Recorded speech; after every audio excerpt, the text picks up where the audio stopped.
Bro's been on 1.5 for 30 years now. You've been out of my stream for 50 years because I've already explained why that is. You should be around the stream more often. Anyways, that loser aside, what's going on, everybody else?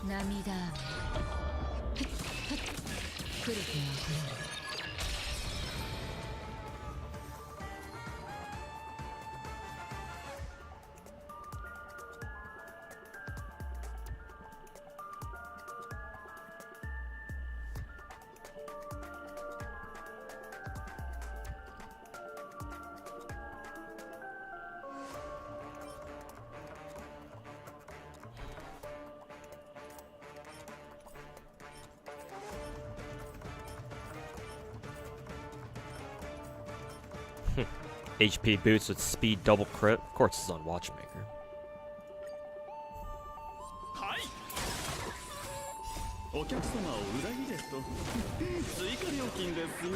Just got here. What happened? Oh, nothing worth talking about. Just taking out the trash.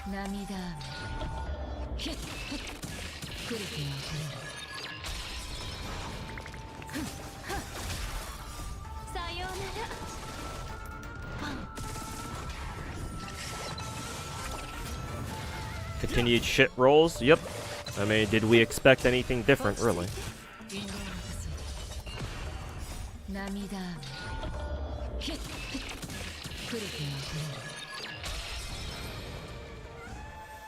You hate that domain? I mean, technically speaking, we hate all the domains, don't we? Maybe some people have better luck in certain domains than others, but...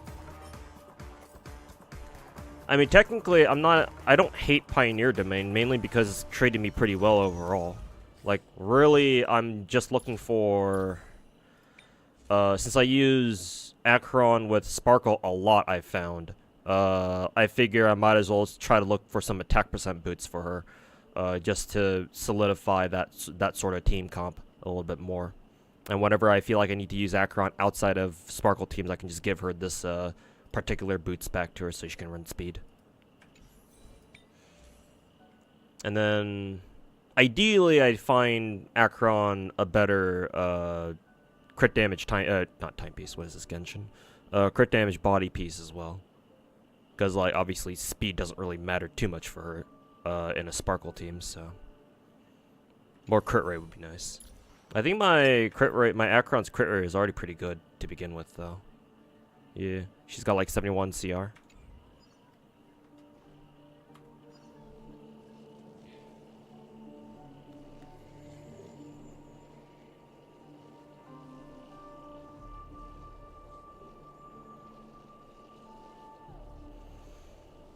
I assume we passed story?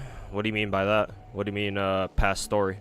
If you're asking if I finished it yet, no. Apparently, I asked chat yesterday when I left off, like about at what point in the story did I leave off on, or how much of it is left, and they told me about I've just passed the 50% mark. So we have the second half of 2.1 story left to go over.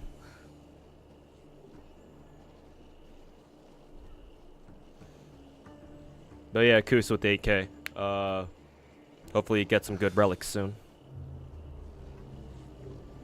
But you know, we all know how it's most likely gonna go. Just, you know, triple the trash for everyone.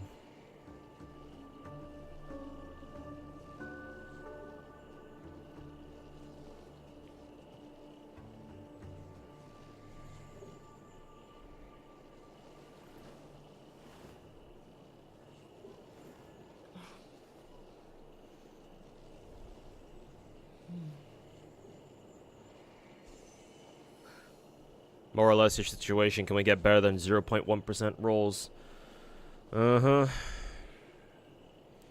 But, you know, MiHoYo and their infinite wisdom looks at fucking Relic and artifact farming and goes, hey, there's no problem with this one. No, sir. Ain't no fucking problem.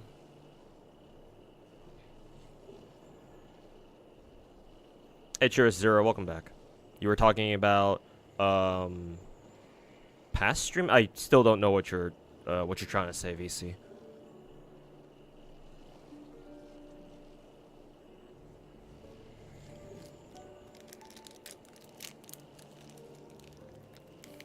I haven't had Twix bars in such a long while.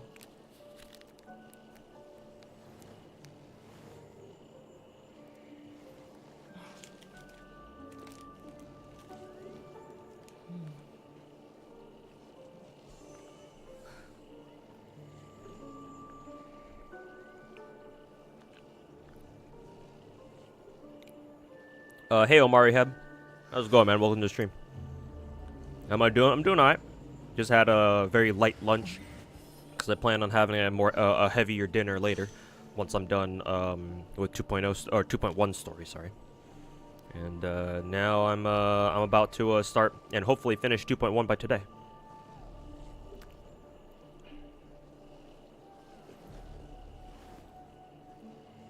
So, looking forward to wrapping up 2.1 story today so I can go get that bartender event done before 2.2 hits. So.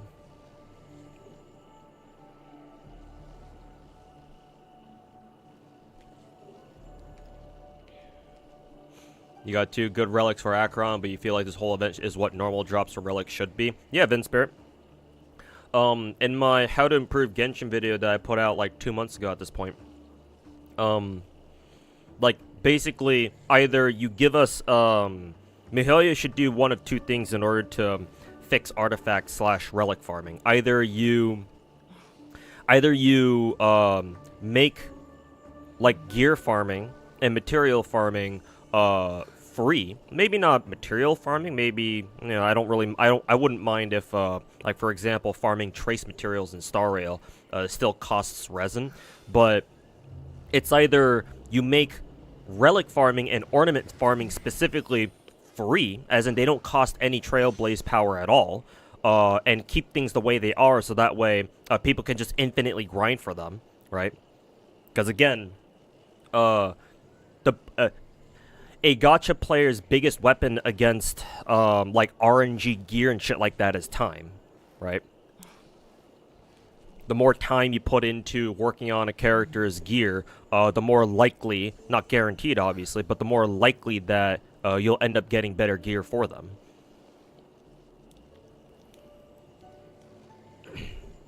But in a situation like Genshin or Star Rail, where you not only have to deal with a limited stamina system, right? But you also have to deal with the absolutely horrid drop rates and like the complete bullshit RNG that goes into, oh, will I get a good piece today? It's like, I think those two elements together are just a little bit too much. It makes farming in these kinds of games very restrictive and not very fun. Mainly because there's no sense of like any progress being made. Like you don't know if you're ever going to get a piece that you're really looking for a character until it actually shows up, and who the fuck knows when that'll be.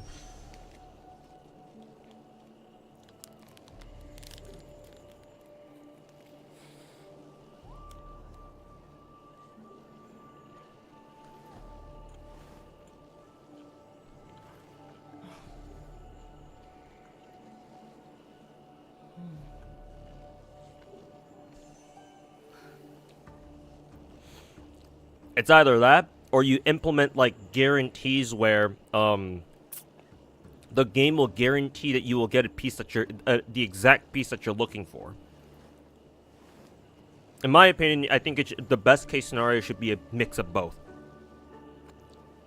where you can infinitely farm for gear, but there should also be some guarantees along the way, where if you farm for long enough, the game should give you a floor of like, oh, okay, we'll give you an artifact or a relic that's the exact set and has the exact main stat that you're looking for, but the substats are RNG, are still RNG.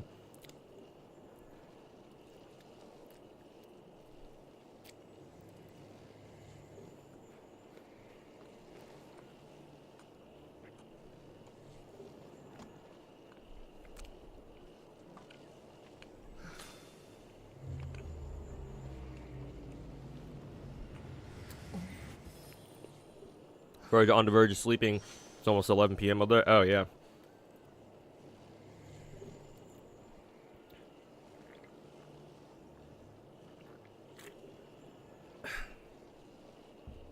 Yep. Average relic experience.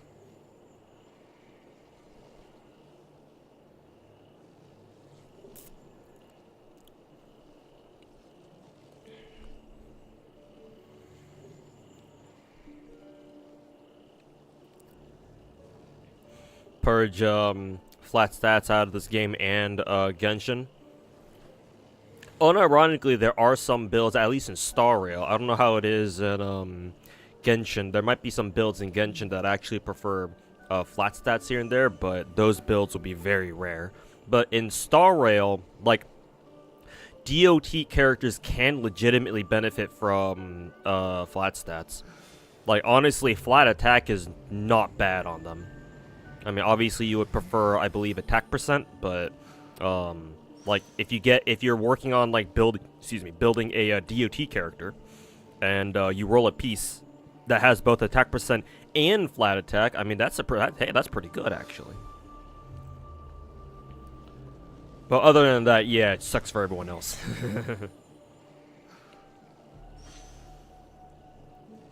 For everyone else, they can go fuck themselves.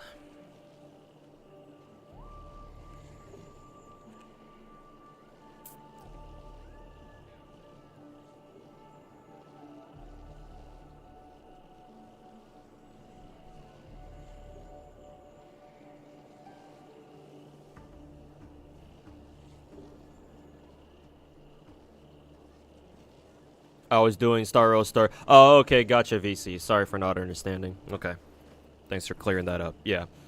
Because, yeah, now that you mention it, yeah, I remember you talking about how, oh, yeah, if I'm doing story, then, yeah, you're backing out because you don't want to get spoiled. So, yeah, unfortunately, since I haven't finished the story yet, I'm only, like, halfway through it, yeah. You may have to take a rain check on this one, too. Or on this stream, too.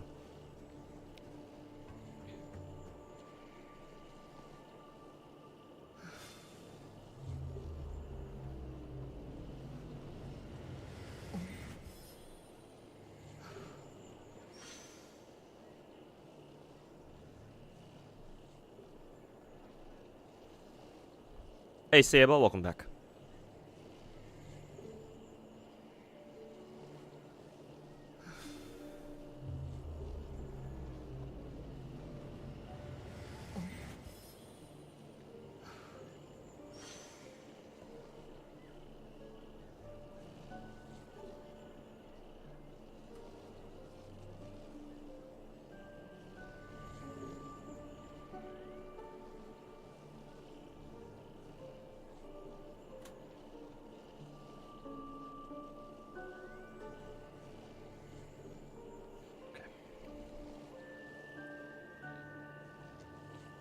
You're so right for this title. Firefly hasn't come back yet, so far, story is trash. I don't make the rules.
Sound like it, so you'll be dipping out. All right, VC, yeah. Take care, man, and we'll see you hopefully in the next stream.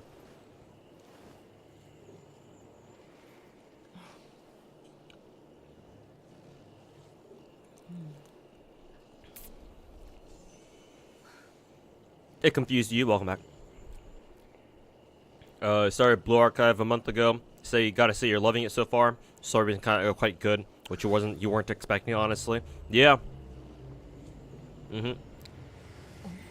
Speaking of a gacha game that does the story right. Yeah. I've only read like a couple of stories, like a couple of like side stories here and there.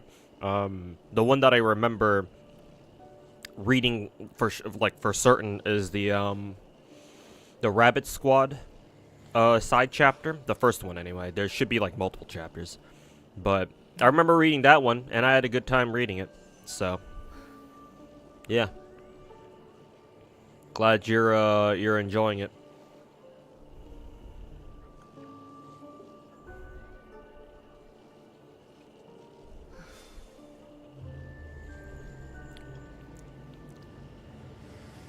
Hey David, welcome back over in YouTube chat.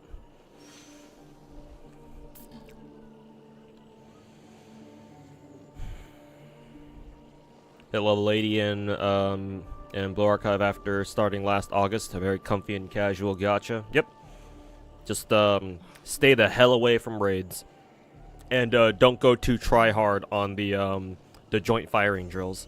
You do those, and you don't force yourself to do the challenge quests in that show up as part of events, and you're good. Just a nice chill gacha where you you know, read about and play cute high school students with guns and military grade explosives. Yes, surely nothing can go wrong with that. Alrighty, let's get started.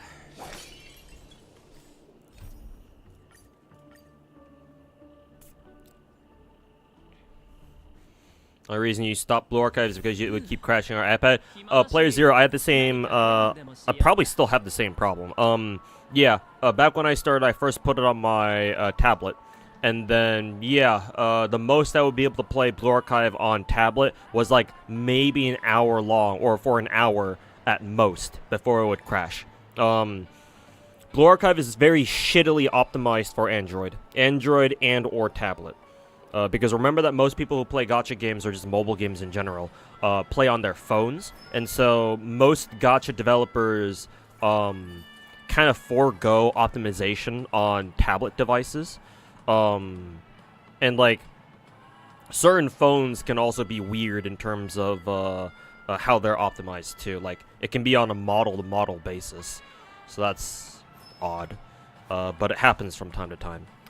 My case was that I got hit with a double whammy of I was playing on a tablet and my tablet was an Apple device. And remember that Blue Archive is a Korean game, and the Koreans, you know, Samsung. So yeah, that wasn't gonna really work out very well. So yeah, Blue Archive. I think Blue Archive is fine on phones, but especially on tablets and like iOS devices, maybe. Yeah, like, I'm not surprised that, like, I've had such a shitty time with, trying to play the game on my tablet, too.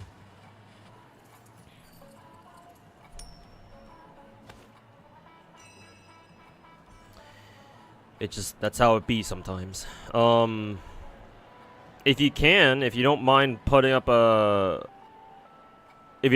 getting an emulator, Blue Archive runs fine on an emulator, so.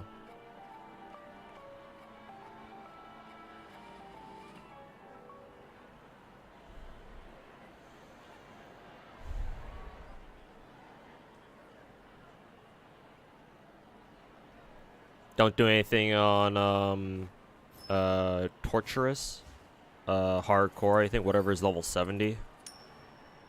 I think level 80 should be... I forget what they are, actually. Yeah, I think Insane is level 80. And then Torment should be level 90. But yeah, if you're talking about the difficulty below Insane, it should be what, hardcore? Because the difficulties go normal, hard, very hard. I'm forgetting what the let me see, normal, hard, very hard. I'm forgetting what the 4th difficulty was. But yeah, as long as you don't go past like whatever raid level or whatever raid difficulty that you're most comfortable with. As long as you don't go past that, you'll be fine. And just take what you can get.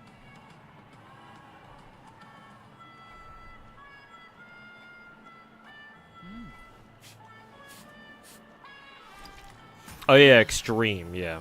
Extreme and then hardcore and then insane.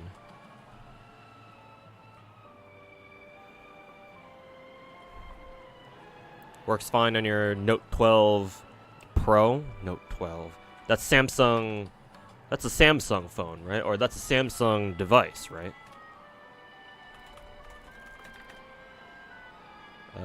Yeah.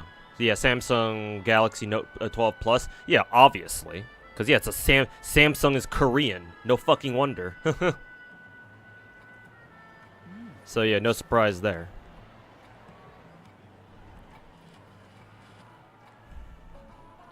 You do kind of miss your account. Yeah, as long as you play it on like an Android system, you should be fine.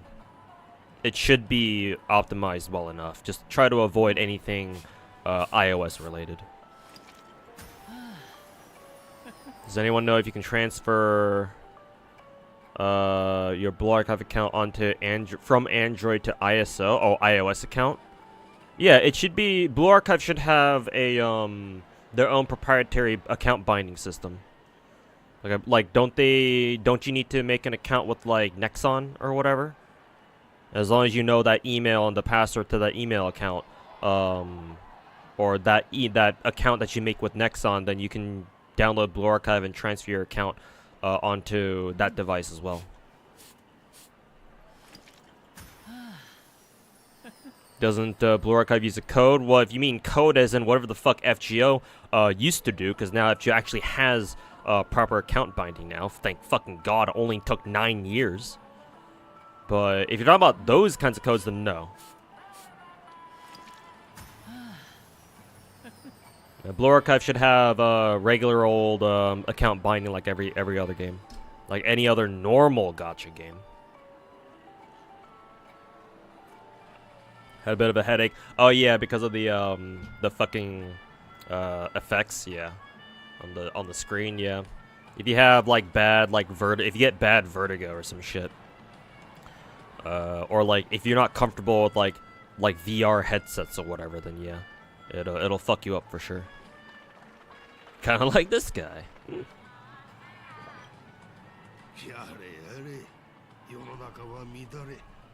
Are you enjoying 2.1 story? Not really, no. That being said, I don't hate it either. So far, I'm pretty neutral. There have been some parts of the story I was, oh wow, this is actually kind of cool. But the rest of the story, besides those, outside of those couple of parts, have been more or less what I've been expecting, which is like a whole bunch of yapping. A whole lot of meaningless yapping.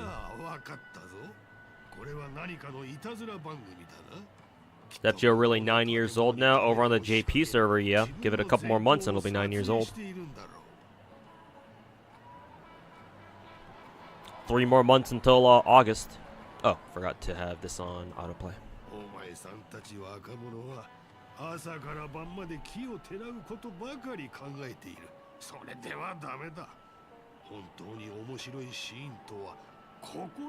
Also, Nariko, what's going on, man? Welcome back.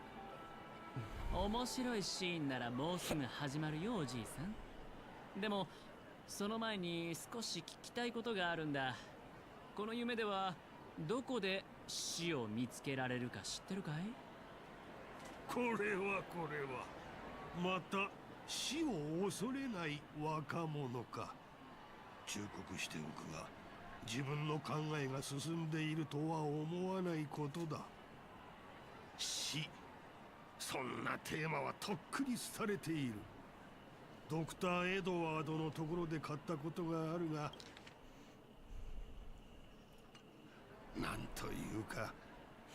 Alright, gotta go. Alright, Omar. Thanks for hanging out, man. And yeah, have a good rest of your night.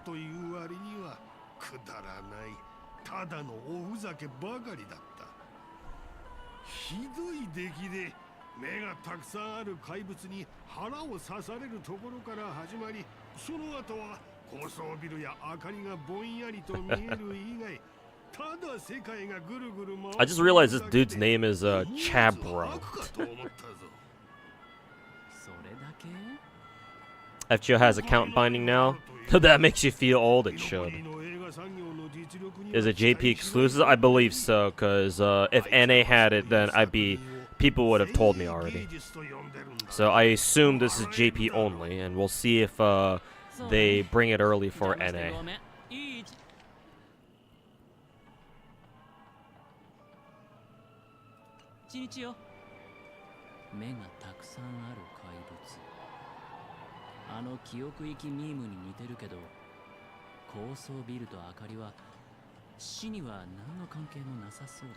Looking for work close to where you live because traffic here is bad AF. Bro, you and I both, man. I don't know if you've heard me say that I've recently got a new job as of like 2.5 weeks ago. But I have, and the worst part about it by far is the fact that I need to spend 2 hours every day fucking commuting. 1 hour going, 1 hour back. Like, if there were no traffic at all, then I wouldn't mind it. I wouldn't actually mind it because with like good traffic conditions, I can get to my workplace in like half an hour, maybe like 40 minutes, if I'm driving a little bit more casually. So like, if I only need to spend 30 minutes going each way, or somewhere roughly around that, then I wouldn't mind the commute either. But thanks to traffic, it gets fucking, you know, pushed back to like an hour going, hour back. And that fucking pisses me off. So yeah, like, I've been looking around for places like that are much closer to my workplace so I can just skip that fucking freeway commute altogether. But unfortunately, even though I have found like a couple of good candidates where I can move to, I don't have the money right now. So nothing I can really do for now. Also, I think I'll wait until my probationary period is over before, you know, I commit to moving close to my workplace. So, you know, I can make sure I don't get my ass tossed out of my job before, you know, I move into a new place or whatever. But yeah, you and me both, man. Hopefully you find a good job or a closer job to you soon. What the fuck did you just say?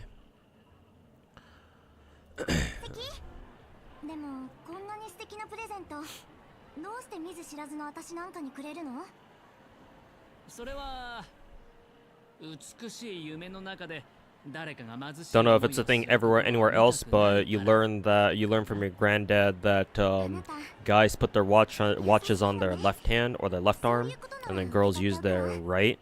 So, something about that feels familiar. I don't think we have that exact rule here in the States.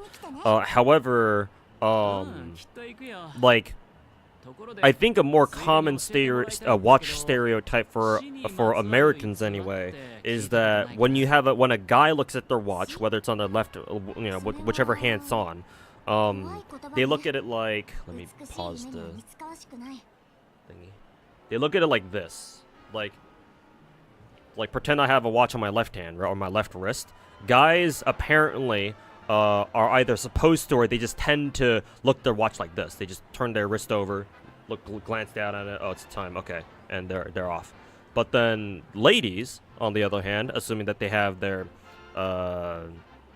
watch on their left wrist, right, left arm, wrist, whatever. Apparently, they look at their watches like this instead of what guys do, which is just turn their wrist over. They turn their wrist up, and so they look at the bottom of their wrist. And then they look at and then, you know, that's what the watch is pointed at. And so like, oh, it's time. I don't know how, like, contemporary that is. Maybe that's very outdated tendencies now. But I remember growing up reading something like that. I never really wore watches myself in my entire life, so I can't really say much on that.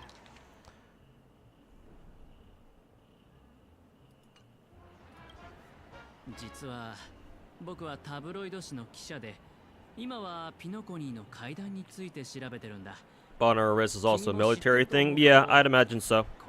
When you're holding a rifle or a gun, right? That way, you can quickly glance down at your watch without having to take your hand off your weapon. Yeah, you see that detail in shooters like, I believe COD shows that detail, right? The more recent Call of Duties. Actually, maybe not even more recent ones. I'm pretty sure like COD's as far back as like fucking Modern Warfare, the original Modern Warfare 2 back in 2009, had that sort of detail, right? Like some of the character models in the OG Modern Warfare 2, like I think Task Force TF2 or TFT2, Task Force 142 or whatever their name was, Task Force 42, whatever. Some of their multiplayer models, like if you look down at their left hand or the left wrist, they have a watch there, right? Yeah. And then I believe Escape from Tarkov also has that detail as well. Wasn't paying attention to what they were yapping about at all. Whatever.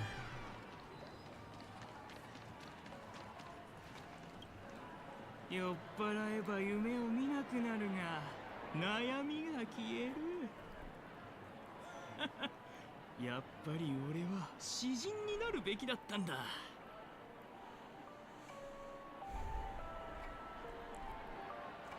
おそれをくれるのかこんなところでお人よしに会えるとは思わなかったなそれとも俺を憐れんでるのか Bochi. Oh, dude's name is Bochi.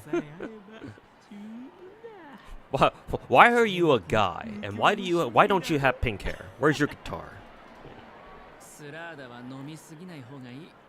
体に良くないからね。おっと。お前の言う通りだ。だがその前にスラーダの悪魔に会ってみたい。スラーダの悪魔。Is he gonna start singing? I mean, he's drunk, so maybe. それはな、首の太いタツノオトシゴだ。あいつらが言うには、それは酔っ払いの前に現れるのが大好きだそうだ。特に道端で酔いつぶれてる。おお、バカ野郎の前にな。面白い。確かに面白いね。教えてくれてありがとう。ファミリーに入る前はみんなこうして苦しめられたのか。僕の脳を証拠として送りたくなるな。Is the whole thing one of those weird, one of Bochi's weird as hell sections in the anime? Maybe.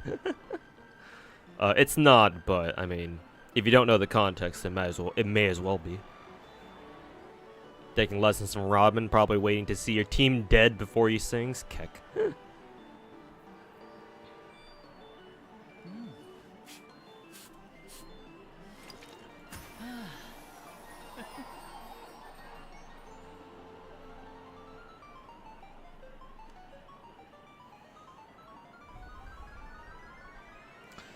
Alright. Absolutely. Have we met this dude before? いつでも力になります。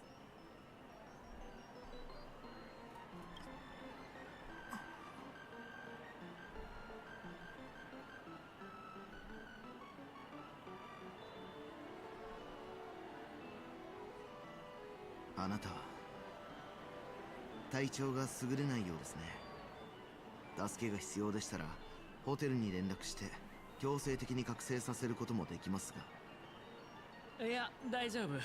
まだやるべきことが残ってるから。でも、ありがとう。わかりました。無理はしないでくださいね。何かありましたらいつでもハウンドにお声掛けください。ああ、実は聞きたいことがあるんだけど、ピノコニーで一番優秀なハウンドとして君は密航者と接触したことはある？密航者？ピノコニーに密航者なんているはずないじゃありませんか。どこでそんな話を聞いたんですか？そっか、わかった。じゃあお仕事頑張ってね。やっぱりファミリーはカンパニーに何も教えてくれないな。ってそんなの当たり前か。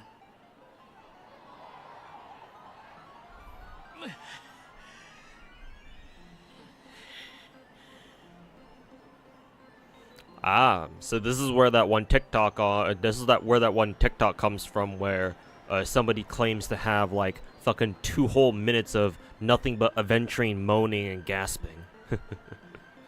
Ah, I see. This is where it comes from, huh?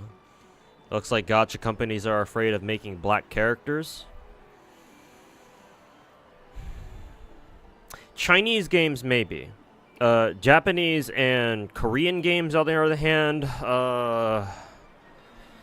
they're probably a little better at it than Chinese gacha games are.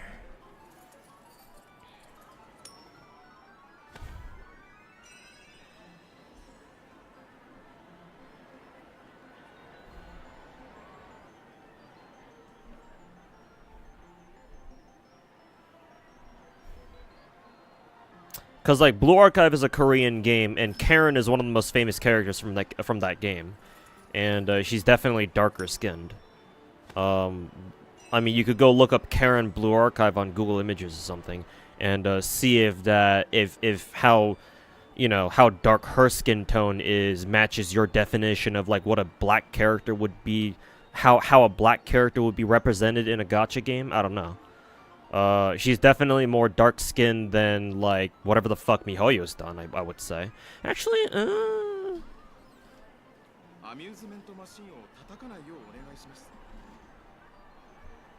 like, I'm real. This dude has some pretty dark skin compared to whatever the fuck Mihoyo usually does. I would say that Karen has roughly the same skin tone, I would say. Something like that. It's about like Thorn's level, or like Thorn's level of levels of melatonin from Arknights, actually.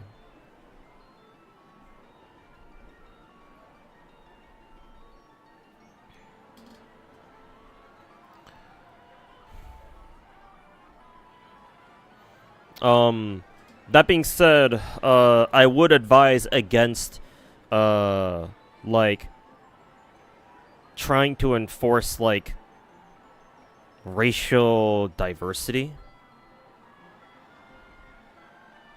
Like, just kind of let it happen.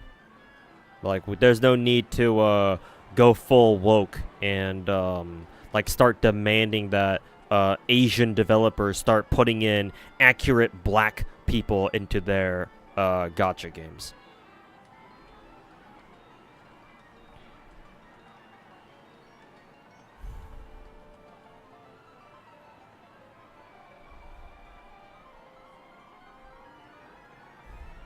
He got that TikTok in the last couple of days. You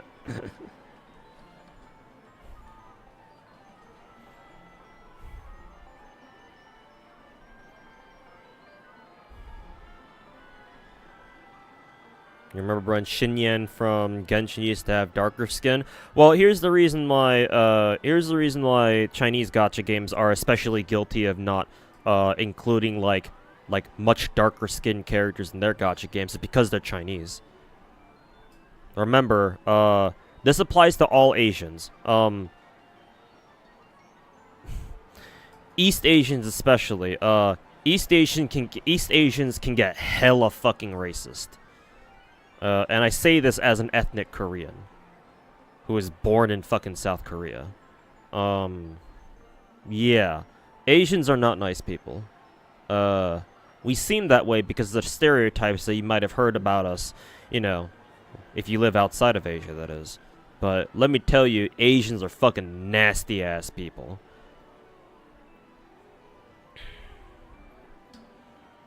Like, would it surprise you to know that racism exists in every corner of the world? So, surprise, surprise, Americans aren't the only racist idiots in the world walking the earth right now. I mean, here's an example. As a Korean, I can tell you that the Korean word for black people is hugin, which if you were to translate that to English, it literally means dirt people, because we think the color of the skin looks like dirt. So, there's an anecdote for you right there. That being said, though, Koreans and Japanese people are a little bit better at putting in black characters into their games. You know. If I were to venture a guess, it's probably because they have more connection to, you know, America, I suppose, and just to the wider Western world in general. Whereas China, China.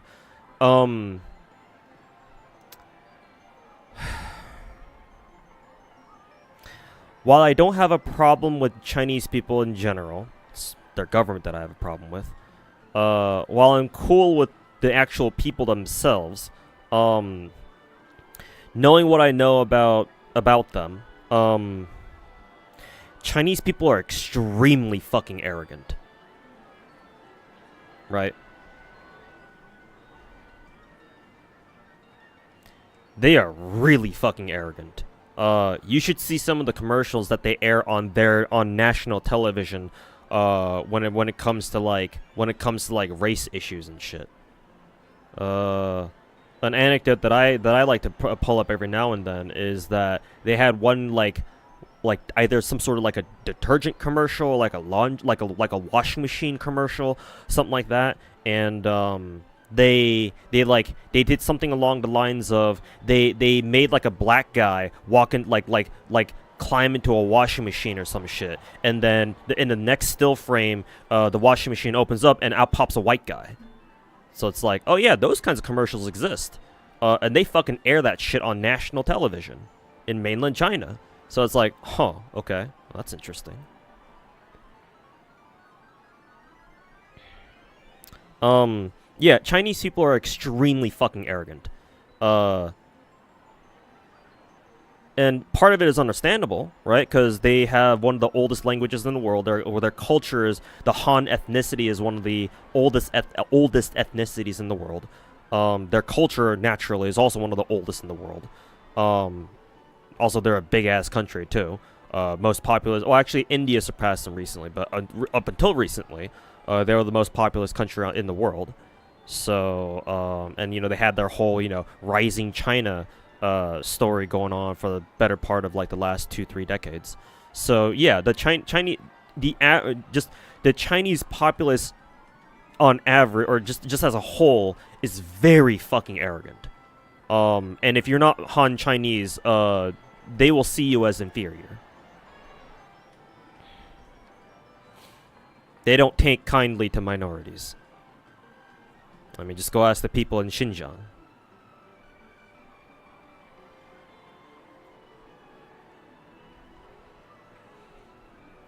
Chinese people are egocentrics? Oh, you have no idea. You think Americans are pretty bad when it comes to, you know, USA, USA, USA.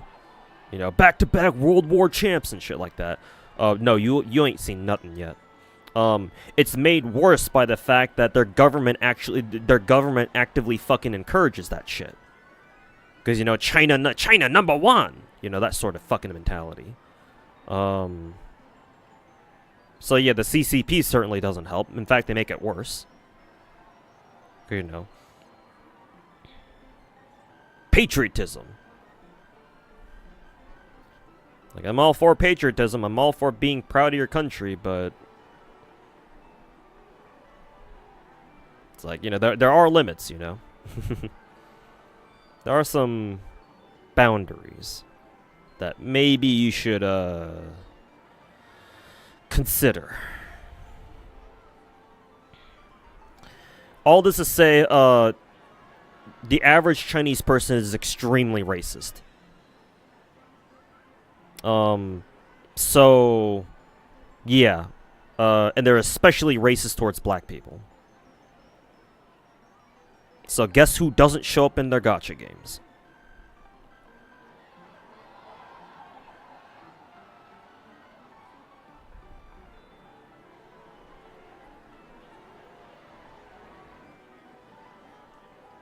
So yeah, that's the short answer.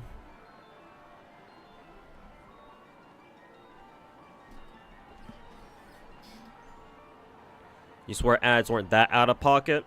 Maybe not. It depends on when you last went. I can imagine that maybe China was a little more chill, like decades ago, like back before Xi Jinping came to power. But it's gotten. I would imagine it's gotten way worse in the more recent years.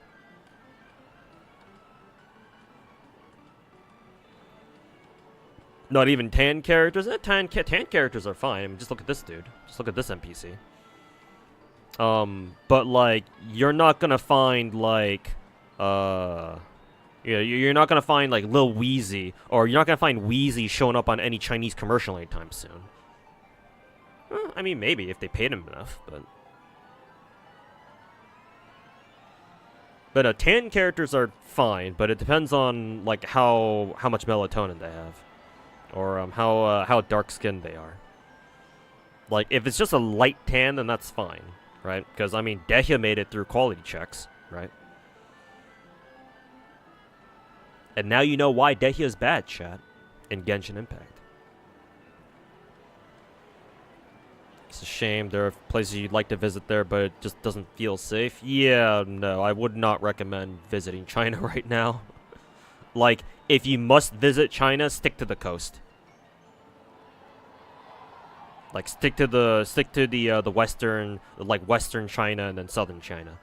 Like try not to go inland if you can.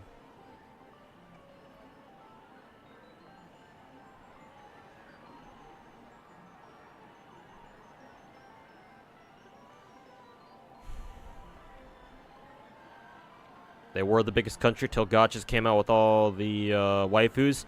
China's had a population crisis for the past 30 years.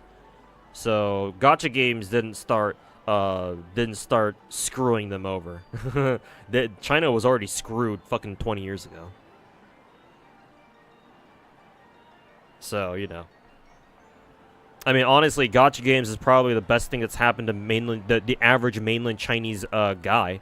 Because, you know, a huge number of Chinese men will never get married in their lifetimes. Because of this wonderful thing called gender imbalance.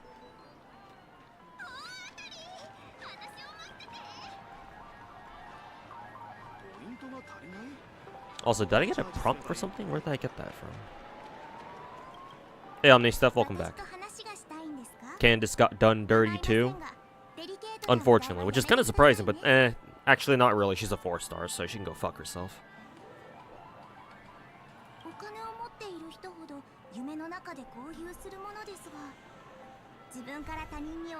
Surprisingly, they made Sino a pretty good character.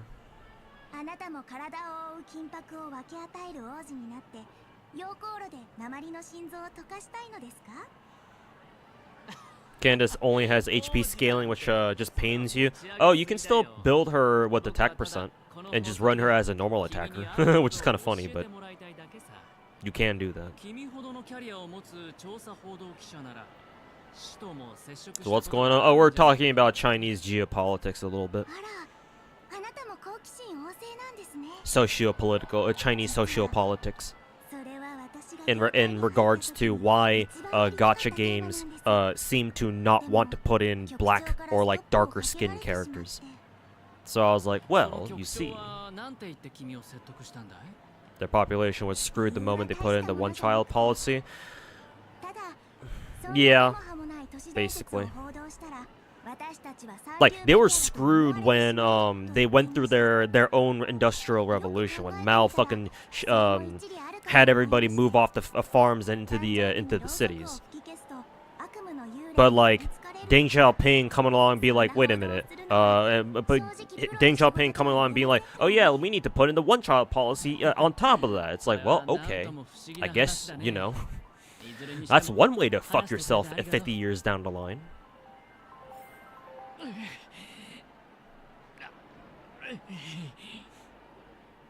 Sano still really good. Yep.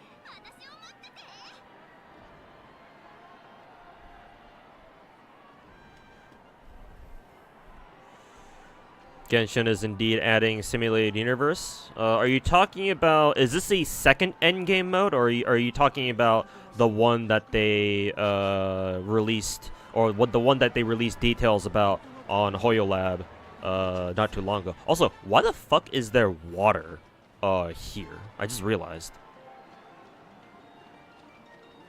Well, I mean, I guess it doesn't really matter because this is just a dream world, so it doesn't matter if your feet get wet anyway.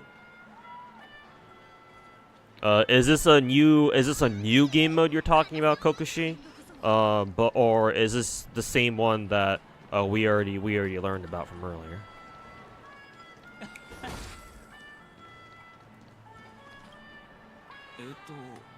僕に何か用？ごめん。てっきり僕の後ろにある何かを見てるのかと思って。これは僕へのプレゼント？何かの間違いじゃないか？大した金額でもない。ささやかなものだけど、受け取ってくれると嬉しいな。It's the same one, okay. Is it basically, so you're saying Sim Universe because it's basically, the new game mode is basically Sim Universe, but actually if that's the case, then what were those like restrictions on, what were those like elemental restrictions that they were talking about? How you can only bring like pyro, animo, and like electro characters? What was that deal? 何を知りたいんだい？僕の父さんのこと？それとも母さんのこと？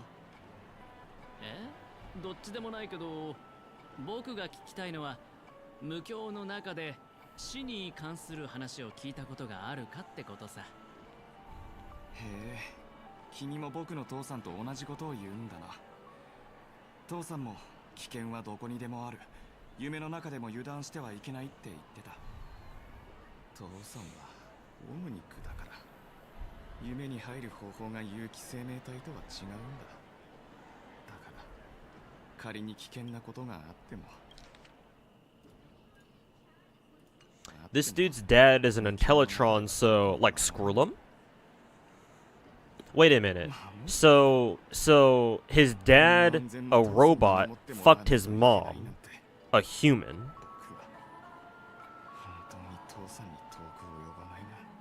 Is that what's going on? The future is very interesting.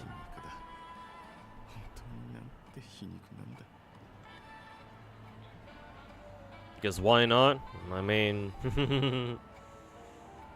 it's not exactly out of the, you know, realm of possibilities. I mean, the ladies certainly do like their sex machines, right? Or some of them do. Forgot the name of it. Yeah, I know what you're talking about, True Zero, yeah. Like, that could have been, they could have just added that as like a permanent simulated universe, but nope, they just had to make it a limited time event.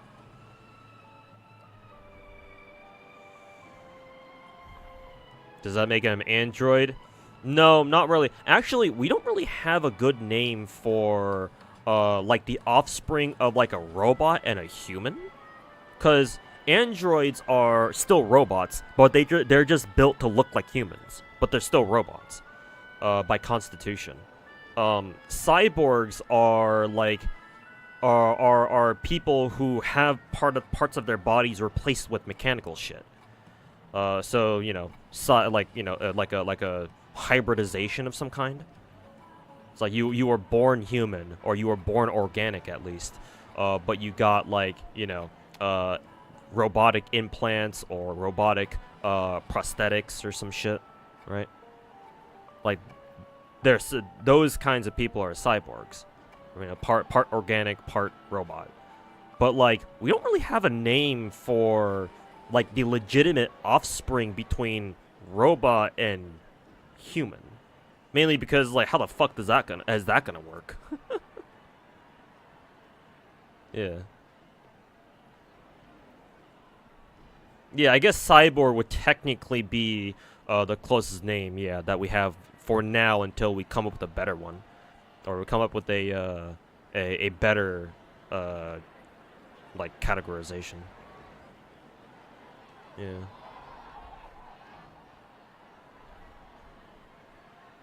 Biosheens, yeah. I mean, I remember like playing through, like, for example, like StarCraft 2 campaign, where like during the original Wings of Liberty campaign, there's like this tech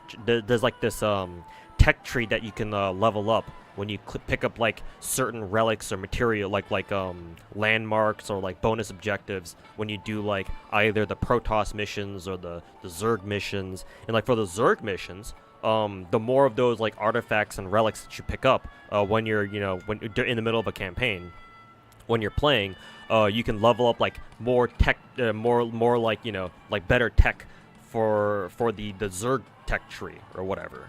When you go into your Hyperion Bridge or wherever you go.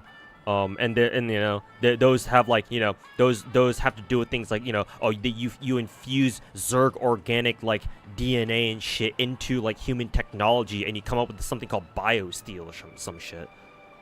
Yeah, like basically living organic technology. And it gives you like perks like you can combine your tech lab and your reactor add-ons, so they become tech reactors. So they basically just do both at the same time. And like your mechanical units, like your tanks, your Goliaths, I assume this extends to their air units too, because all Terran air units are obviously mechanical. And another perk you can get is all mechanical units start healing themselves automatically as if they were organic. So, a human droid. He's adopted. True. Yeah. Why didn't? Actually, yeah. That's such a simple answer. Why didn't I think of that? Yeah, he's just adopted. Yeah, he could just be adopted. True. Or maybe maybe his robot dad. His Intellitron dad is like a stepdad or some shit. I don't know. Don't think Mass Effect had any of those. Mass Effect, I've never played any of the Mass Effect games, but from what little I've seen of it, they seem to focus more on like human and like alien relationships. Like I'm sure Mass Effect did have robots, but I don't know if I've ever seen anybody have a relationship with a robot. It was mainly aliens. People were thirsty for those alien dick. For the alien dick, or the alien cunny. Or maybe I shouldn't use the word cunny, oops.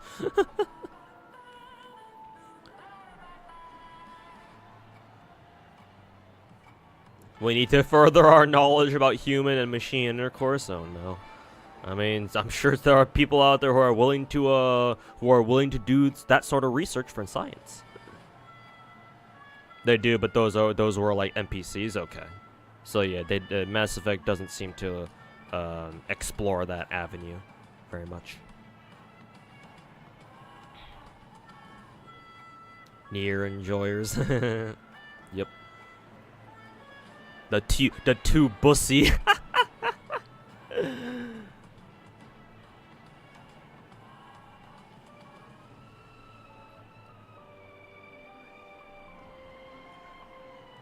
Hey Kenneth Sahanta, welcome to the stream. Great time to join the stream when I'm sitting here talking about two bussy.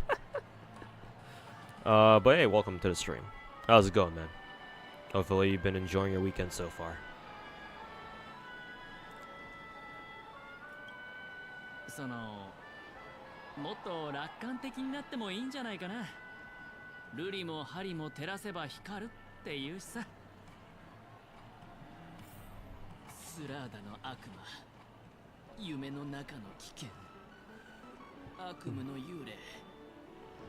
やっぱりファミリーが約束した美しい夢の中では。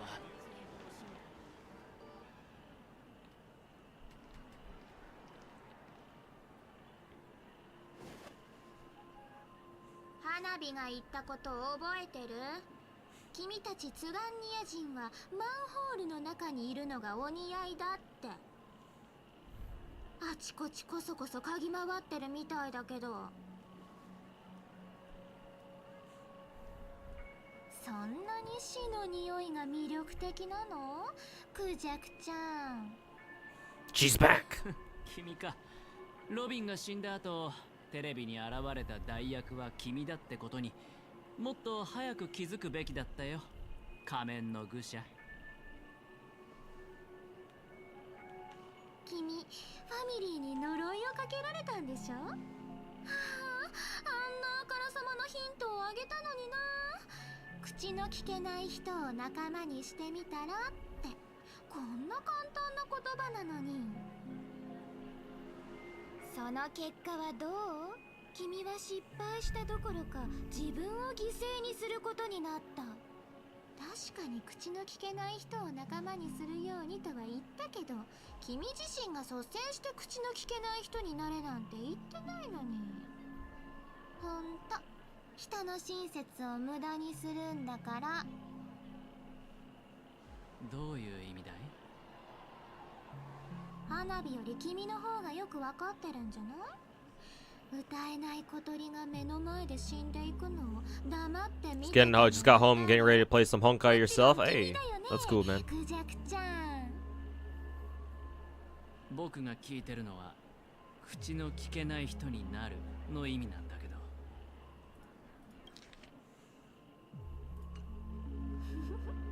わかってて聞いてるでしょう。もうすぐ君も彼女と同じように永遠に口を聞けなくなるってことだよ。でもまあ花火としてはそれも悪いことじゃないんだけどね。だって僕が真実に触れようとしてるからだろ。愚者、僕がこんなチャチなバッグを持って街中で安っぽい宝石を配ってたのはなんでだろう？ Aventuring calling Sparkle fool at the end there reminds me of Gil calling everybody Zashu. ずっと君を待ってたんだ。こんなに頑張ったんだからご褒美として答えを教えてくれてもいいんじゃないか？なんで花火が君を助けないといけないの？君はピノコニーを大混乱に陥らせたいんだろう？僕にはそれができる。ただ一つだけ確かめたいことがあるんだ。あの時君が僕に言った口を聞けない人っていうのは本当にロビンのことだったのかHow goes the job? The new job? The job itself is fine. It's stressful because there's a lot of shit that I have to learn and relearn. I'm just trying my best not to make too many mistakes.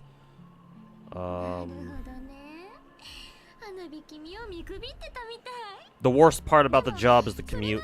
I fucking hate spending like 2 hours every day doing nothing but driving on a fucking crowded ass Los Angeles freeway.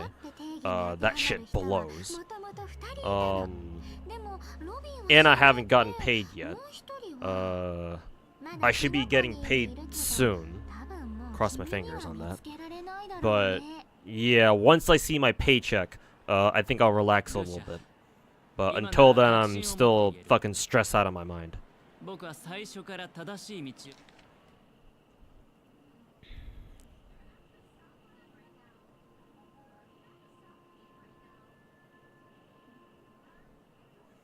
tell you something, there were teammates, one's dead, the other, though he's still in Panakin and you'll never find him again.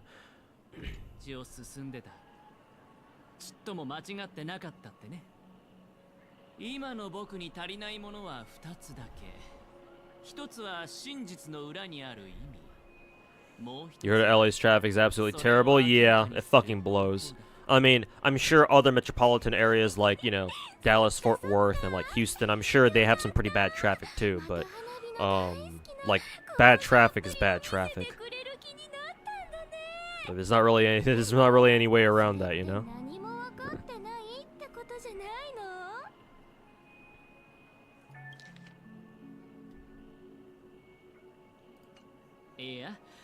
れまでに見つけた様々な痕跡からそれが確実に存在することは証明できてる。それで十分だ。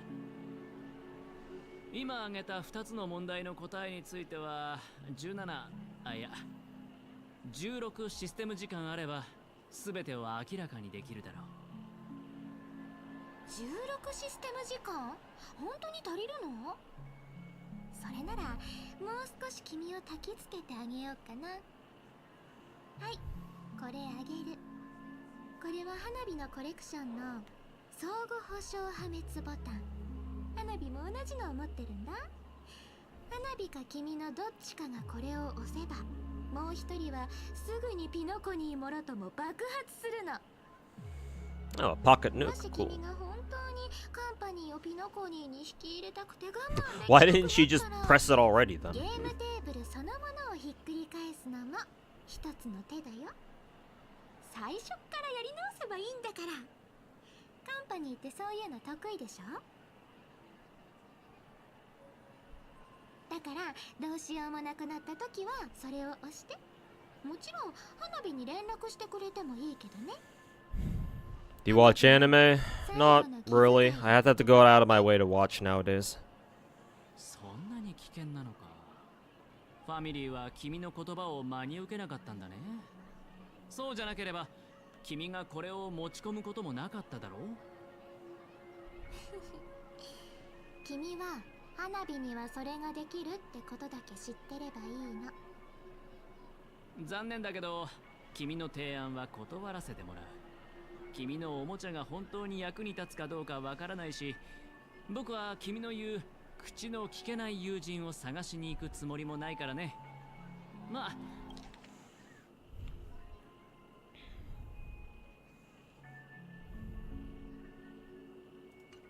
その人がまだピノコニーにいるって聞けたのは嬉しかったけど。Sparkle's voice is really good. Remember that Sparkle's Japanese voice is the same as Ganyu's Japanese voice from Genshin. So yeah, her VA is extremely talented.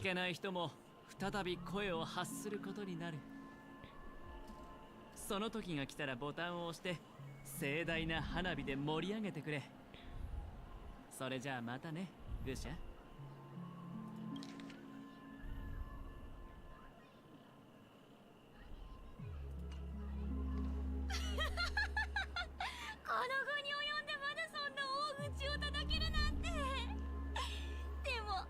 約束だよ。絶対花火をがっかりさせないでよね。Yeah, Ivan, welcome back. What SRG pick from an FGL? I went with Zenobia. It was a decision between Zenobia and Dobrinia, the writer Russian girl, because they both have huge tits. I went with Zenobia because I looked up at their I looked at their future rate ups, and while technically Nikita or Nikitich, I think is her name, Dobrinia technically has a rate up. It's not a true rate up because she shares her rate up with like 3 or 4 other fucking 4-star servants. Zenobia apparently doesn't get another rate up at all. So I was like, well, I guess I'm gonna go with Zenobia then. So I went with I picked Zenobia. God, her tits are fucking huge.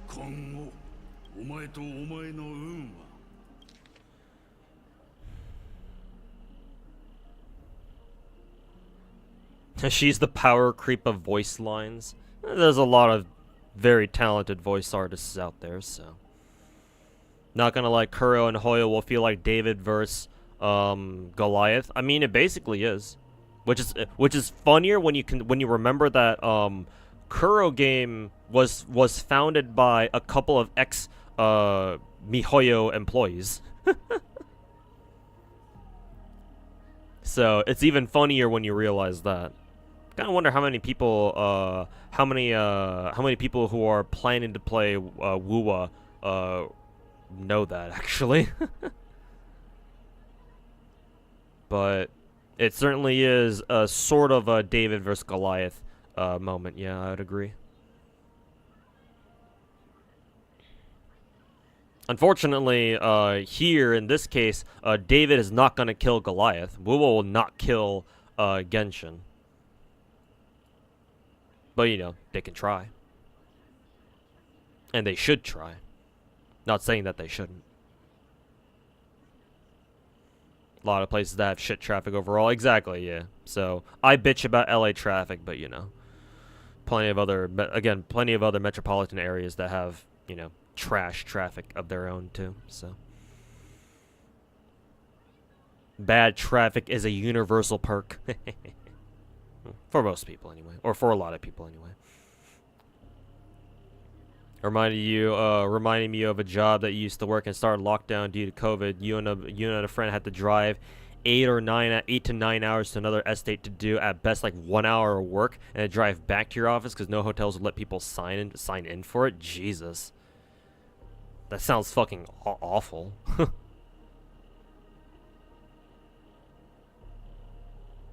Like my plan, like best case scenario is that moving forward anyway, maybe within the end of this year, maybe is that after my 3-month probation period at my job, and I'm assuming that I'm still there and they don't fucking fire me or anything, I move into a place that's much closer to my workplace, where it cuts out like most of the fucking freeway drive, and then since I own the place that I'm living at currently, I just rent that out, or like, you know, I have a tenant come in and live there, so I make a little bit more money off that for free. Let's see what else. I request from my workplace, like, oh, can I apply for like a like, is it okay if I have like a hybrid remote schedule where like I come in during the first 4 days of the week, so Monday, Tuesday, Wednesday, Thursday, and then on Friday I just work from home, like that sort of thing.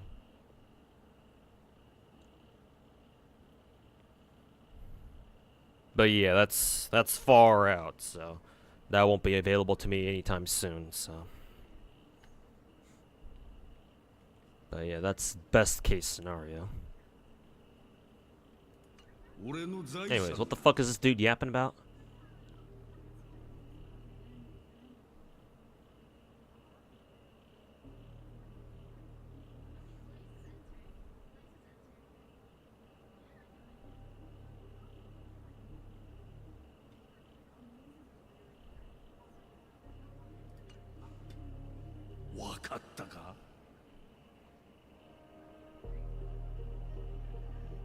Oh, no autoplay. お前への最初の命令は至ってシンプルだ。俺はお前の他にも30。Do you do account reviews? I do, but I'm not planning on doing any today because I want to get through 2.1 story first and そい foremost. つらとゲームをしろ。2日間生き延びることができれば、お前の力が本物だという証明になる。狂ってるな。ただの検品だ。購入費用が無駄になるのが怖くないのか？金なら有り余ってるからな。金髪小僧。半世紀奴隷市場にはお前みたいな身の程知らずなクソガキは腐るほどいる。Are you liking 2.1 story so far? Some parts of it were good, but for the most part, I'm mainly indifferent. It's more or less what I've been expecting.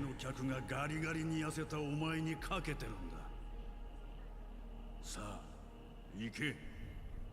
俺を失望させるなよ。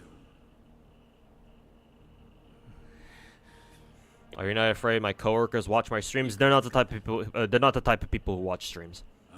I can tell. なんだって？僕の価格さ。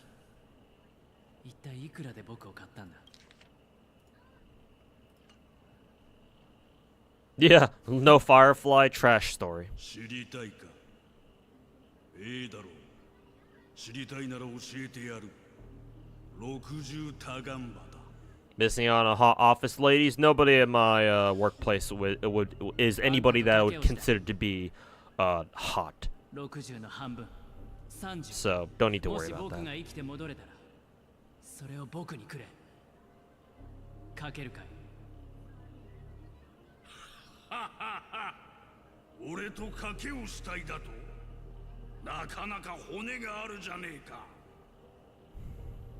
だが悪いなそれはできねえ相談だどれ自分の立場を忘れるな One thing you gotta admit, and also a question, how are you able to grind so much in FGO? Like, what kept you going? I've always liked the idea of progression, leveling up everybody.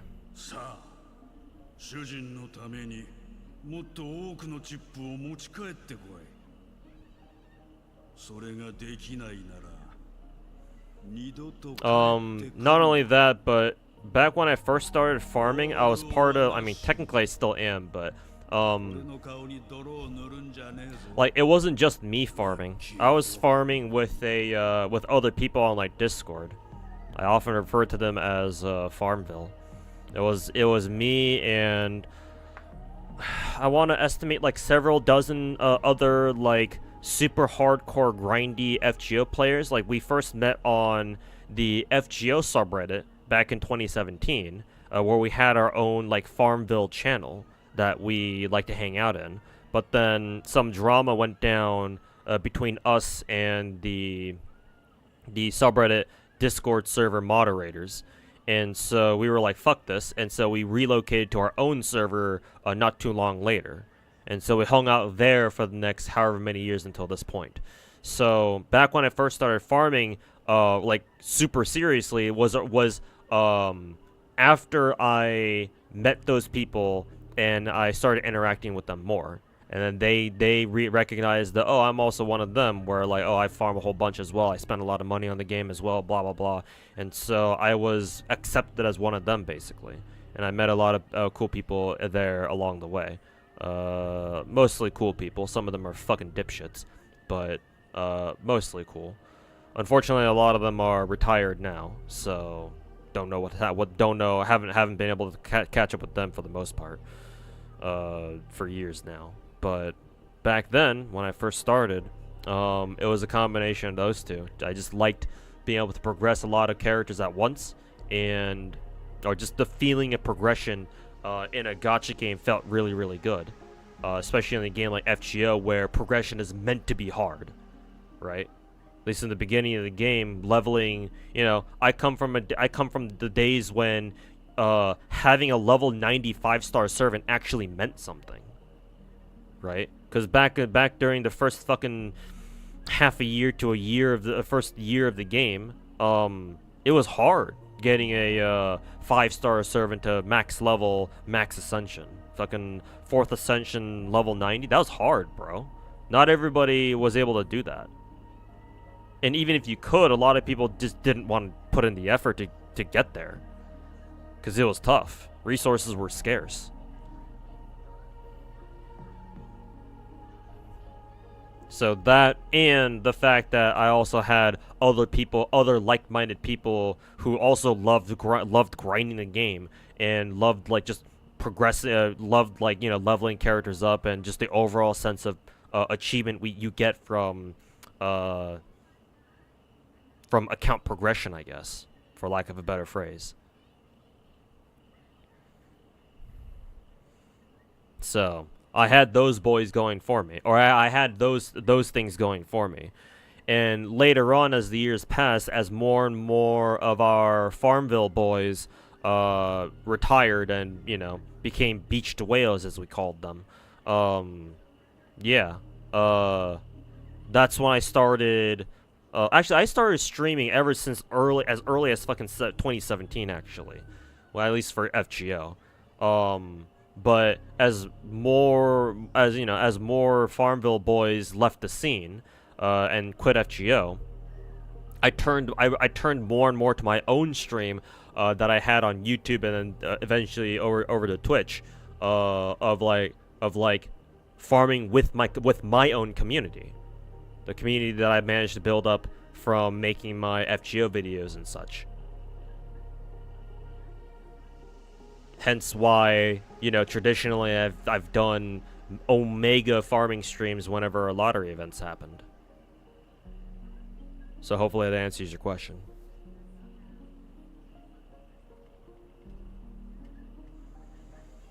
You're not gonna have problems with, or yeah, the fight where you have to have like multiple teams or some shit. Yeah, I'm not worried about that.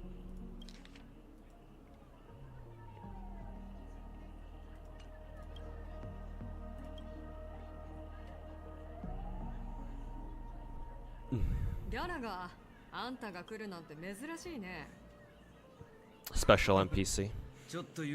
I wonder if this is the yeah, this should be the bartender event location.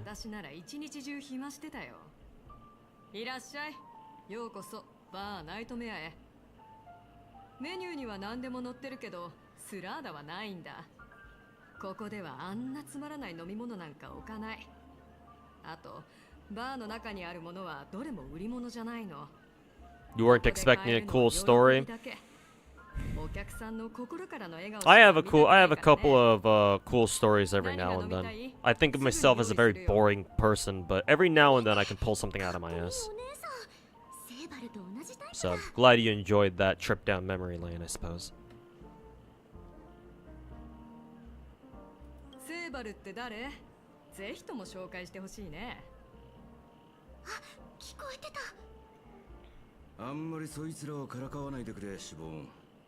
You wanted to see my Gacha rolls a couple months ago, but you weren't able to see them on my YouTube channel. That was because I didn't record them. I've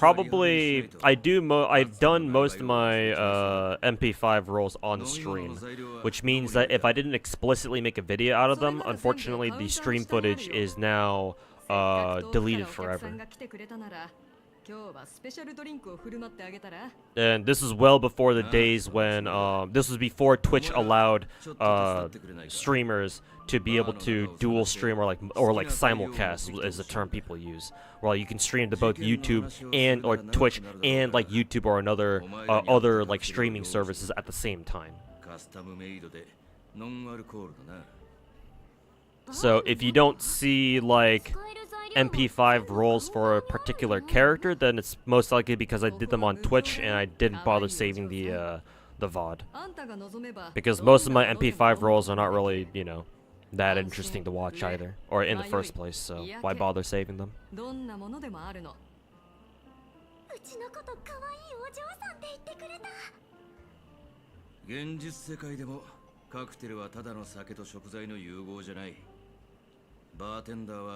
カウンターの雰囲気を捉え、技術とストーリーをつなぎ合わせ、ちょっとした神秘と期待 See that thick NPC? They certainly put in a lot of effort into making this NPC look quite different. Honestly, to the untrained eye, Socio-political, if that's how I say her name, looks like a fucking playable character, don't you think?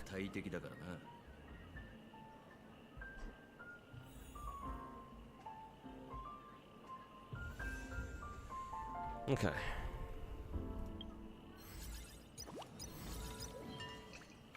Still not available.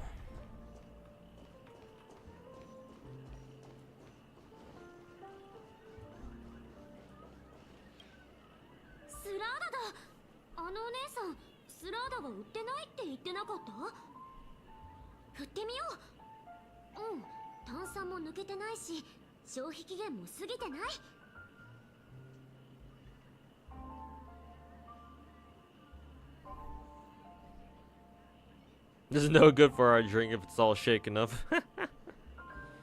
Didn't Socio-political say that they draw the line at Soulglad, so...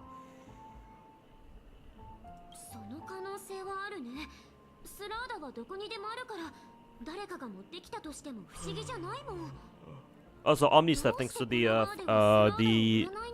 for the redeeming Uwu. Hopefully y'all are feeling Uwu tonight. How's the story so far? Lots of yapping. More or less what I kind of expected. Some parts of it were pretty exciting though. Some parts I actually like. But the rest of it is just, you know, the usual.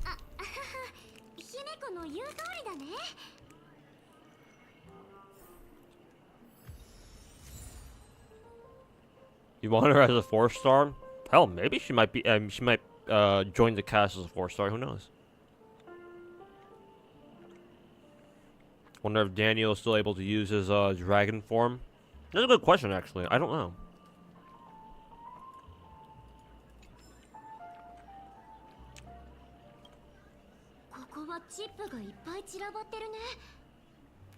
何日か前、アイリス家の役者が来てシボーンと揉めたんだ。その時に落としたものだろうな。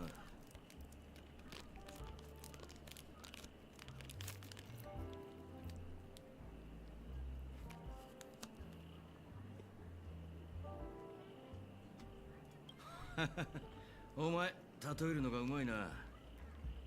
そういえば、こんな怪物だらけのところにバーを開いてるのも不思議だよね。もしかしてシボーンさんってすごい人？それは直接あいつに聞いてみるといい。まあ、お前があいつを納得させられるドリンクを作らない限り、あいつは何も言わないだろうけどな。結構集まったね。これで足りるかな？どいて、脂肪に用があるの？え？何の騒ぎ？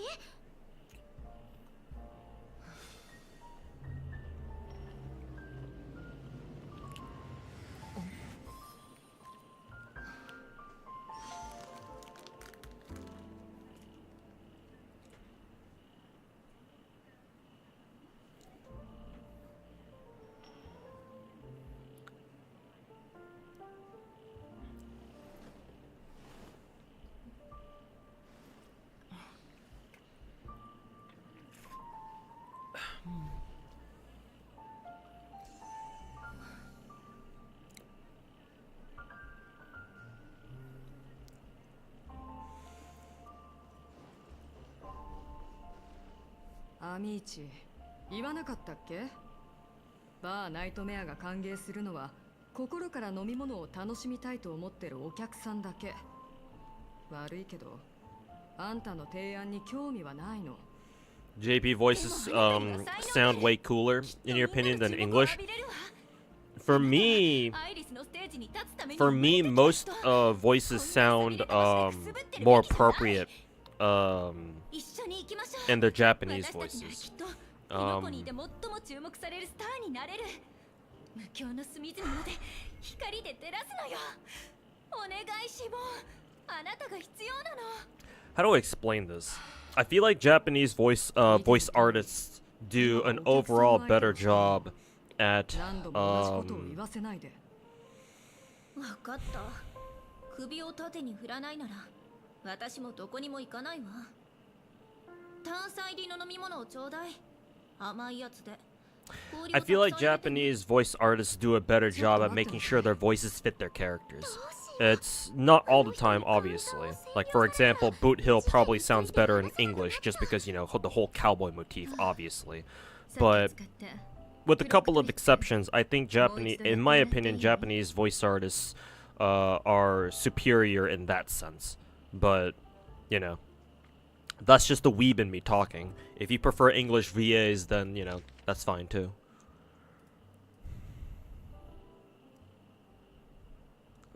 The fuck were they talking about? You have the talent, you'll attract a huge audience. You're destined for... oh, she's trying to get Shioban to go act or some shit.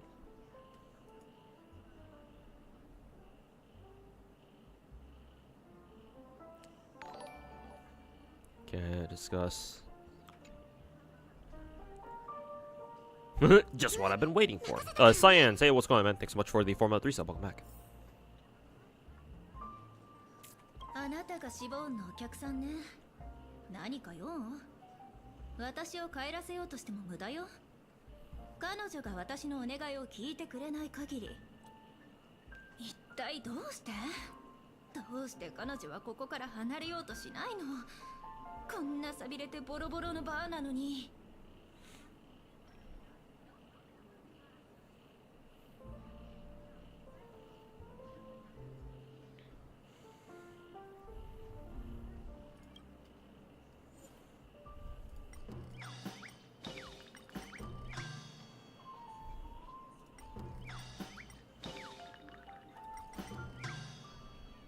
How's she calm?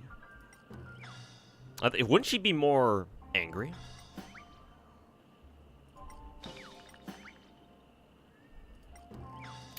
Let's make her angry. 全部アイリス家のせいよ。アイリス家の人たちがシボンを追い詰めたから。彼女はここに隠れてモンスターバーを開くしかなくなった。何もかも策略と。 You listen to Ian dub of Panakani through watching the VAs play it, and some of the voices are pretty solid. Yeah, I will say that English dubbing has gotten much better over the years. And, you know, it helps that hopefully MiHoYo's been paying the VAs very well, so obviously that motivates them. That would motivate anyone into, you know, doing as good of a job as they can when it comes to voice acting, just anything in general. One thing I will admit is that because obviously my native language is English, English voice acting or English dubbing for anime especially has always come off as extremely awkward and stilted. Even with the sharp increase in dubbing quality over the years, there's still a part of my brain whenever I listen to English dubbing that kind of tells me, yeah, like this isn't how people actually talk like. But like even when I understand that, yeah, this is just voice acting. Like the Japanese voice acting doesn't really sound natural to native Japanese speakers now, does it? Like no, honestly, very very few anime dubs, whether it's Japanese, Chinese, Korean, or whatever the fuck, English, right? Like very few anime dubs sounds natural in their to their native speakers. Like Japanese dubbing sounds very stilted to like native Japanese speakers, I'm sure. Like I've listened to enough VTubers speak. I've listened to enough Japanese VTubers to know that yeah, Japanese dubbing is like very it's very acted. It's very obvious that it's acted. And like that just goes the same for English too. I would imagine. Or not imagine, yeah, of course it goes the same for English. It's just that as a native English speaker, you know, I can't help but realize that, you know, oh yeah, this shit sounds super fucking stilted. So I go over to Japanese because at least that way I can pretend it's not. I can pretend that way this is how people actually talk.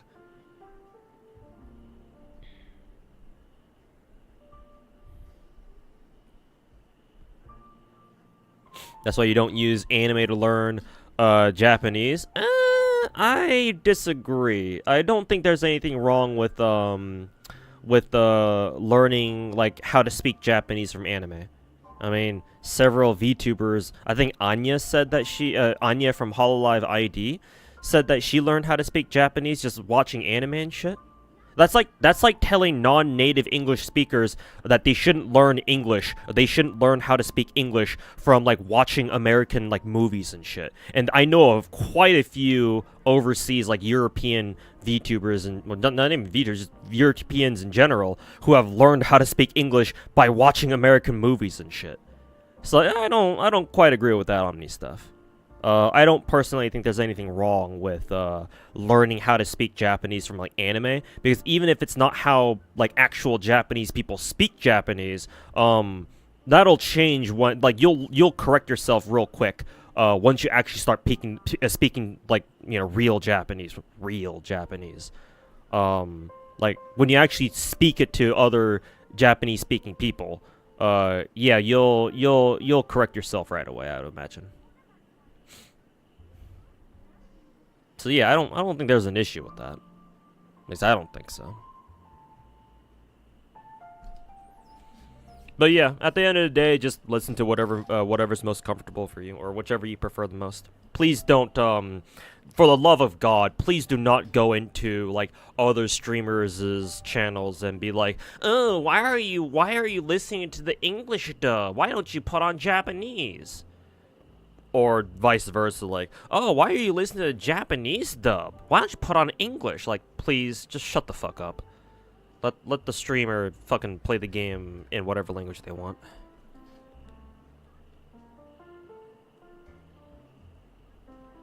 Like, honestly, those types of people annoy me a little bit more than, like, the meta backseaters. If I'm gonna be fucking honest with you. Like, the meta backseaters for Genshin and Star Rail streams, they're annoying, but, like, at the very least, they're trying to, like, at their core, their core intention is at least to help the streamer. Right? They're trying to help at least most of the time. But, like, what the fuck kind of benefit are you trying to give to the streamer by telling them to switch to fucking dub? What the fuck is the point of that? Like, at that point, you're just telling them to switch to dub so that you're satisfied in someone else's stream. So yeah, you can go fuck right off. Yeah, fucking dub, fucking, you know, oh, English dub is best or Japanese dub is best. Yeah, those people can fucking fuck themselves. Holy fucking shit. Again, I consider them more annoying than the fucking, the meta whores.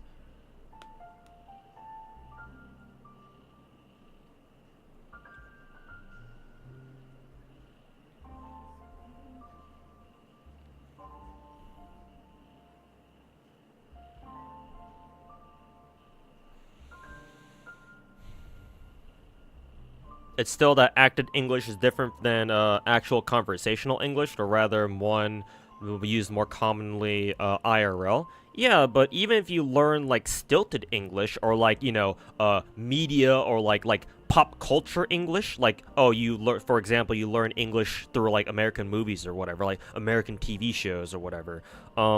Like even then, at least you know the language. Right? It's not like there's anything wrong, like grammatically or like how they how they pronounce words. Matter of fact, when it comes to like pronunciation, at least, like media is actually really good because most of the time, like voice artists or whatever, or like actors and actresses, like at least take the time to like pronounce their words like very. They enunciate very well, right? So it's very easy for non-native speakers to learn, oh, this is how you pronounce this word, and this is how you pronounce that word. Like, knowing the language, even if it's not like, quote, real English or real Japanese, is much better than not knowing the language at all. And, like, if you're smart enough to learn how to speak another fucking language just by watching, like, TV shows or anime or shit like that, then, bro, you are more than intelligent enough to realize, oh yeah, this is still, you know, this might be, like, stilted English or stilted Japanese, and here's what I should do to like speak more naturally or more fluently, blah blah blah. Like, you can figure that out very easily, I would imagine. Because years, like the past 4 years of fucking watching Japanese VTubers, I don't know how to speak Japanese, bro. Like, a couple broken phrases here and there, sure, maybe, but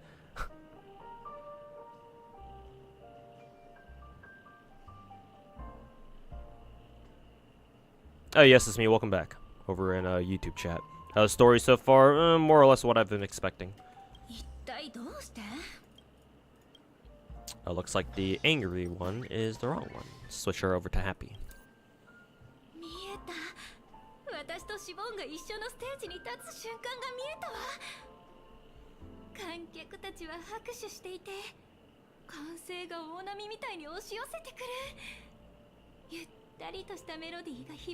Surprise, this is a thing. Sounds so petty. What, the fact that people go into other people's streams and tell them to change the dub? I mean, you know, sounds like average chatter behavior to me, but you know, yeah, that is a thing.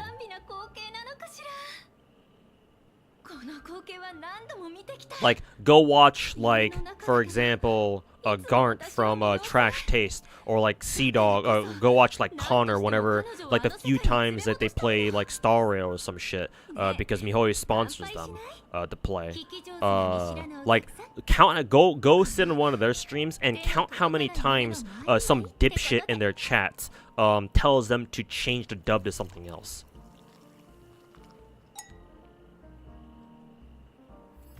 Like Star Rail and Genshin and Korean dub. Hey, yeah, there's nothing wrong with that either. If you've grown up or if you prefer Korean dub because you consume a lot of Korean media, like, you know, K-pop or K-dramas or whatever, then yeah, that's perfectly legitimate. Well, that's perfectly valid.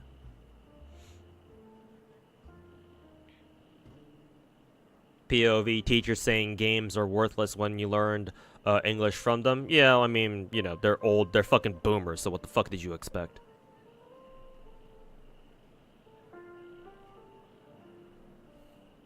All boomers are like that. Well, not all, but most boomers are like that. What do you mean you can't? What do you mean? You can make money out. You can make a job. You can make a living. By not working a standard 9-to-5 office job. What do you mean you can earn money doing what you love? What do you mean you can turn your hobby into your job?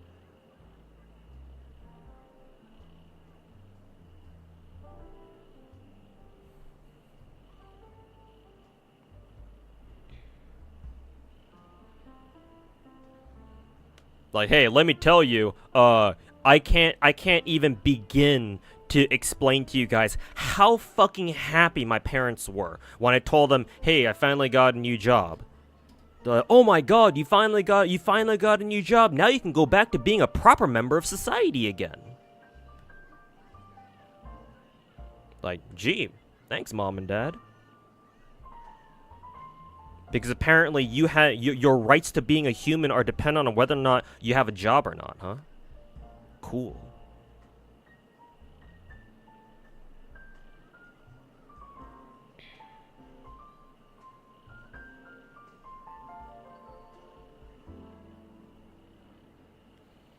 Don't mind me, I will go laugh at their funerals.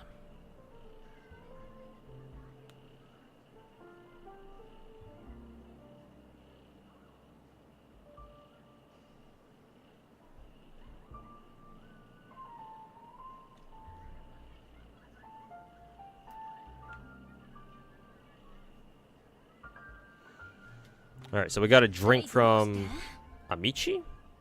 Fuck are we supposed to do here? Use clockwork. Oh no, we have to keep switching her shit. Okay.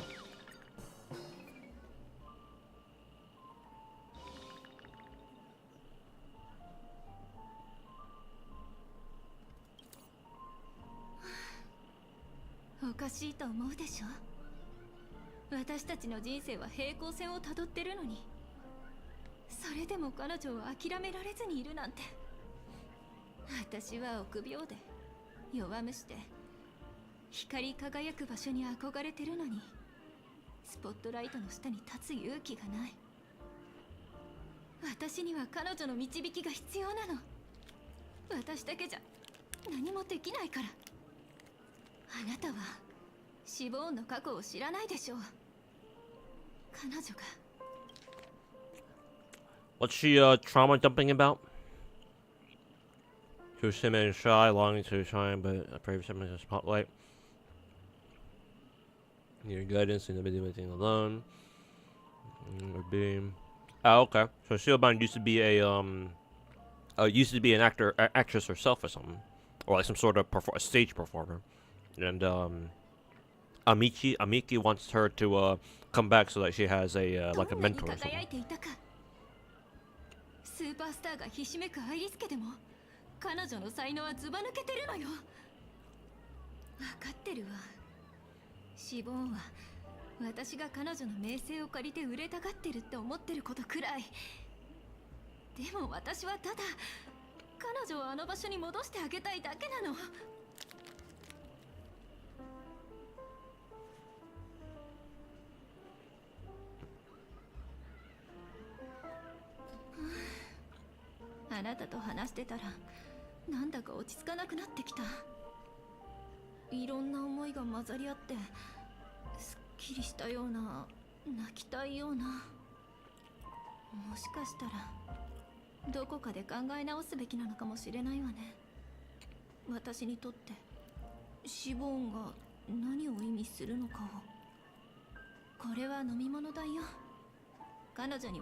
Hey, Mr. J, how's it going, man? Welcome back.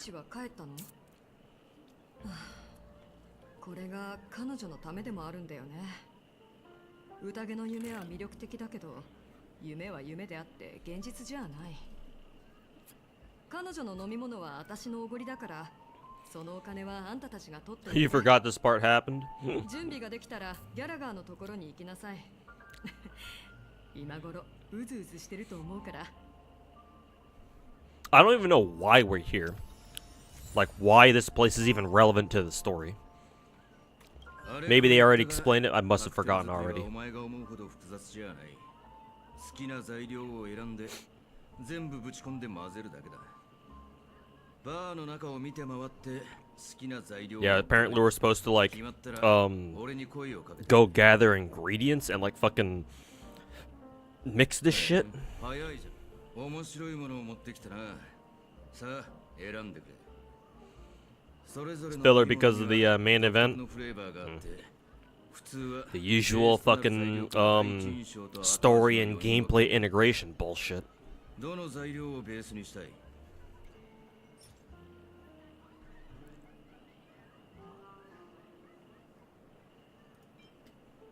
これはあのハヌヌが愛してやまなかった飲み物だと言われてる。もちろんこれの元になった飲み物の話だ。こいつは酸っぱくて苦く、泡が喉で Unless it's foreshadowing for 2.2 or something. I suppose we won't know until 2.2 story shows up then. 監獄や牢屋を連想させるんだ。ベースを選んだら次は副材料だな。こいつはベースと不思議な化学反応を引き起こすんだ。主張しすぎるのはダメだが、忘れられない味覚体験をもたらすものである必要がある。どの材料を使いたい？ I would like to go with the bright future, but I don't have that, so. これは最もパンチのある副材料。俺のお気に入りだ。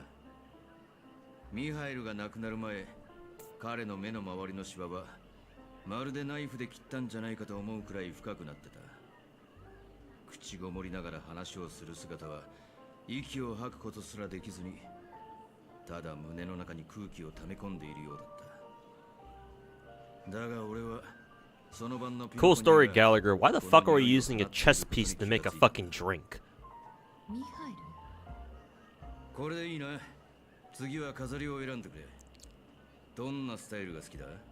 ここには何でもあるぞ。宇宙企業のお気に入りか。お前も野心があるな。よし、完成だ。この暴殺と創造の時でお前に敬意を示そう。変革者。偉大な復讐に乾杯。やるじゃないギャラが。腕はなまってないみたいだね。お前ら満足してもらえたか？この味、スラーダよりずっと複雑だね。豊かな味わいで何重にも広がっていく。まさに傑作ね。特に副材料の扱いが素晴らしいわ。何か特別な風味が感じられる。辛くて酸っぱいけどほんのり甘い。これが何を意味するのかはわからないけど、ギャラガーは自分のコンセプトを説明してくれるのかしら？残念だが、もし深い答えを期待してるならがっかりすることになるぞ。それの持つイメージはとてもシンプルだ。それは美しい夢の本当の味。Can't wait for 2.2 story. この本当の味って It's hopefully better than whatever this そ is. のミハイルって人と関係があるの？そうだ。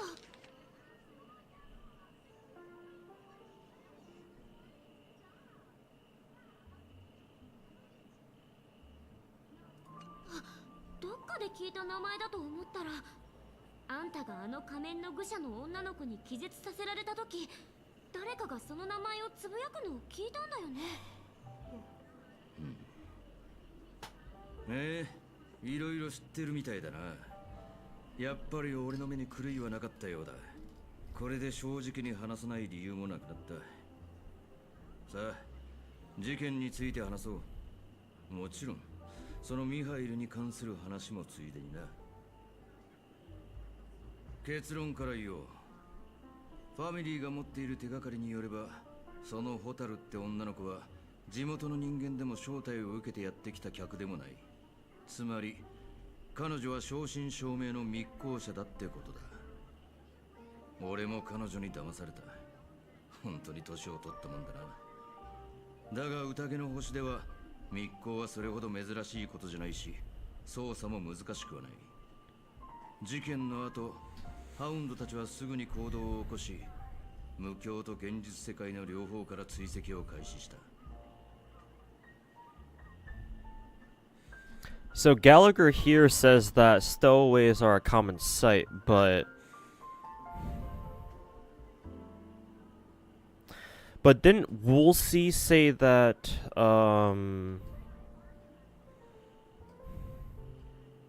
Woolsey said that stowaways don't exist or something to that effect when Aventurine asked them.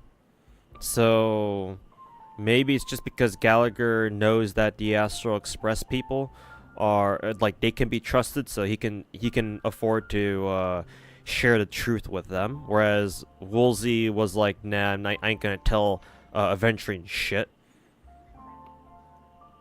or something like that. But then again, the hound that we tried showing our papers to earlier, and then we just got rid of him by fucking doing the whole clocky shit on him. He said he didn't know who Gallagher was, right? Huh. So is Gallagher sus? ところが結果は悪い知らせが一つ舞い込んできただけだった。しかもとんでもなく悩ましい知らせがな。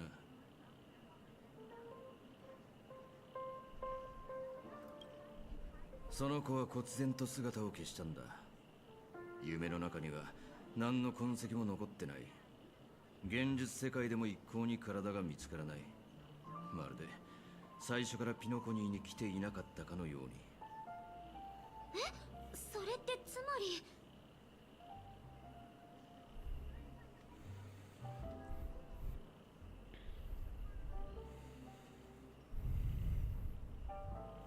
り。いや、それはありえない。問題は彼女が死んだことじゃなく、そもそも現れたことがないようになってるってことだ。はっきり言うが、 Anyone knows how to unlock the people emotes on mobile? There should at this point there should be like a 7TV emote like mobile extension, I think. Something like that. I feel like there should be one. I just don't know where to get it. 見られた以上、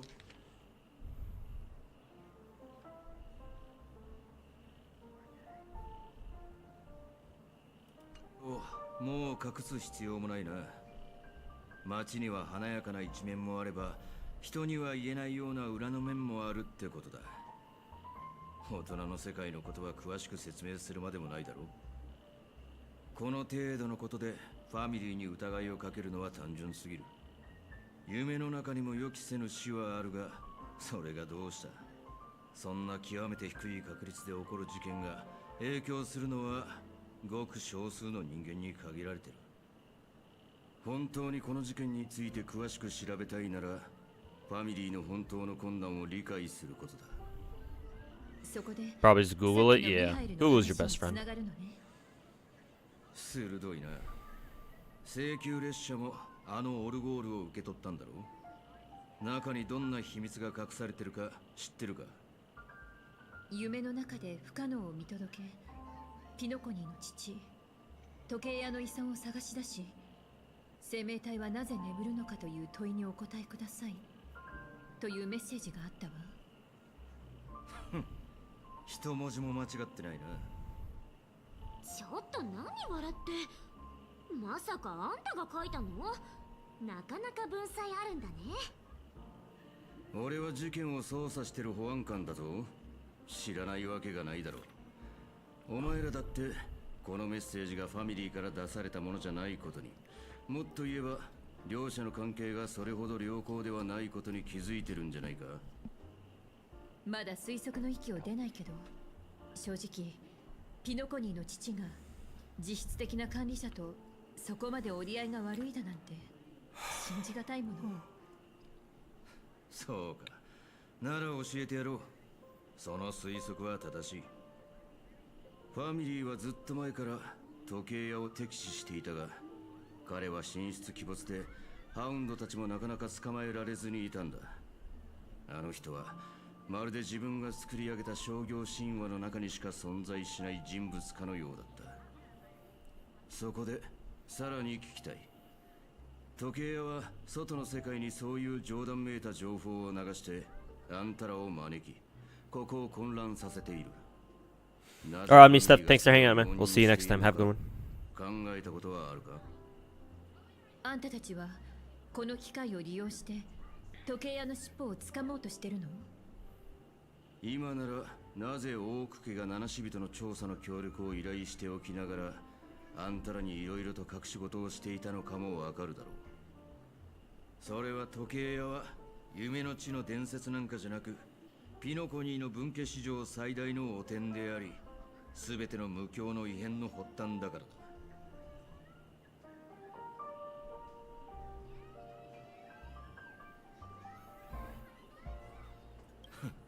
まだわからないか？俺が言いたいのはミハエル、ファミリーの裏切り者。彼こそが有名な時計屋なんだ。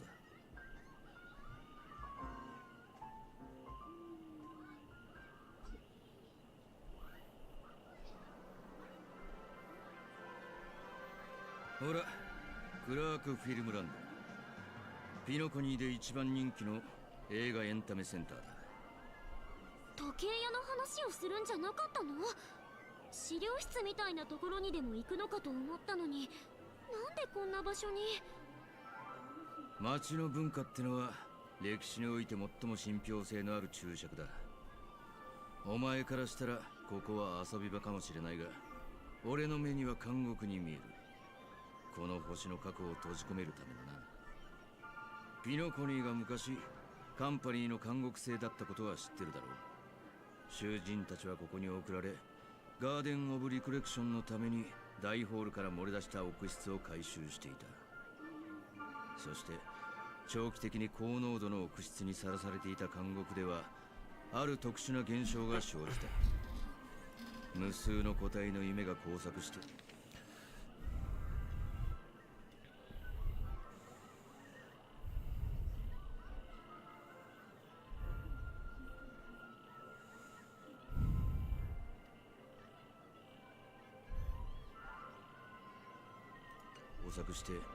人々は夢の中で出会い、現実世界のような生活を送るようになったんだ。だが何事にも代償はある。美しい夢も例外じゃない。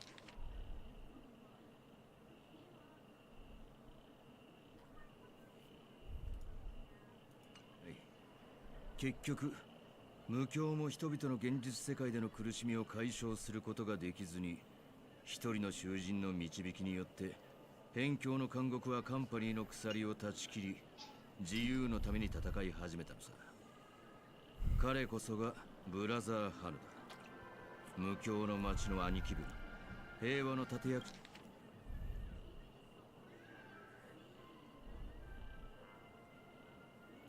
者にして弱き者の永遠の仲間。歴史とは常に勝者によって書かれるものだが、芸術的な編纂を除けばクロックボーイはピノコニーの歴史を背景として創作されたアニメだからな。これは紛れもない事実だ。このキャラクターたちは美しき夢の街の中だけじゃなく、遥か遠い過去にも生きていた。それが分かれば俺たちがどうしてここに来たのかも分かるだろう。この辺りはハウンド家の人がたくさんいるんだね。封鎖命令が出たばかりだからな。あのサンデーが直々に下したらしいが、一体何をするつもりなのか。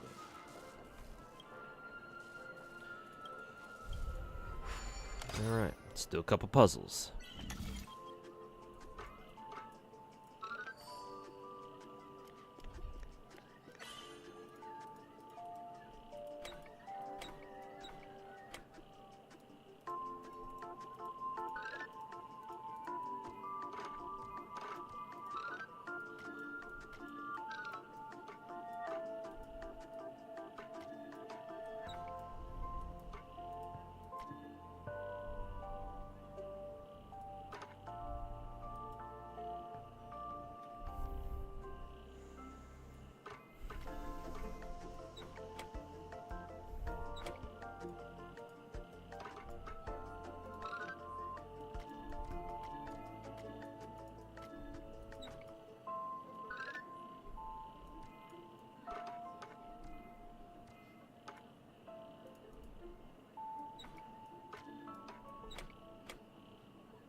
ほう、随分と大掛かりだな。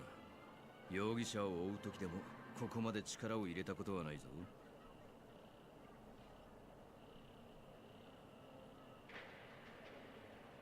いや、中は人が多いから外で話した方がいい。さあ、静かな場所を探して話を続けよう。ここにするか。見晴らしが良くてちょうど彼の姿も見える。クロックボーイ。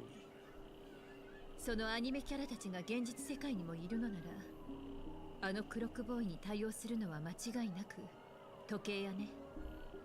彼はブラザーハヌの仲間で、美しき夢の街の初期メンバーの一人だった。つまり歴史上の時計屋自身もその戦争に加わり、しかもアスデナ側に立っていたことになるんじゃない？それは壮大な独立戦争だった。仮面の愚者、七死人、虚構歴史学者、弔い霊人、厄災前衛。ハルノは多くの仲間と他の星から来た客の助けを借り、戦乱を平定した。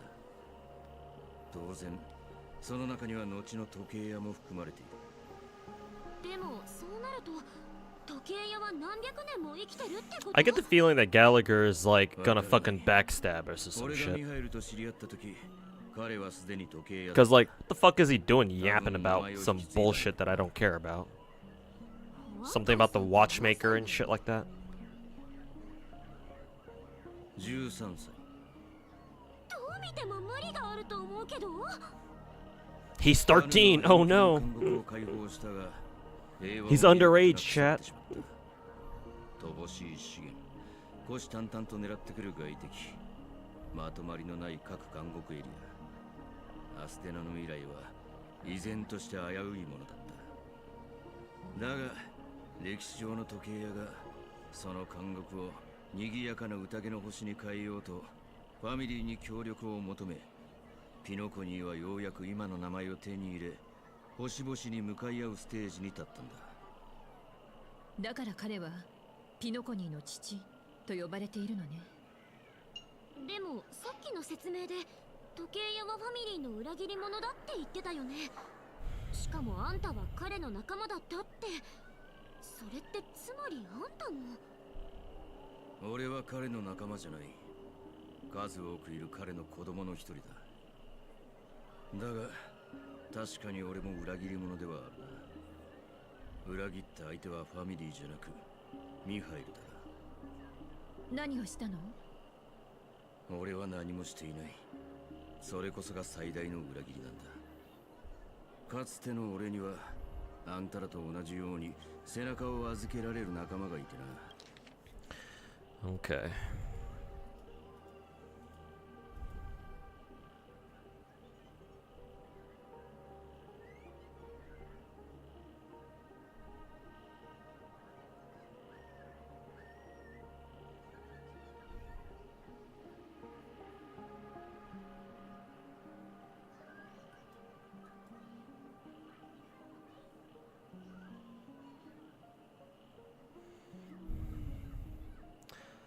see. Hanu freed the frontier prison, but peace still eluded him with limited resources, threats from the outside world, and internal conflicts between major prison districts. The future of Azdana was uncertain. I assume Azdana was what the planet was called before it turned into Panakani. It wasn't until the Watchmaker approached the family with the idea of turning the prison into a planet of festivities that Panakani finally gained his name. Yeah, it is. Thus he became known as the father of Panakani. You say Watchmaker betrayed the family. You said you were his companion. So that means, no, not his companion, but rather one of his many children. But indeed a traitor not to the family, but to Mikhail. He did nothing. This worst betrayal of all. 一緒にピノコニーのために心血を注いでいたんだが、オーク家はそんな俺たちに不義を働いたんだ。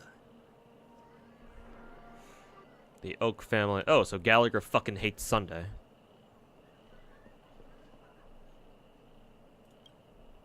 ミハイルは年を取ってたから、もう自分の子供を守ることができなかった。そして俺たちはファミリーから離れ、自分たちの道を模索したが、調和の裏切り者となってしまった。本当の裏切り者は他にいたにもかかわらずな。奴らは対外的には時計屋の名声を称え続けていたが、裏では密かに彼を誹謗中傷して恥ずかしめていた。それでも俺たちは彼の名誉を取り戻したいと願っていた。本物の裏切り者、すべての黒幕さえ見つけ出せば、ピノコニーの調和は正しい軌道に戻ると思っていたんだ。だが俺たちは負けた。Do you mind adding this? 夢の地が受けた影響はあまりにも深刻で、終わりのない追撃の中で俺は諦めたのさ。Oh, caught? Yeah, sure. 負け犬みたいに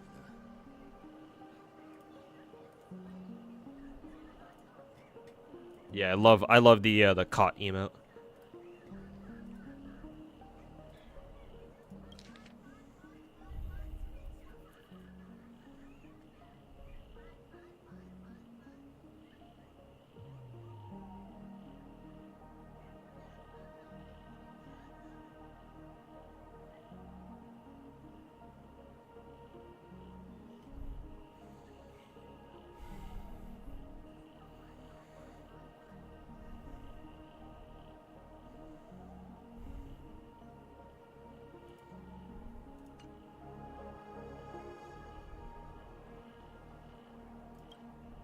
ファミリーは再び俺を受け入れ、保安官の仕事を与えてくれた。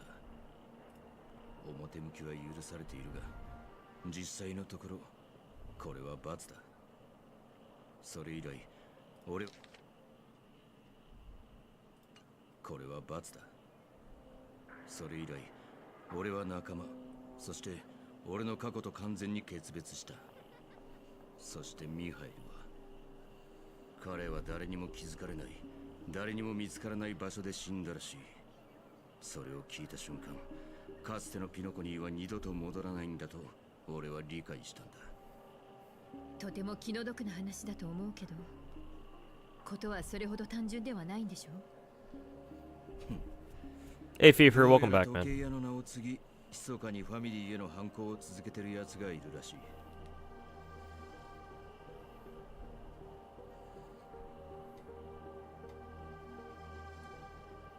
残念ながらこれだけの年月が経っても俺はまだそれが誰なのかつかめてない。それどころかそいつが果たして人間なのか、それともミハイルの幽霊が夢の中をさまよっているのかすらわからない。これでわかったか？なんで俺がここまでお前らに話したか。あの子の死はきっと時計屋の遺産に関係しているからだ。そして謎の霧に包まれた先、俺たちが探している答えはそこにある。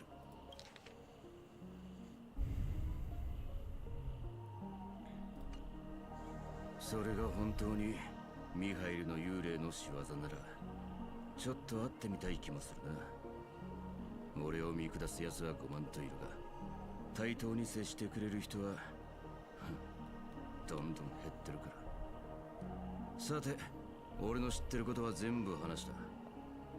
お前らがこの老犬を対等に見ようとしてくれた例だと思ってくれればいい。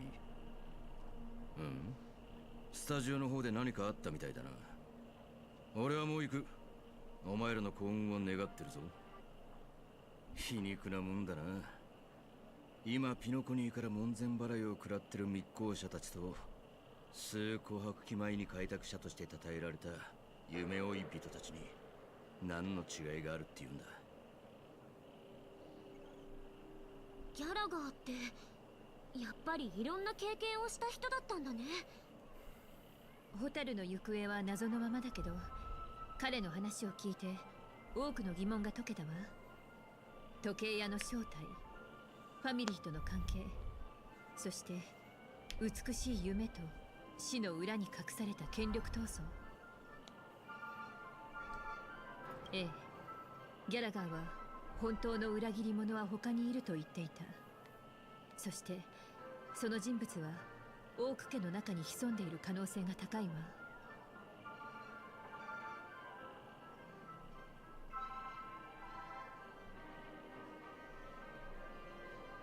それもこれまでに集めた情報と辻褄が合うわね。ホタルはその遺産 What の was た that め question again? And that death is related to the Watchman. Oh, okay, yeah. 今回の惨劇に巻き込まれた。これで確信が持てたわ。アベンチュリーさんが黄泉を犯人扱いしたのはそもそも何の根拠もないことだったのね。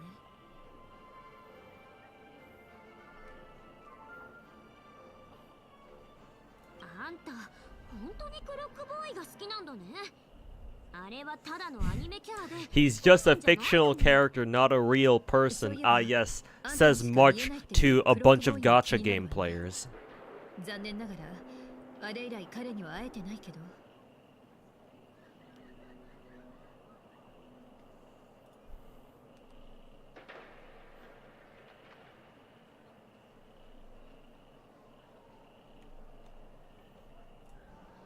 今回の調査でこれまでに立てた推測を検証できたわ。でももっとよく考える必要がありそう。ベルトにメッセージを送って向こうの状況を聞いてみましょう。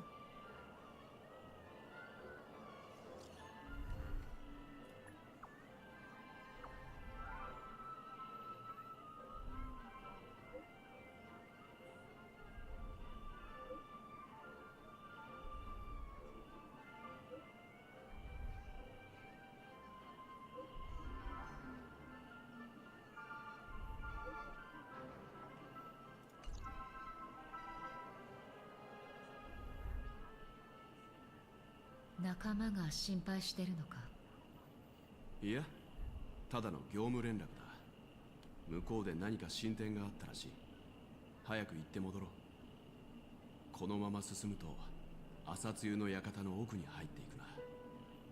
これまでの道のりは順調だったというより順調すぎた。警備が厳重なファミリーの拠点とは思えない。まずは話を聞ける人を見つけよう。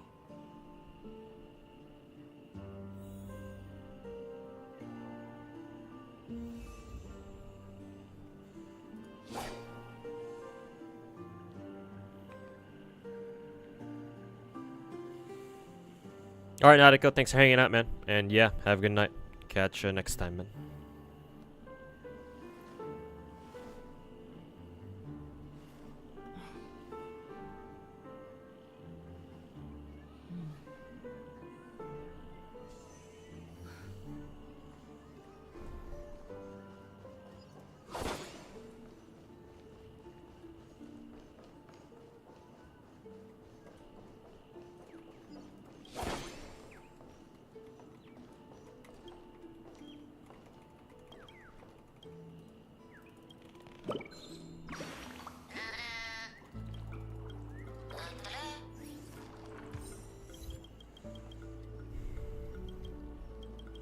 Hey, Jota, or Ahota.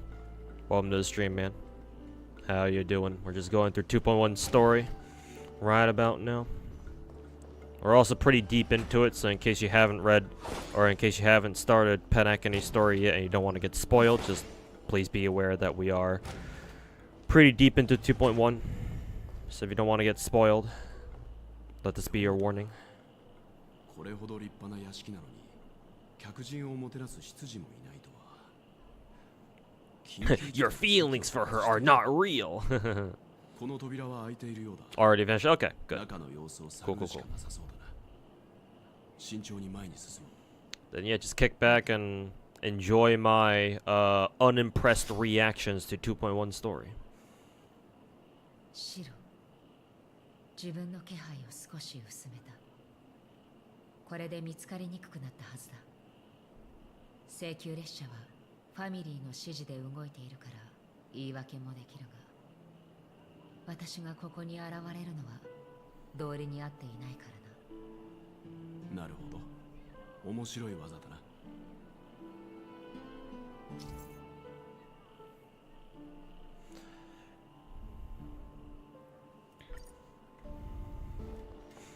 The in-game tutorial on how to use Acheron.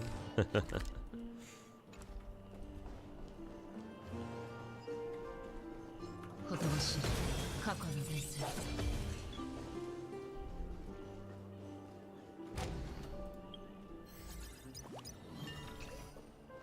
あの箱庭の模型は黄金の時だな。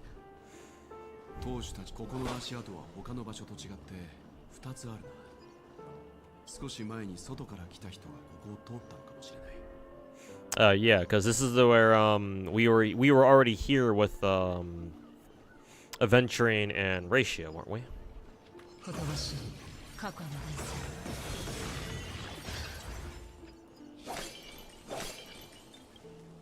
足跡の主が誰か特定できるか。うん。独特で派手な模様。サイズからして男性だな。おそらくあのスターピースカンパニーの使者アベンチュリンさんだろう。アベンチュリンならもう一人は。2つの足跡は前後ではなくほぼ横並びになっている。この状態から考えるに同行者は彼の部下ではないはずだ。カンパニーはピノコニーを取り戻そうとしている。彼らがここに現れることも想定の範囲内だ。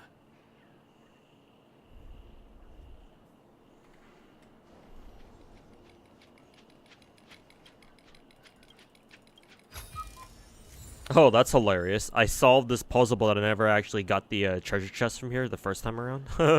That's funny.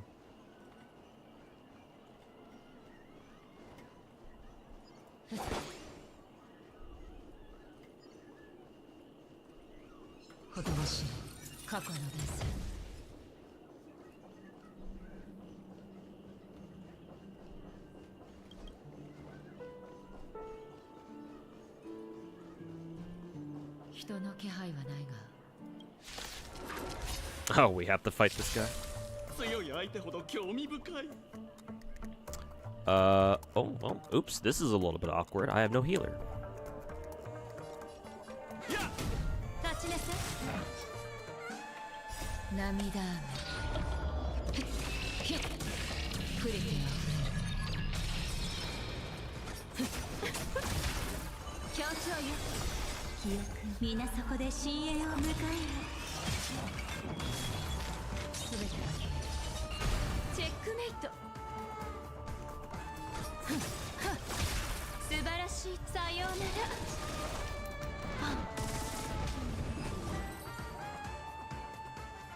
モンスターの体から何か落ちたぞ。これはメモ。執事が他の使用人に残した指示のようだ。朝露の館の使用人たちは他の仕事を割り振られていたようだな。そしてそれはロビンさんが死ぬより前から始まっていた。多くの人手を必要とする作業かもしれない。例えば調和セレモニーとか。だが理屈で言えばどれほど重要な任務であろうとファミリー以外立ち入り禁止の場所なら人を残して待機させておくべきじゃないか。つまり誰かが意図的に彼らを遠ざけたと言いたいのか。ああ、ただその理由はわからない。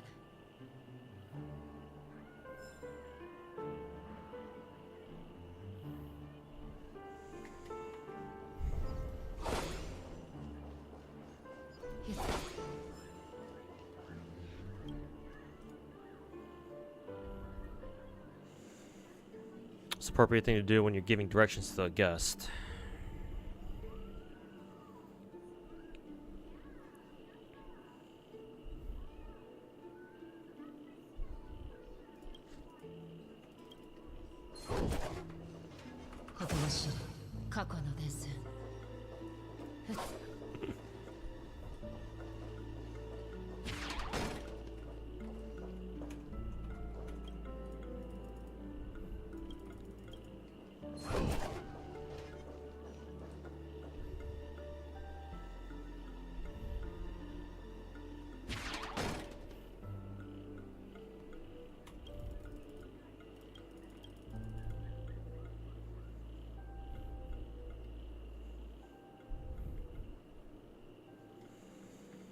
Imagine a VIP of the family is raising a toast to everyone, including you. How would you respond?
Can I talk to these guys yet?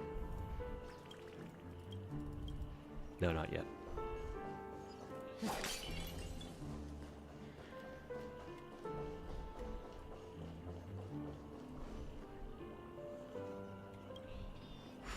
Huh, you can actually enter the sand pit as well.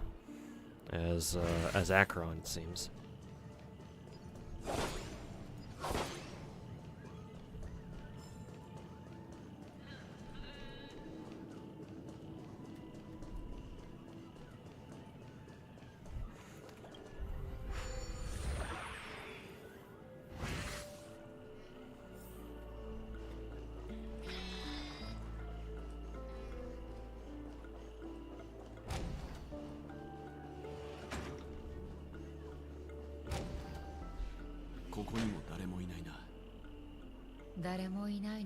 Oh yeah, there's a chest.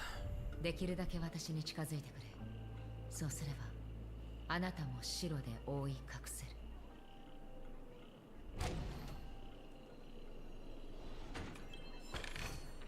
探せば見返りはある。列車のみんながピノコニーに到着した直後、サンデーさんはロビンさんを連れて俺たちを出迎えてくれた。その時彼女の声に少し違和感があったんだが、どうやら気のせいではなかったようだな。ロビンは調和が何らかの干渉を受けているせいだと考えていたようだが、私の知る限り運命の偉大な力に干渉できるような存在はそういない。それはつまりファミリーの中に裏切り者がいるとしたら、その人物は高い地位にいるか計り知れない力を持っているということだ。それもサンデーさんが裏切り者を捕まえられずにいる理由かもしれないな。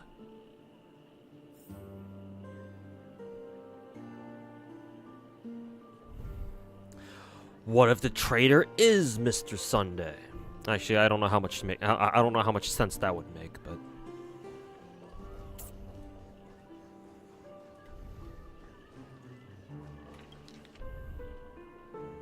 Robin, Hotaru, そして他の死者の情報。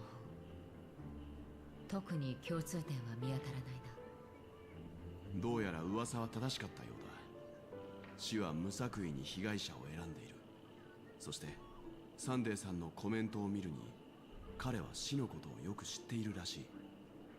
彼はただそれが再び現れたことに驚いているんだろう。この公園水は厳重に保管 This is the new 2.2 Gacha light cone, right? The one that is the alternate option for Robin, I think. Hey Hector, welcome back. How's it going? 彼らの関係は今どうなっているんだろうな。人は成長の過程で多くを得るが、その反面多くを失うこともある。ああ、時はすべてを色あせさせる。幼い頃の美しい夢もいずれは覚めるものだ。Oh, we already have it. It's a 2.1 4-star light cone. Okay, gotcha. So we already have it then. How am I hating the story so far? I don't explicitly hate it, but it's still more or less pretty mid. Outside of a couple of instances, I think my favorite part so far is Aventuring's interrogation for sure, or the interrogation scene with Sunday. Any general suggestion for FGO servant ticket? Honestly, 4-star servants. I would need to have like the entire available list. I suppose if you have Castoria or if you have Koyanskaya Light, whichever one you have, perhaps consider either an AoE Arts or a AoE Buster farmer. Either an Arts Looper or a Buster Reloader, depending on what you like better. Extra MP levels would legitimately not be bad. Or getting an extra MP level for like a servant for like a 4-star Buster Reloader or Arts Looper that you frequently farm with wouldn't be bad either. But I mean, these are 4 stars, so I don't know how often you're gonna do that, or I don't know how often you farm with 4 stars.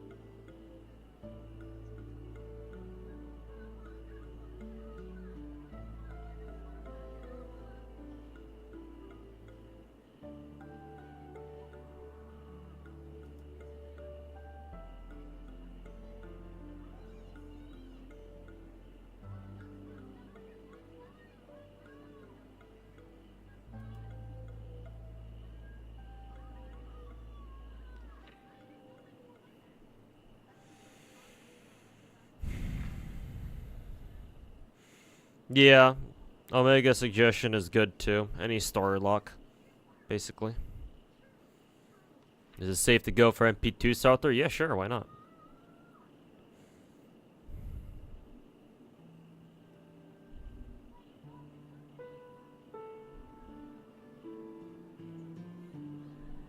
Still don't have Nira after like 6 years of playing? Oof. Well, I mean, yeah, go for whoever you like. Hey, oh, Hayes, welcome back, man. Thanks so much for the 6-month resub. Welcome back. Finally started playing Star Rail. Any tips for a beginner in this gacha? Level up your healers. Your healers are going to be very important for early and mid game. I mean, technically they're important all the way through end game, but you'll definitely want them by mid game for sure. So, level up Natasha, work on getting your free copy of Lynx, and level her up too. Unless you get spooked by Bailu, in which case you can just work on Bailu instead of Natasha or something. Sunday 容疑者についてかなり詳しく調べている。この裏切り者は長い間ファミリーを悩ませているようだ。どれもファミリー内部の人間のようだな。だが俺はこの中の誰にも会ったことがない。この特徴は何か気づいたのか？いや、何でもない。きっと私の考えすぎだ。その裏切り者が本当に存在するなら、彼がホタルとロビンを殺したのか。サンデーさんが今回の事件を重要視しているのはそれが理由なのかもしれないな。ここまでにしよう。他に注意すべきものはない。 And also the Jim Nero costume. 門を Hey, 入るまでは you can finally use it ファミリーを now. 相手にすることになると思っていたが、まさか俺たちを迎えてくれたのが空っぽの屋敷だけとはな。Bold of Welt to assume that they're alone. 許可なく立ち入り禁止の場所に入り込むとは、客人にふさわしい振る舞いではありませんね、ベルトさん。そして巡回レンジャーのヨミさん。すまないサンデーさん、声をかけられる人が見つからなかったからつい勝手に入ってしまったんだ。どうか許してくれ。たとえ出迎えがなかったとしても、普通は主人が来るまで待つべきではないでしょうか。そちらの巡回レンジャーはともかく、私の知る限り請求列車は正式にファミリーの依頼を受けている。 Give up on Fire Emblem Heroes. Meta changes are too much for you. You need another gacha game besides FGL. Star Rail is actually Star Rail is actually uncannily similar to FGO. Star Rail and FGO have a lot of similarities actually. Like more so than you would expect. So honestly, Star Rail might not be a bad gacha for you. Just prepare to have to break out your wallet once every at least once a month though. Because the characters. But yeah, if you wanna stick with Star Rail, don't be afraid to don't hesitate to answer or to ask any questions.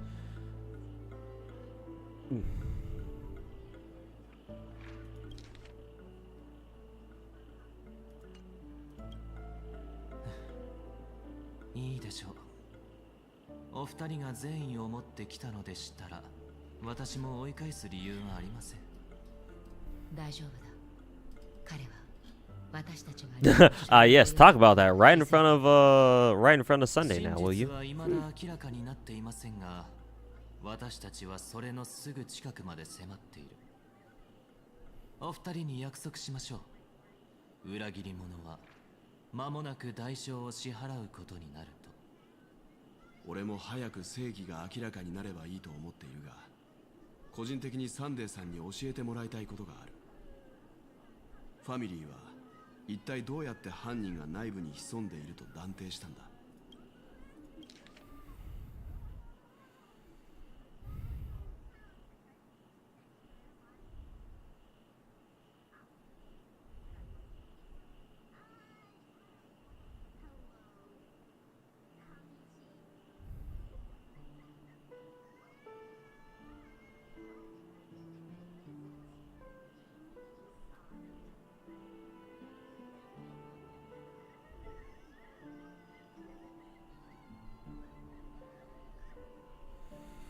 I don't like how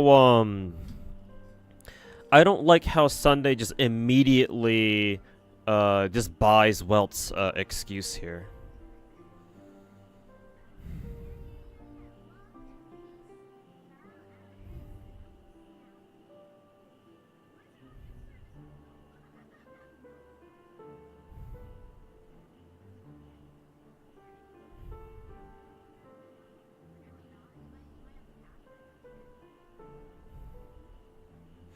Yeah, Welt just kind of sweet talks him into being like, "Oh no, we're innocent, bro. We weren't doing anything sus at all. No, sir."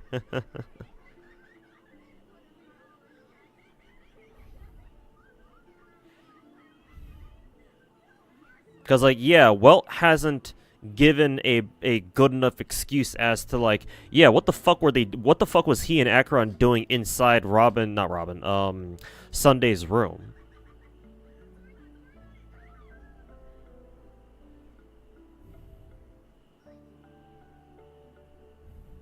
Yeah, Welt just basically dodges Sunday's question of but even if there's no one to greet you, you should wait for the host, don't you agree? Or he dodges his original question. And suddenly he just completely forgets about that? Like, shouldn't Sunday, like, insist on, like... Shouldn't Sunday insist on, Welt and Akron being like, well, yeah, why the fuck were you in here, though? Like, shouldn't you have been fucking waiting outside?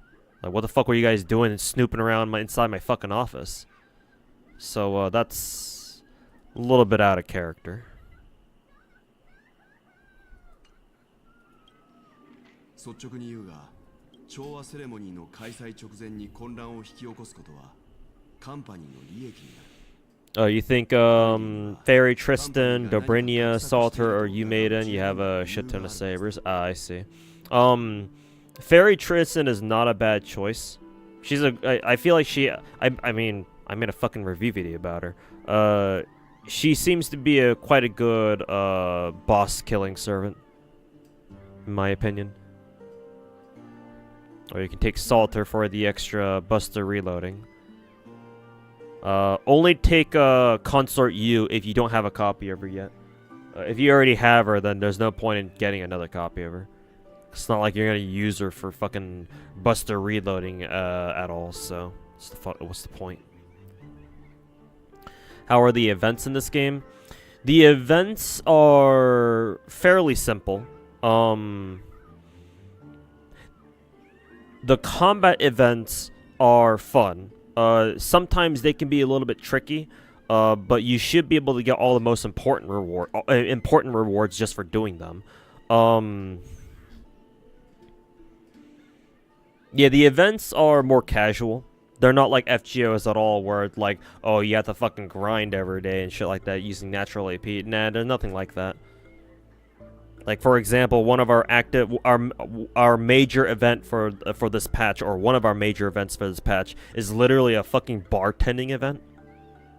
I don't know what it's about, but it's, you know, I'm not too sure how much, like, gameplay it has. So, they're more casual, for sure.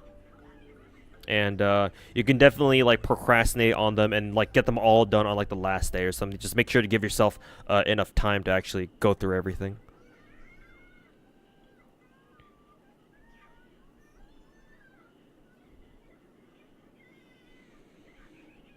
Rock, paper, scissors, battle mechanic, turn-based, and waifus. Same as FGM minus a Nasu level of story writing and no PNG heroes. Oh, and remember, no skip button.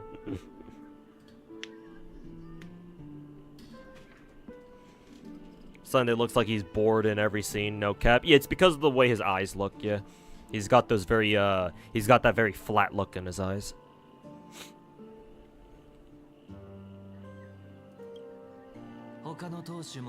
What did Welt say? How did the family come to the conclusion that the murder was within the family? With all due respect, it's in the IPC's interest to wreak havoc before the Charmony Festival, and the family has every reason to suspect the IPC's involvement.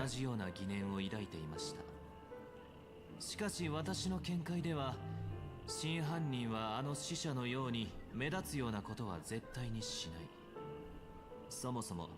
私はとっくに自らの手で彼に枷をはめていますので、むしろベルトさんの疑念をそのままお返しします。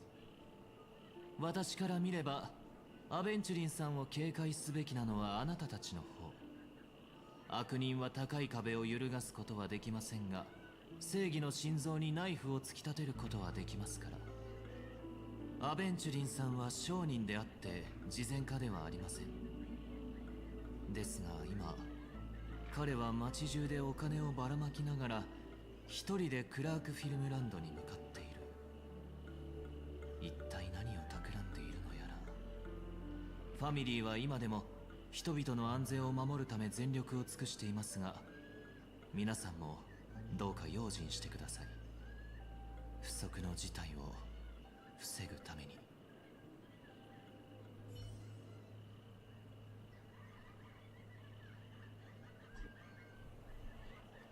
ビルポインターホットラインによると、恐ろしいエイジハゾアベンチュリン事件に大きな進展があり、容疑者が逮捕されたとのことです。この詐欺事件は Is Agi Hazo Aventuring's first name or some shit? 多くの人的、物的リソースを消耗させ、カンパニーに巨額の損失を与えました。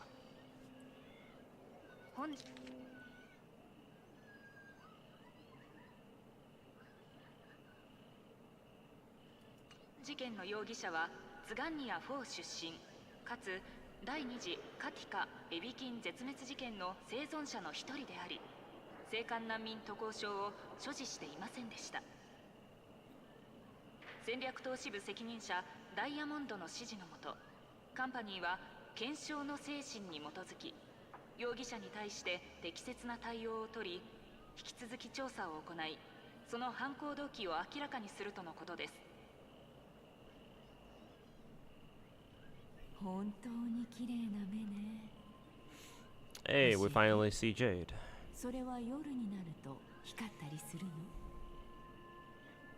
の？もしそうならとっくに売り払ってるだろうね。あなたの目が永遠に Are all of them story log? How do you check if the story in story log? Unfortunately, the only way to check that is by looking them up on the FGO wiki. And if their wiki article says that they're story logged, it'll say so. でもあなたはあの男を倒してみせた。あなたを弁護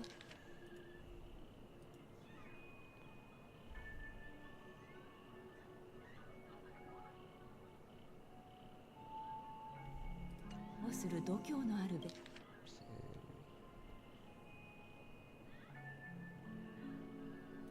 弁護士はいないわ。どうする？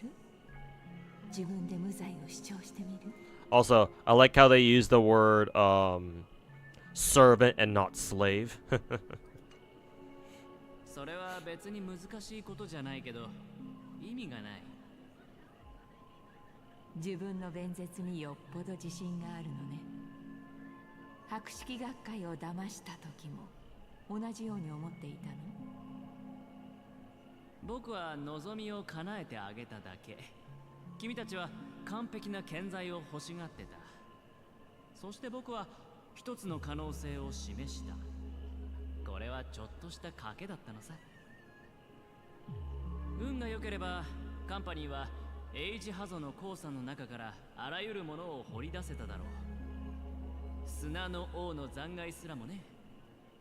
君たちは運が悪かったんだ。その点は否定しないわ。Huh. Rare typo in a Hoyoverse game. I don't know what this is. I don't know what this was meant to say, but maybe there was supposed to be a an apostrophe here. If your luck's out, as in if your luck is out. でも私が興味を持っているのは、これほど大規模な詐欺が行われたのに、どうして犯人を含め誰も利益を得ていないのかということよ。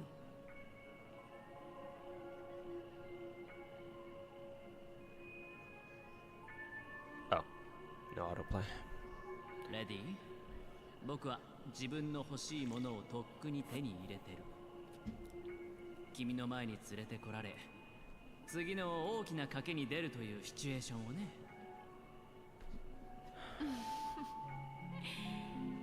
なら、この2回目の大博打について話しましょう。教えて。今回は何をかけるつもりなの？僕の命だ。君が僕を処刑場に送らないことにかける。それであなたの望みは？君たちのラーナに会わせてもらいたい。話があるんだ。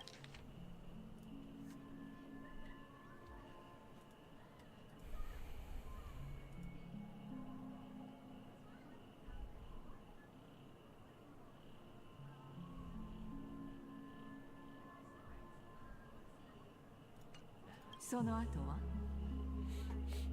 金が欲しい。そんな簡単な話じゃないでしょう。そんな簡単な話さ。30タガンバー。ちょうど僕の命の値段の半分だ。多くも少なくもない。その金さえあれば僕は君より高い地位に上り詰め、もっと多くの富を手に入れられる。でも君は僕に与えようとはしないだろう。だから彼を呼んでくれ。面白いじゃない。でも残念、ダイヤモンドはあなたに会いに来ない。誰も彼に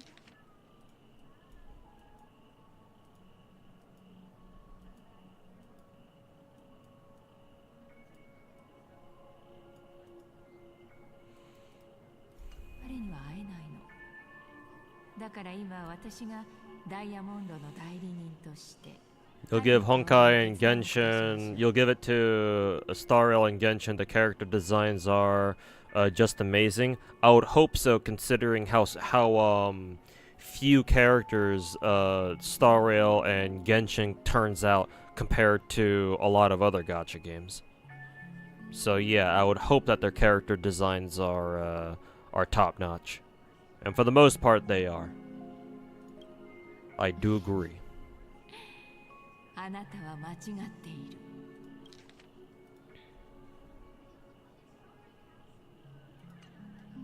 三重多眼場どころか、もっと多くのものをあげるわ。Is this like supposed to be a scene where Jade recruits Aventurine into the IPC or whatever? 望まないもの、すべてを与える。カカワーシャ。いい名前ね。残念だけど、この名前は土に埋もれる運命にある。でもあなたは生き延びる価値があるわ。私たちのためにさらなる富を作り出すのよ。さあ、自分の好きな服と肩書きを選んで、それを活用しなさい、坊や。あなたの計略がいつまでも露見しないことを祈ってるわ。命ってのは長い投資みたいなものだ。正しい人を選び、正しいことを行い、正しい結果にたどり着き、世界に自分の価値を見せつける。Gee, Aventurine, thanks for turning Star Rail into the anime version of Cruelty Squad. いつだって僕の味方だ。だから僕は今まで負けたことがない。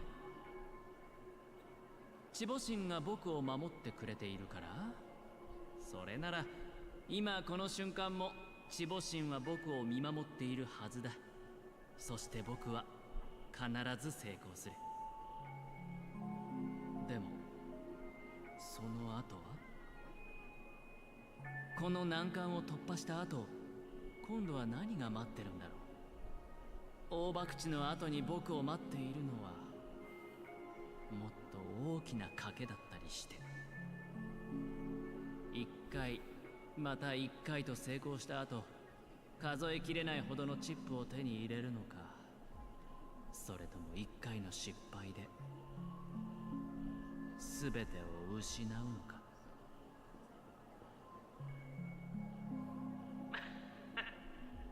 もう答えは分かってるだろう。卑しいギャンブラ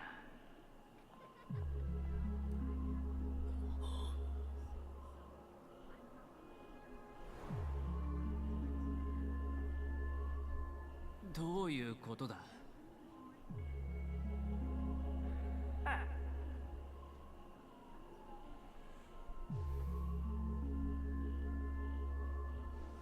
僕は夢を見てるのか、それとも完全に狂っちゃったのか。多分その両方だろうね。もう僕のことを忘れたのかい。イーマニカの軍閥に電気椅子に縛り付けられた時、君にアイデアを出したのは誰だったっけ。もういい。僕は狂ってるのかもしれないけどバカじゃない。僕の頭から出ていけ。調和の新生児。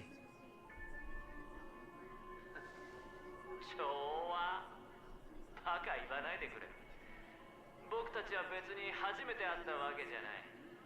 そんなによそよそ Don't play the fool, but Sparkle calls him fool all the time. Actually, no, doesn't Adventuring call Sparkle fool? Isn't the other way around? Never mind then. 君が望んでいることをよく知ってる。君は死にかけてるんだ。そして死を前にしてもなお不運な人たちを道連れにしようとしてる。だからここに来たんだろう。盛大なショーなんて本当に自分にできると思ってるのかい？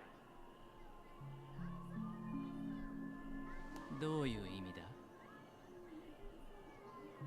君は全ての人を騙せるかもしれないけど、自分自身だけは騙せない。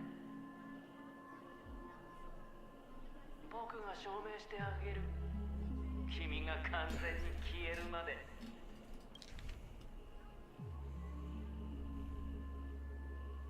僕は君と一緒に最後の道を歩こう。歩きながらゆっくり話そうじゃないか。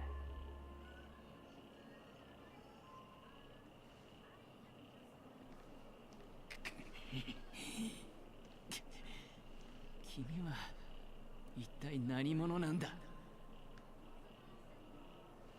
この世界の大半の人たちはある一つの結果にたどり着くためだけに生きている。そして僕はその結果さ。カカワーシャ。僕は君の未来だよ。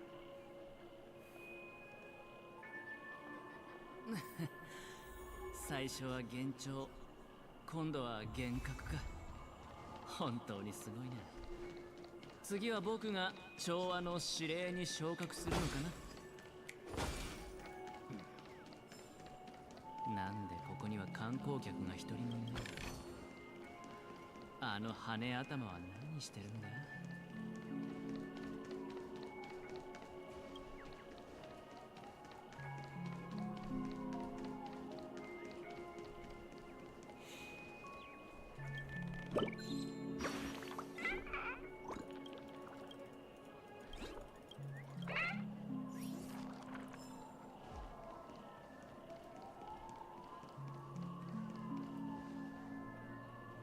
ピピ詩人が一人いるだけ。いや違う。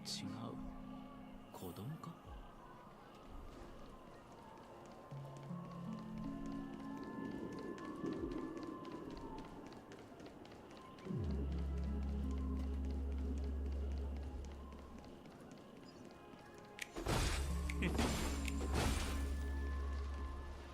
確か黄金の時は未成年者の入場を禁じていたはずだけどね。 Can you consider the Adventuring hologram a hololive? No, it would be a hollow star. どうしたのお兄さん。気分が悪いみたいだけど。 That's you. That's you. That's one of your dead people. ありえない。君は何者だ？綺麗でしょ。お姉ちゃんはこれはマザーフェンゴからのプレゼントなんだって言ってた。カラフルな瞳は人に幸運をもたらすんだって。あ、お兄さんも綺麗な目をしてるね。とっても素敵だと思う。君は一人なのか？お父さんとお母さんは？お父さんとお母さんはこの遊園地にいるよ。先に入っちゃったからこれから They're fucking dead. 僕もう行かないと。じゃあねお兄さん。お兄さんも楽しんでね。あの目、それにマザーフェンゴ。 Dude, that kid's running. ありえない。もう宇宙にデビキン人はいないんだから。Motherfucker was booking it.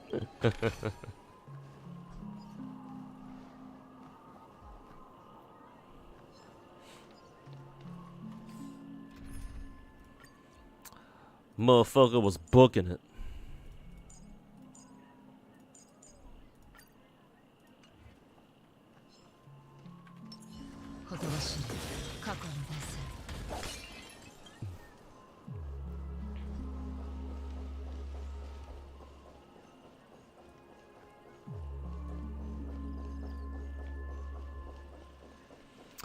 Let's make sure I'm not missing anything.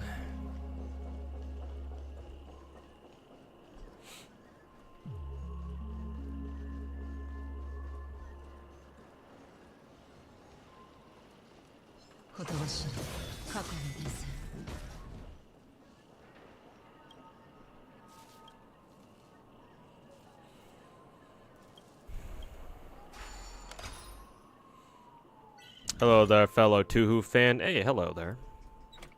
And yes, I am a fan of Touhou.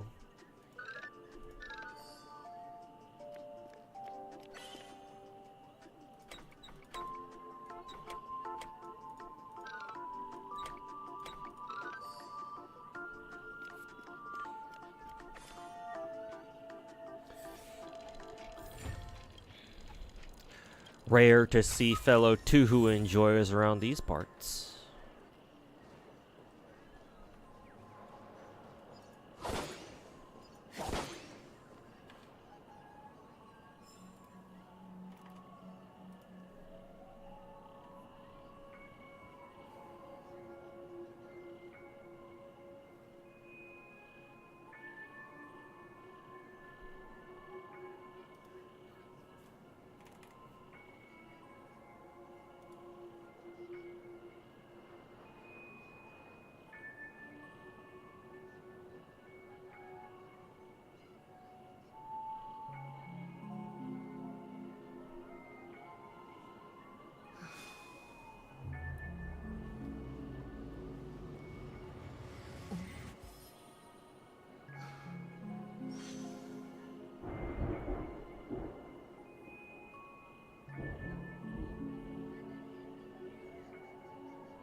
If you look at the current quest description, I did notice that the objective is getting fucked with. なんでまだいるんだ。もう分かってるはずだ。ファミリーが救いを求める家族全員に本当に寛容だったなら、どうしてこんな高い壁や深い堀を築く必要がある？でもみんなそんなことは考えない。スイートドリームシロップの味はとても魅力的だからね。君はピノコニーで孤立無縁だ。その高い壁を一人で突破するしかない。そんなことが本当に可能なのか？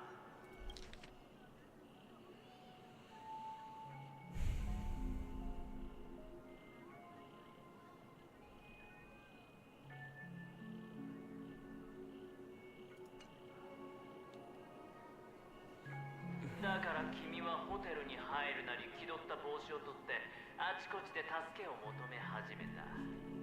砂漠の中で食べ物を拾うハイエナのように。ともすればチャンスが消えてしまうと知っていたからね。君の話と比べればレイシオのアテニークジャクの方がよっぽどマシだな。僕が本心を語ることなんかめったにないって知ってるだろ。ちゃんと聞いた方がいい。ちょうどあの教授に言及したから言うけど、僕は君と彼の共通点が大好きなんだ。陰謀と策略、特に結末の部分、華麗なる裏切りがね。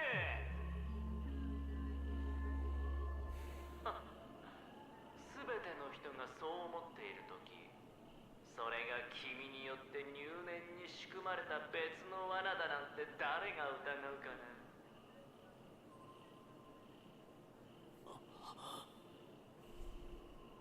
図星だ。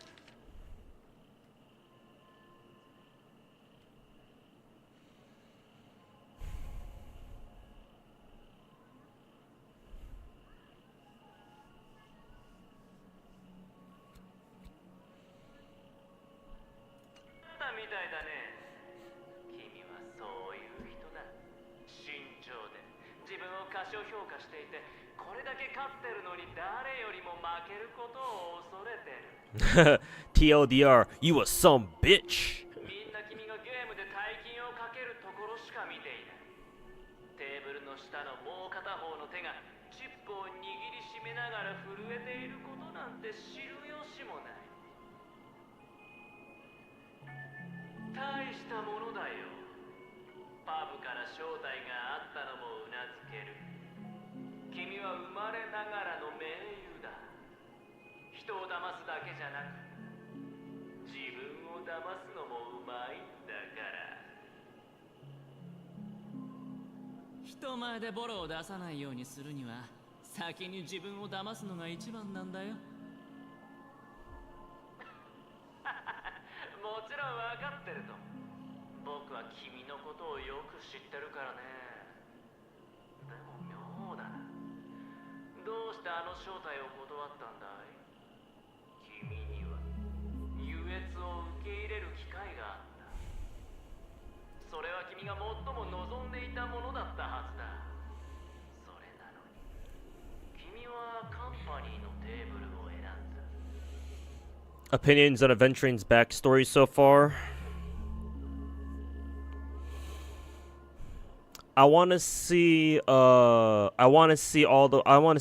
all the way to the end, but not because I think it's a good backstory, but because I need to know if Aventuring's role towards the end of 2.1, or if he continues to have a role past 2.1 is actually important enough to warrant him getting his own little fucking side story that explains his backstory and shit to this extent. Because if, for example, I don't know if this actually happens or not, but like if they kill off Aventuring in 2.1 and he'll never play another role again throughout the rest of Panakini's story, then what the fuck was the point of giving him this big ass backstory to begin with, right? And it's not even like, I don't personally consider it that decent of a backstory either. It's just your typical oh yeah, this dude had a harsh upbringing and you know he had to go through some shit, blah blah blah. Like, you know, your stereotypical underdog having to rise up through the ranks, backstory kind of thing. So far, I haven't really seen what about his role involvement in the story really warrants this sort of like focus, right? It's like, yeah, sure, he's a major character in Panakini, in the Panakini arc so far, but what has he done that's any more significant to Panakini as, like, say, for example, Selly or Bronya back in Belobog, right? It's not like you got Bronya's or Selly's backstories. They just kind of told you, right? They didn't have a fucking special cutscene or whatever that explained their backstories. Then again, it's the first chapter, so, you know, obviously stories can develop over time, naturally. So, to a certain extent, I can excuse that, but so far, I don't know. I don't really see a need for like them going so hard on Aventurine's backstory just yet. The reason why I say I want to read the rest of the story though is because I don't want to say that definitively. Because if the payoff is good enough, right? If what they're building up towards is good enough, and Aventurine like fucking blows up Panakini or some shit, okay, then that makes sense. Why they gave him such a focused backstory, or focused a lot of 2.1 on his backstory. So we'll see. But so far, if you must ask for like my opinion so far, then like it ain't looking good. That's for sure. I don't know, man. So far, all this backstory doesn't really seem that deserved, or it doesn't seem to serve that much of a purpose. But again, we shall see.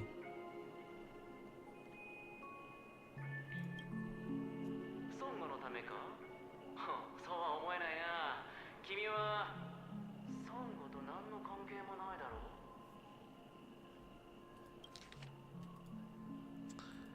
Though, now that I read this dialogue, where future Aventurine is like, why didn't you go for relation? But why didn't you go for relation instead of preservation? It is kind of cool that his backstory does explain to you, at least somewhat, why Aventurine is preservation, though.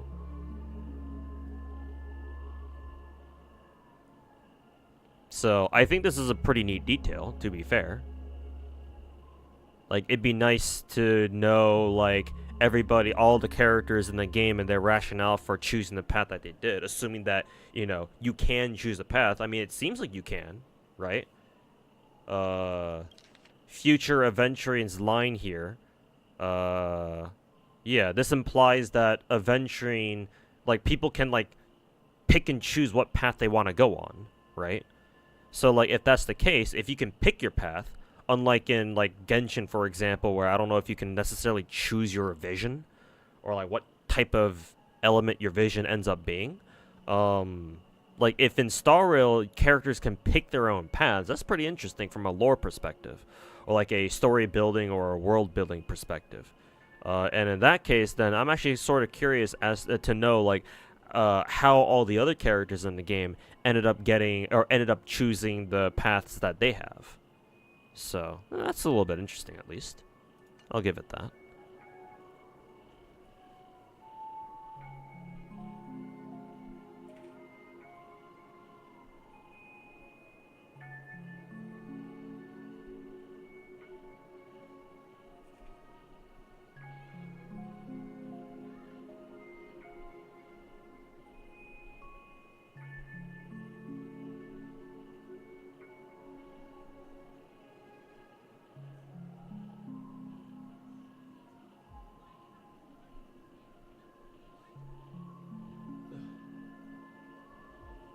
Okay.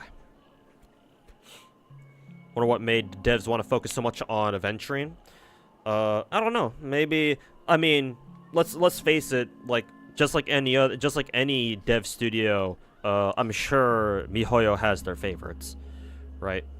Like very clearly, like the reason why Musashi in FGO had such a prominent role over multiple Lost Belt chapters is because it's very obvious that somebody over at MiHoYo just loves just fucking loves Musashi. Same thing with Skaha during the early years of FGO. So it could just be as simple as, oh yeah, they were just playing favorites. So, but that's the most reasonable explanation I have. Other than oh yeah, Aventurine just happened to be like a senior team member's favorite character or whatever. Like what other explanation do we have? Really?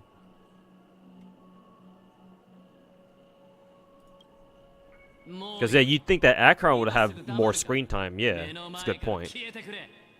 Considering, you know, who Akron is supposed to be.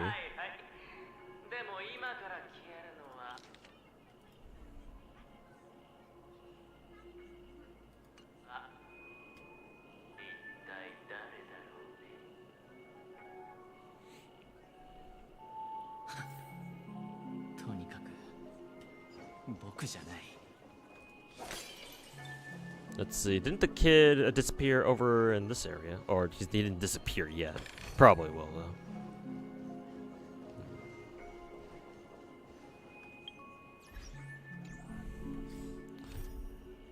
Let's see.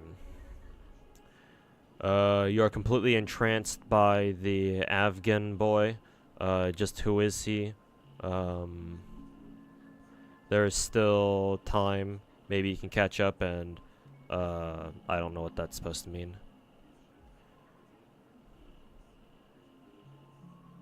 Maybe you can catch up to him and ask him why exactly what he's doing here.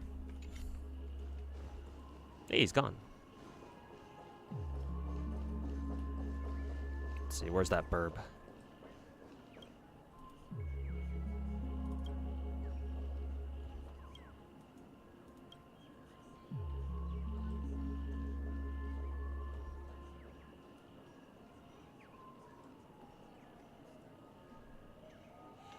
I know I got a burb prompt here somewhere. Where is that burb?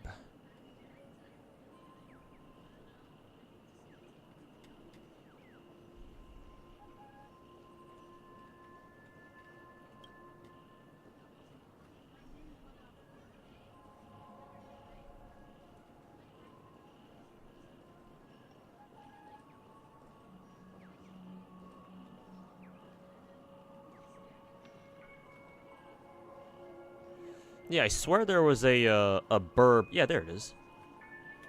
Yeah.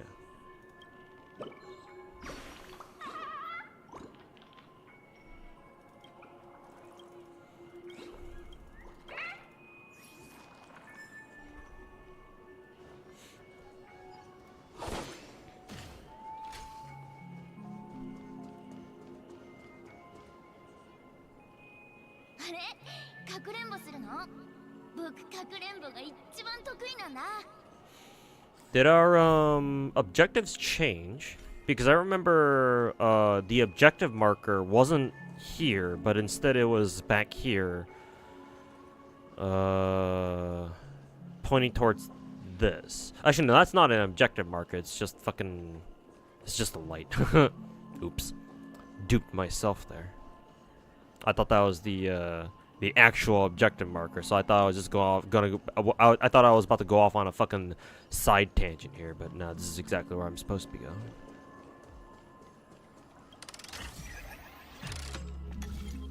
Actually, hold up. Alright, I can do this.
Is it Musashi Nasu's favorite? Maybe, could be.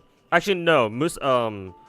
Let's see. From the new age. Oh, the new age servants. Okay, you specified new age servants. Perhaps, because yeah, we know that Nasu really likes Maeve, to the point where he calls her a Celtic super bitch. There we go. But then she's not exactly a new age servant. So yeah, maybe Nasu really likes Musashi too. I know he and Musashi's artist, the dude who same dude who drew Aoko and everybody from Mahoutsuka no Yoru. He and Aoko's or Musashi's artist are tight. So there is that.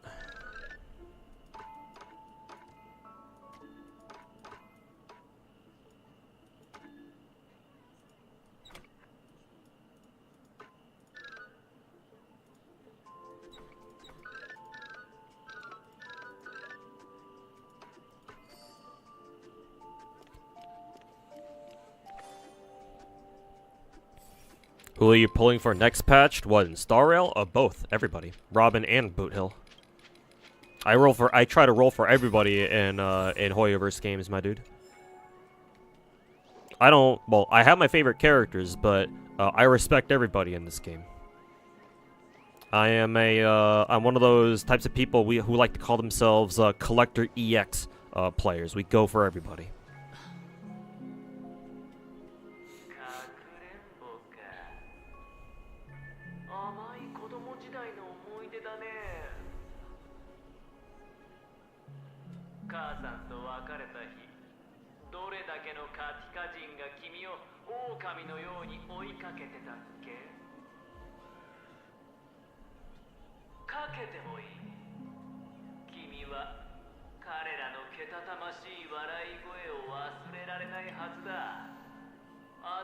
Well, you would have preferred Akron over Aventuring. I think he's a great character to view the lens of Panakini through, given their main themes. If that's the case, you have a good point there. But if that's the case, preferably, in that situation, you should have some sort of a foil to Aventuring then.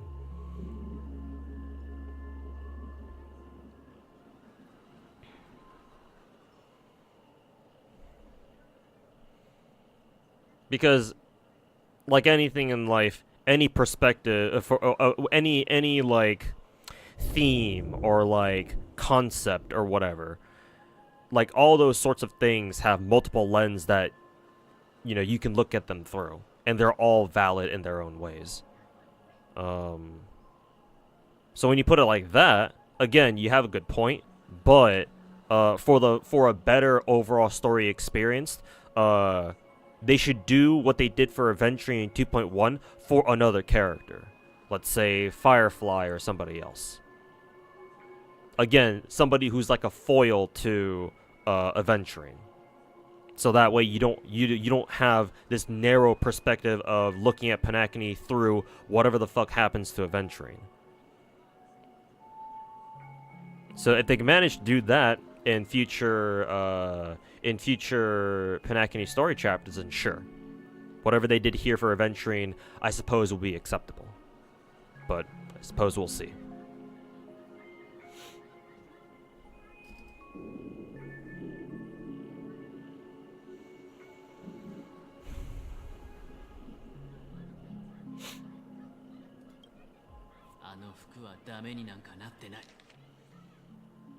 You won't forget that sound anytime soon. The shrill cackles. You have to hide underneath the blah blah. You and Big Sis playing Dead Drifting and all that bloody water. Wasn't that the last one Dad left behind? Ooh, pushing some buttons here now, are we?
Wow, 3 burbs? No, just 1. How'd I find the Arknight's CN stream? Unfortunately, I slept straight through it, even though I wanted to watch it over on Kilston's stream. However, the stuff that I heard of it, they seem pretty cool. So.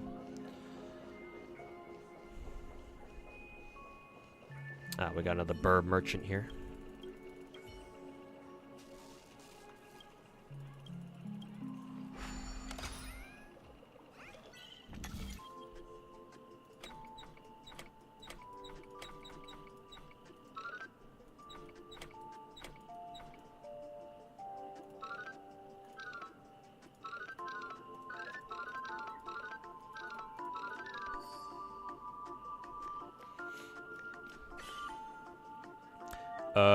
They cooked well, literally too, with that new Dungeon Meshi collab that they got planned now.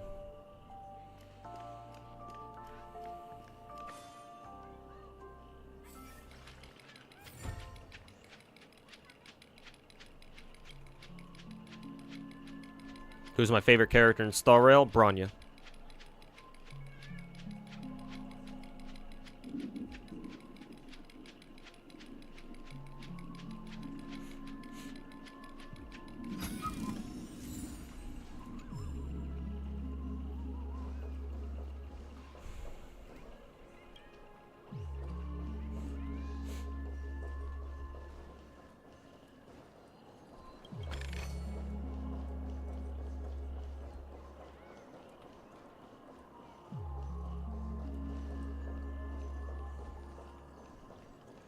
I don't think this is where I came from.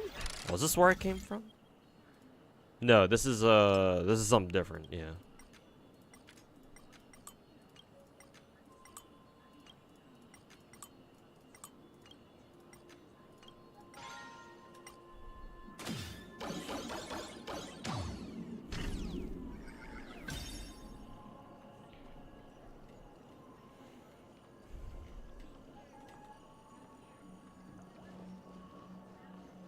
Let's see.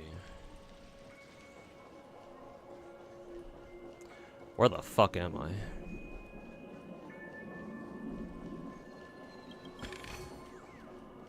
Random ass maze for some reason.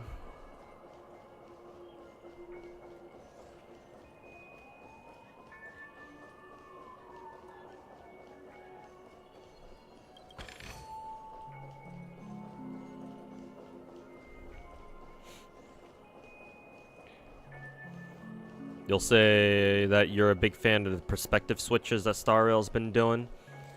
Also lets you bond with them more and see their perspectives and their narrative. Yes. Perspective switches are good.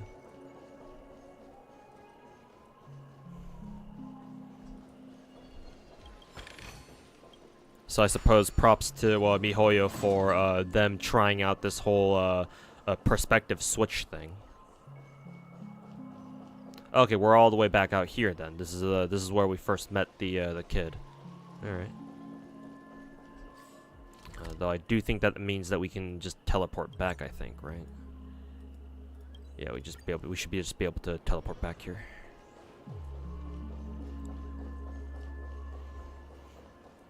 What's the deal with the birds? Did they give you something nice if you find them out? Yeah, they count as part of the map, like completion or whatever.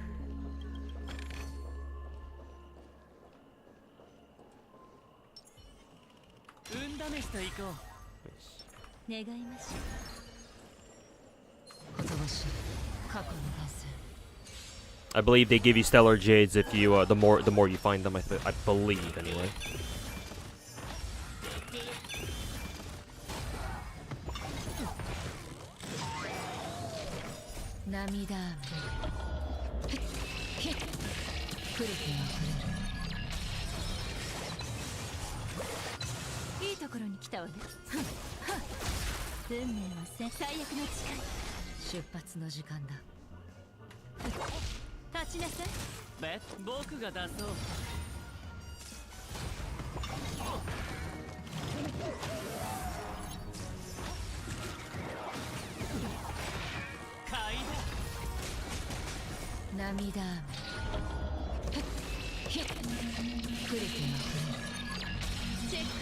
Bronya's favorite character? Yes, sir.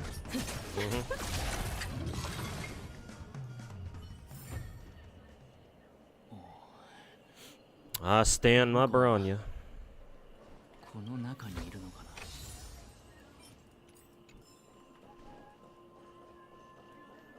Curious how you feel about the story after I finish this part. Yeah, we'll see. Which is why I said that I want to hold my opinion until I see everything.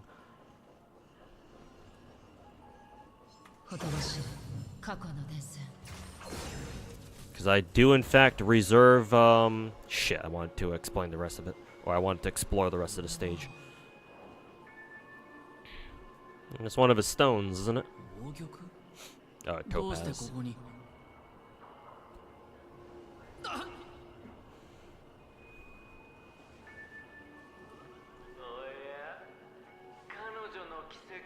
君を苦しめてるのかい？僕はただどうしてそれがここにあるのか気になっただけだ。あの羽頭が君を嘲笑うために置いたのかもしれない。君が苦労して仕掛けたマジックショーが Wing got Sunday. ってことを分からせるためにね。奇跡の色はクリフォトの生態の光と同じ。よくこんな馬鹿げた言い訳を思いついたものだ。彼がもう少し用心深ければ君のざれ言はすぐにバレていただろう。これはただの餌だよ。ああ、だから君はレイショーの裏切りを計画の鍵の一つにした。あの教授の演技は真に迫っていたと言わざるを得ないよ。そもそも彼は演技なんかしてないのかもしれないけどね。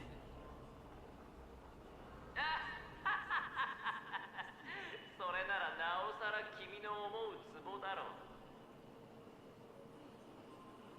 あの真面目一徹なオーク家の当主は異常なほどの支配欲を持っている。君は彼に十分な情報を与えながら隙があることを気づかれないようにしないといけない。だから君はレイシオを彼に合わせ、わざと計画が漏れるよう仕向けたんだ。相手に疑われないようレイシオには全て本当のことを話して、彼もそれをありのままにサンデーに伝えた。そして最後、あの当主は君が仕掛けた餌を通じて目論見通りにもう一つの奇跡を見つけた。これによって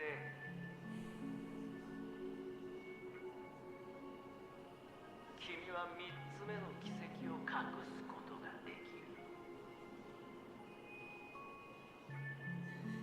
僕の頭の中を勝手に覗くなクソ野郎。君の頭？僕たちの頭の間違いだろう。君は僕であり、僕は君。分けることはできないんだから。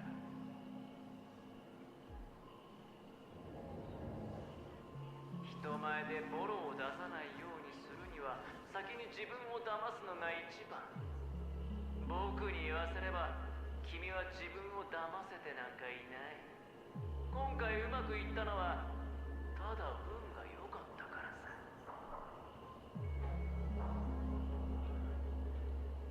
これはサンデーが持っていたもう一つの奇跡だ。とても綺麗な緑色で、君のように人当たりが良く、狡猾。これの名前を教えてくれるかい？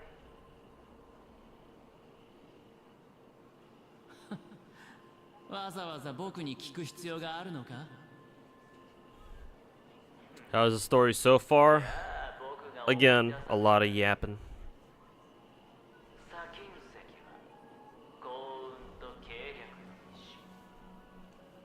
君がこの石を手に入れたとき、彼女はそう Adventuring's office meds, yeah. Pop some pills. 珍しいものじゃないけど、ある宝石と色がよく似ていることから、その宝石の代替品として使われることが多い。そしてその高価な宝石は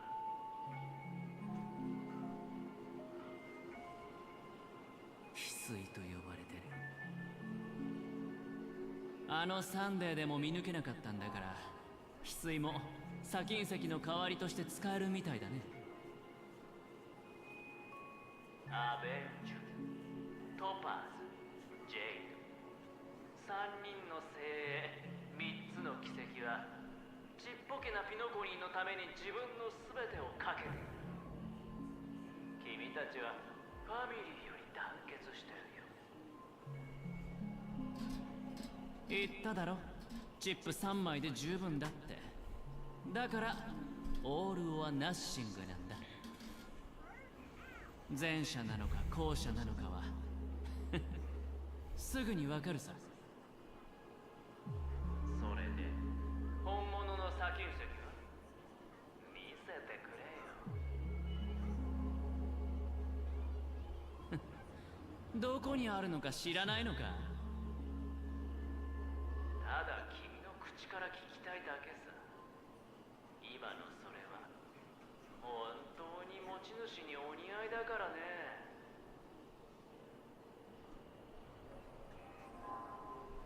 なら君の望み通りにしてあげよう。それらは片時も離れてはいない。最初から一番ふさわしい場所にある。そう、この安っぽい宝石の中にね。君は出発前砂金石を砕いた。その見た目君の支離滅裂な人生にそっくりだな。どんなに輝かしい外見をしていても中身は価値のない石ころ。そんなものでも君の命よりはるかに大事なものだ。こんなことをしたらどうなるかよくわかってるだろう。クリフォトの生態を冒涜した人間をカンパニーが許してくれると思うか。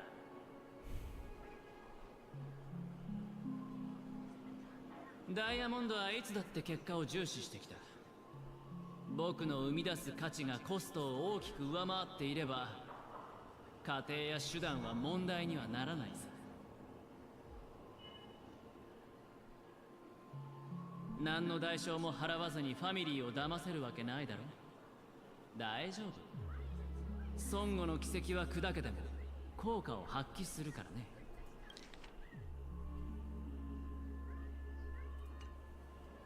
たとえ効果が大幅に弱まったとしても僕にとっては十分だ。本当に不思議なんだけど、どうして君は毎回危ない橋を渡ろうとするんだい？自分のために用意した選択肢はいつも決まって強い自己破壊の衝動を伴ってるじゃないか。まさか本当にリスクが大きいほどリターンも大きいなんて信じてるのかい？君がそこまでカンパニーに忠誠を誓っているとは思えないけど。君には分からないことがたくさんあるってことさ。僕がどうやって全てを手に入れようとしてるのかも分からないだろ。それは君が本当にできることが前提になるけどね。ま、その時になれば分かるさ。奇跡が消えた。また調和のWell, that was incredibly boring. Fuck was the point of that?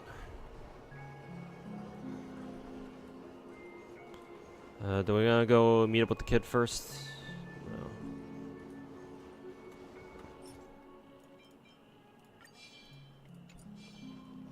ほとばしい過去の伝線。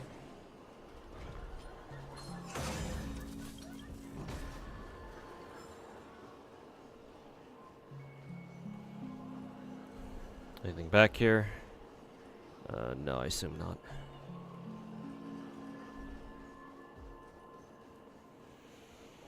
Anything up in front? Nope. Okay. こんにちは。また会ったね。綺麗な目のお兄さん。うん、また会ったね。お父さんとお母さんは見つかった？うん、お姉ちゃんもいるよ。僕たち4人でかくれんぼしてたんだ。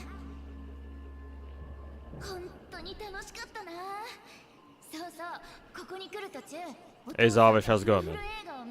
I'm doing alright. We're just going through 2.1 story. Hopefully I can finish it today. それを言うならフィルム映画じゃない。 The dialogue is probably just fluff dialogue. そう、それたくさんの絵が並べられてて動く壁画みたいになるんだ。僕とお父さん、お母さん、お姉ちゃん Wonder if Sunday or Sparkle just laughing at this motherfucker having therapy with himself. Yeah, probably. よかったらお兄さんもやってみて。ずっと難しい顔してるけど遊園地では楽しまないと。そうだね。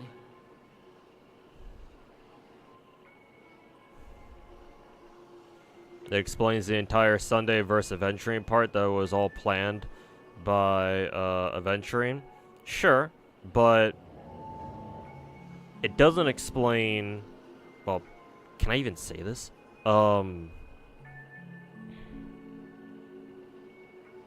I still don't get the point of him fucking smashing his own Aventurine stone. What the fuck was the point of that? Probably as part of his plans against Sunday, I'm sure. But like, I still don't get why the fuck, like, why he did that, and what even was the point of that, of him smashing his own stone. Not only that, but that's yet another instance of Hoyover's story just telling you that something happened rather than showing it to you. Because, like, okay, he smashed a stone. It would have been nice to actually see it smashed. Because, like, they take the time to show you every single stone or whatever. Like the Aventurine, the Topaz, and I guess the Jade. Was there a Jade there? Probably. But they don't show you that Aventurine smashed his own stone? Like, fucks up that. Where's the consistency?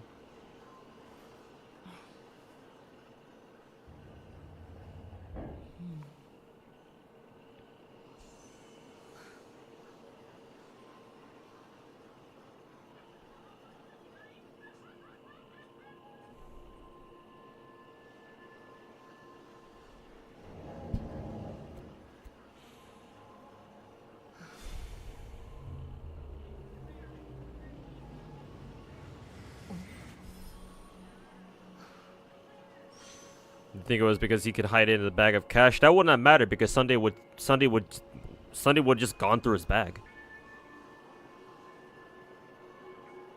No, it's because well, for that one it's because, well, he already explained that Jade and Aventurine look very similar to the point where one can people can use one as like counterfeit for the other. So I saw that. I remember that part. My question is, like, why did he feel the need to smash it when they already explained to you that Aventurine can look, it looks like Jade and vice versa?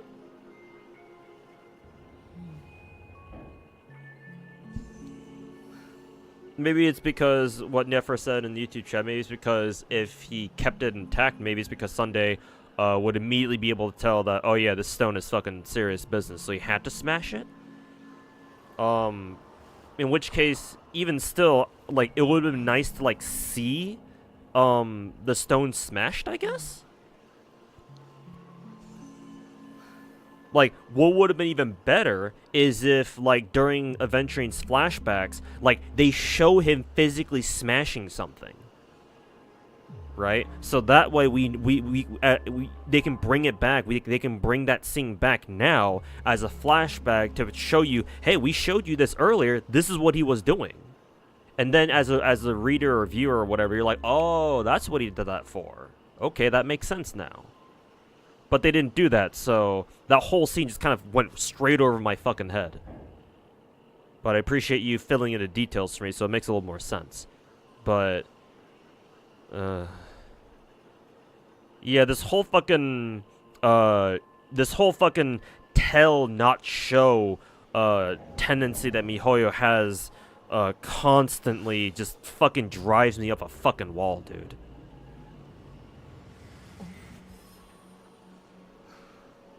And honestly, that's probably my biggest problem with Hoyover's story overall.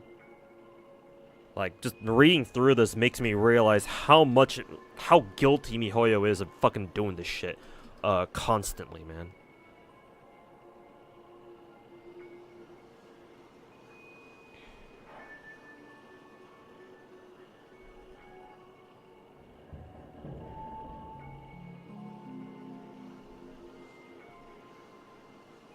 Your question is why he thought the stone is still usable when it's broken? I mean, I don't think that's a hard question to answer. I'm sure Aventurine can still use a piece of that stone of his own Aventurine to, like, power his own, like, super-powered boss version or something. I don't know. It's just not going to be as strong as if he hadn't shattered the Aventurine, but, you know.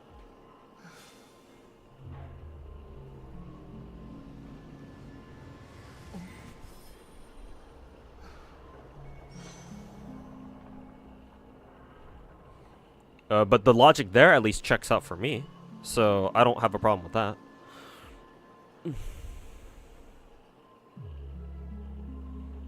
Like, at first, where's Aventurine? Like, at first, I'm gonna zoom in on his fucking, the fucking slut window here. But, at first, when the story showed the part where they talk about how, oh yeah, he smashed his Aventurine stone. Like, at first I thought they were talking about this. The little jade shard here. If that's even a jade shard. I thought they were talking about this. And as a matter of fact, that would have been a fantastic addition to his character design. Like, literally incorporate the lore into his character design so that, oh yeah, why does he wear this stone? It's actually a part of his Aventurine. It's just that he smashed it earlier before coming to Panek, and he wears it like it's a fucking gem. You know, as you know, to disguise it as a fucking fashion statement. Or some shit. And, like, that probably could have gotten past Sunday, too. If Sunday couldn't tell the difference between Jade and Aventurine. Like, that shit should have worked on him, too.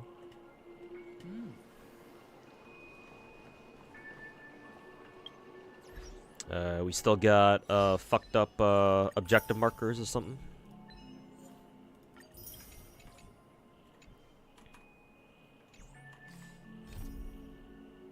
Yeah. I wonder how many of these I missed, unfortunately.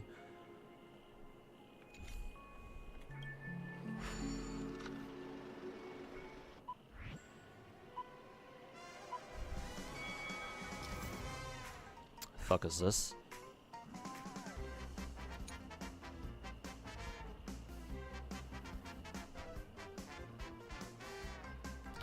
Soundtrack reminds me of Mario Kart, actually.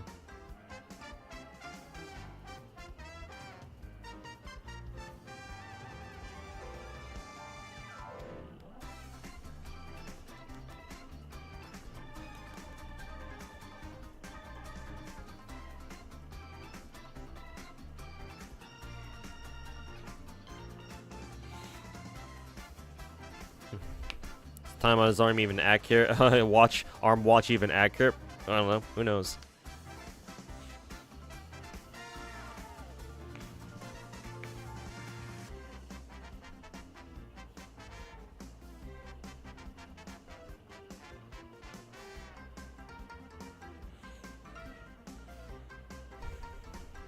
Reason is to trick Sunday, since doing that is the most heretical thing you can do in the IPC, because that's literally part of their god.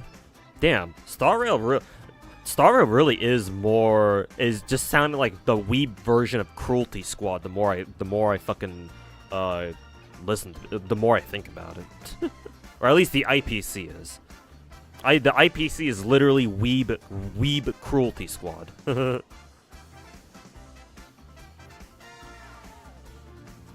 Hey, Mad Lad, welcome back. You got MP2 Morgan? Congrats, man.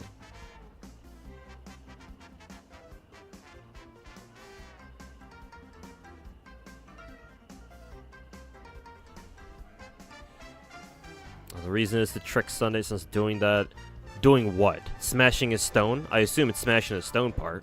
It's the most heretical thing you can do in IPC, since it's part of their god. Yeah, but they also explain that Jade isn't so smart to realize that you can substitute Aventurine, or you can substitute Jade for Aventurine and vice versa. So, like, if that's the case, then why did Aventurine even feel the need to fucking smash a stone to begin with? Is what I would want to know, actually. Or I suppose is what I would want to know at this point. I assume the answer is because if he leaves it intact, if he leaves his aventuring stone whole, like Sunday can probably like sense like it has a bunch of power in it or some shit, and he might suspect something. He might be realize, oh wait a minute, like he might be trying to like dupe me here about the identity of these, the real identity of these stones or whatever. I assume that's the answer. But in which case, if that's the point, or if that's also true, then the fuck doesn't matter the fuck doesn't matter the whole heresy part. Unless Virgil Helsing in Twitch chat was talking about something else there.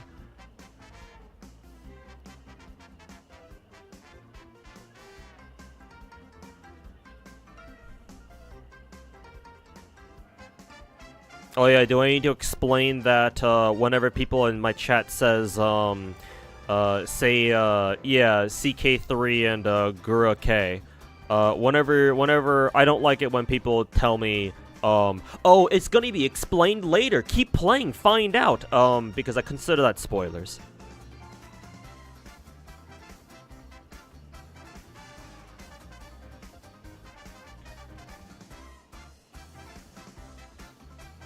So, yeah, you've been warned.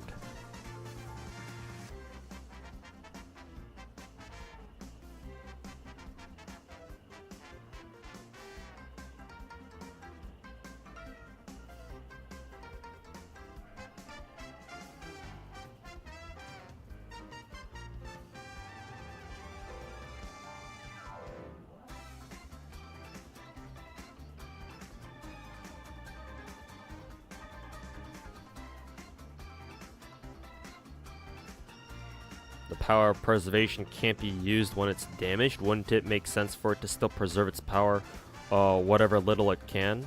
I'm not too sure what that is supposed to relate to. Or I'm not too sure in what regards you're saying that for.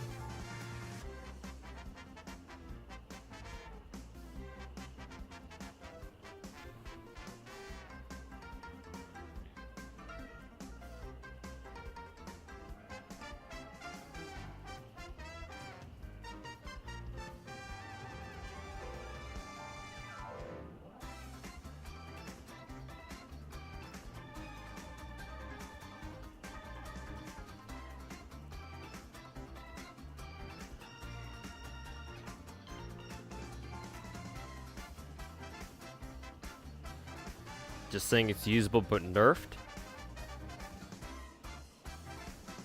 Yeah, but I already said that. I already mentioned earlier that, yeah, Ventrain can still use his fucking stone's power, even if it's just a small piece of it. Yeah. So, I think we're already on the same page there.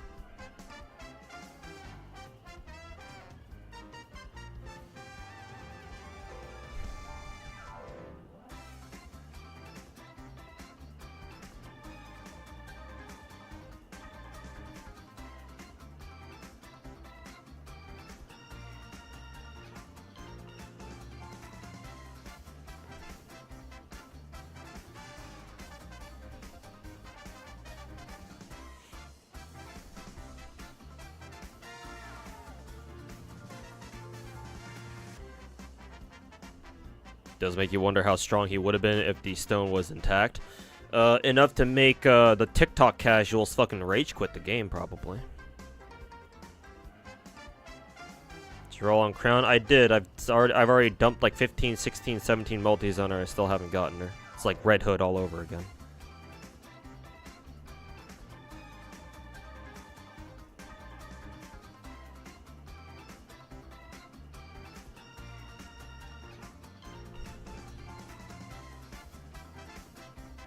The bag was full of wonder jewels. By breaking the stones, the shattered parts would look like said jewels, fooling Sunday and from finding the cornerstone. The other two cornerstones were just bait to sell them the idea that one of them was in fact the OG stone. And yeah, that ties in with the earlier statement that, like, surely Aventuring wouldn't go so far as to smash his own fucking stone.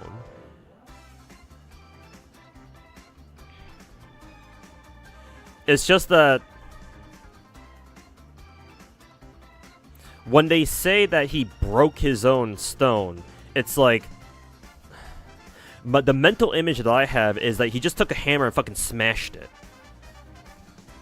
And it's like, okay, well, Aventuring took a hammer, fucking smashed his own Aventuring stone in his room or some shit. Fucking threw the pieces into his fucking bag with other jewels, and it's like, and Sunday looks over like, oh yeah, I certainly can't tell the difference between these stones. Haha. I wonder why I wonder why there's a lot of these broken shards in here. That's funny. Anyways, haha. Like, I assume Aventuring or like some other people must have taken the extra step of like, I don't know, smoothing out the pieces, I guess, or like refining the smashed pieces and like shaving them or like cutting them down further so that they look like actual cut gems or some shit. But like, I feel like they skipped a couple of steps there, personally.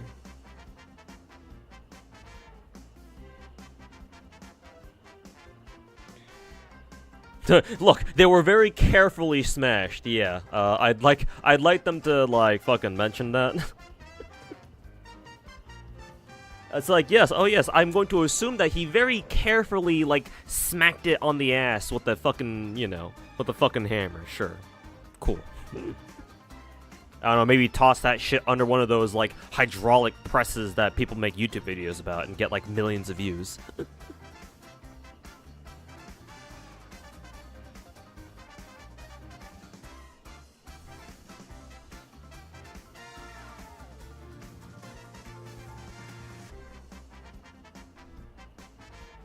There's a simple explanation. He's just being stupid. I don't think so. He's not. He like, he goes all or nothing, but he's not stupid.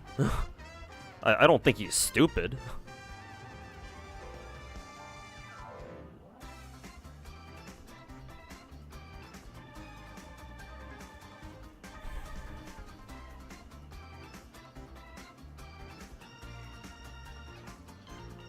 This is why show don't tell is nice. Yeah, and this is why MiHoYo should maybe focus a little bit more of their budget on like a better story.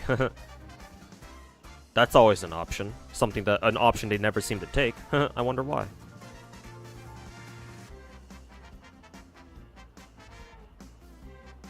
It's just cracked, not broken. It's just cracked. Okay, so how do you know this?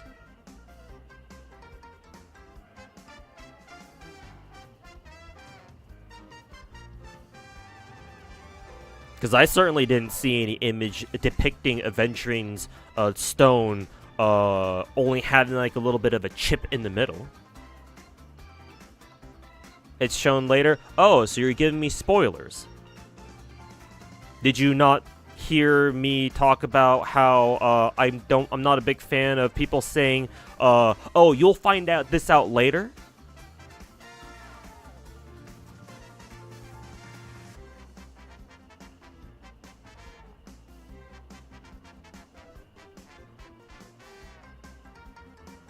This is the point in time where I really wish I could use 7TV emotes, like Twitch emotes in YouTube chat. The caught emote would be really good here.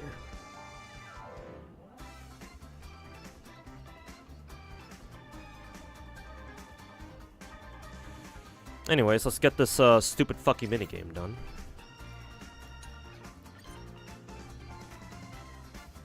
How do you play this? I actually don't know.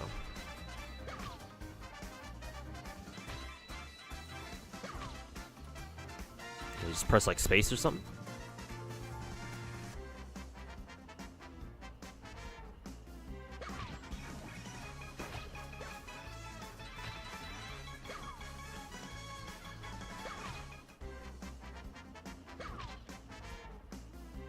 Yeah, the soundtrack does sound very Mario. It reminds me a lot of Mario Kart actually. It's very fun.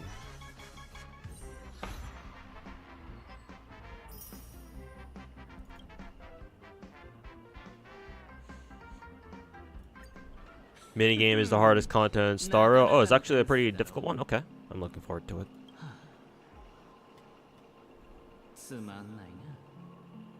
Most people love adventuring story. Yeah, it makes sense because most people don't have standards that are quite as high as mine.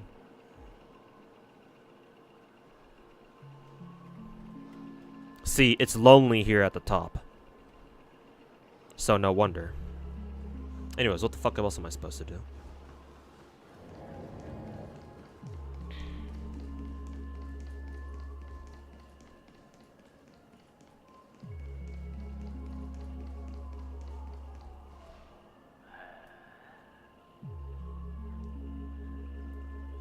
なんで黙ってるんだ？君は確かに僕の興味を引いた。僕が完全に君を理解してるわけじゃない。 Then they nerf her like child was? Hey, Nefer, you still haven't answered my question of where were you when, where were you when I explicitly mentioned that I don't like it when people say things like, oh, don't worry, man, it's gonna be shown later. Dodging the question much?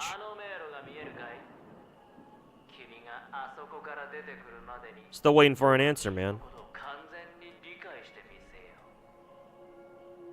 What did I miss? Aren't you talking? You piqued my interest. I'll admit that there are still aspects of you that I don't completely understand. You sense this time at least a series of my traits that everyone likes. Precious few of those. Moving on. Shit. Moving on. See the maze over there? I'll know everything about you before you reach the exit. Yeah, who the fuck is this loser anyway?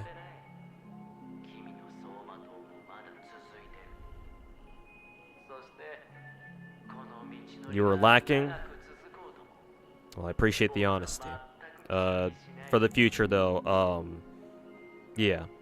Whenever I ask questions related to the story, try to resist the temptation of telling me things like, "Oh yeah, you'll find this out later," because yeah, that's basically a spoiler. Like, if I got a question about the story, just leave me guessing. It's more fun that way.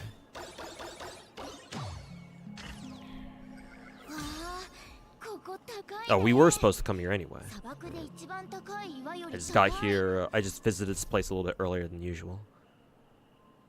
You are complete. Oh, it reverted back to the first text. Huh. Because when we were doing the minigame thing, or right before we did the minigame thing, it was something different, right? Like your wounds will not heal or some shit.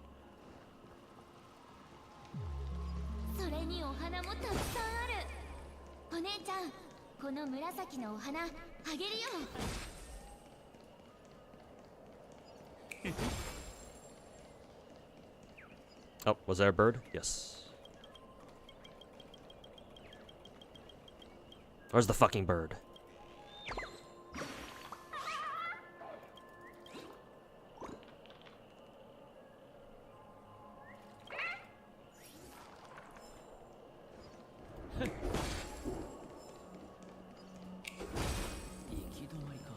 Before we do that, wasn't this couldn't we have gone down this path? I guess they sectioned it off just for this part.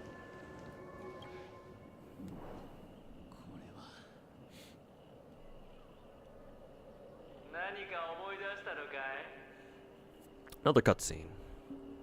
Or not cutscene, sorry, another flashback. Oh, never mind, we're back.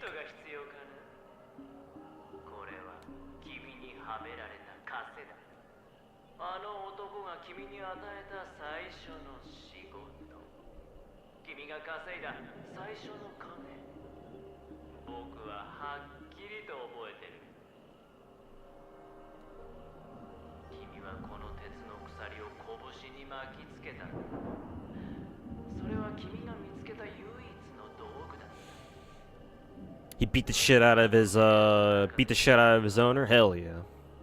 Fuck that guy. Hey, come on, adventuring. Don't be like that. You should be proud.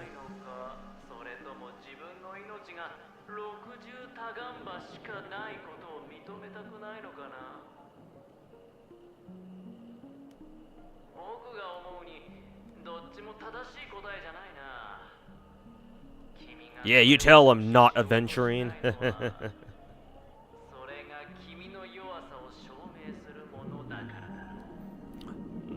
Tell adventuring he's a some bitch. Little fucking pussy. かしたりするか？ああ、確かに君は危険を冒すのが好きだ。でも、なんだかんだで余計なものを手放そうとしないじゃないか。この美しい夢の中でさえ。What are your standards of a good story? Any recommendations? Unfortunately, when it comes to like appreciating like good gacha story, I'm gonna tell you right now that I'm not an expert on like stories in general. Well, I know what not to do, considering I've been writing shitty fan fiction for the better part of the last decade. So I at the very least know what not to do, which isn't quite the same as like, you know, like how to write a good story. Preferably, if you want to be able to write a good story, you should know how to write a good one first, or in the first place. Writing or knowing how not to write a good story, or maybe put it another way, knowing how to write a bad story isn't quite the same. It'll give you some valuable knowledge. But admittedly, I don't think any of the stories that I've ever written would be considered good. Maybe okay at best. So, when it comes to like just overall story, I can't really tell you. All I can really do is point out the flaws that I do see, and if there are enough flaws, or if the flaws that a story has are bad enough, then I can gauge like how good or bad a story really is. But when it comes to gacha story, that's a bit of a different story, because my biggest problem when it comes to gacha stories is the fact that I started with a game called Fate Grand Order, which has the best gacha story, period. Because Lost Belt 6 is better than any other gacha story in existence. Like, you're not touching Lost Belt 6. Nothing can touch Lost Belt 6 with a fucking 100-mile pole. No one's writing a better story than Lost Belt 6. And mind you, Lost Belt 6 from FGO is not a perfect story. There are some gripes that I have with that story. And I wouldn't consider it a perfect story by any means. But even considering that, nothing comes close. And nothing will ever come close. Not anytime soon. I'm not going to sit here and explain exactly why, because that's going to take another hour out of me, knowing me. I just want you to know that as like my foundation, and maybe later you can ask me like to go into details as to why I think that way and why I sound so confident saying something like that. And maybe in another stream when I have more time, or yeah, when I have the time to, I will. Just not today, not now. So for now, that's what you gotta know when it comes to my perspective on what I think a good gacha story is. I mean, what I will say though is that number one, you gotta show not tell. We've gone over this a couple times in chat already, with Twitch chat especially. I think because one of my subs, Derpin, brought it up a couple times, right? Since we're playing through MiHoYo's story right now,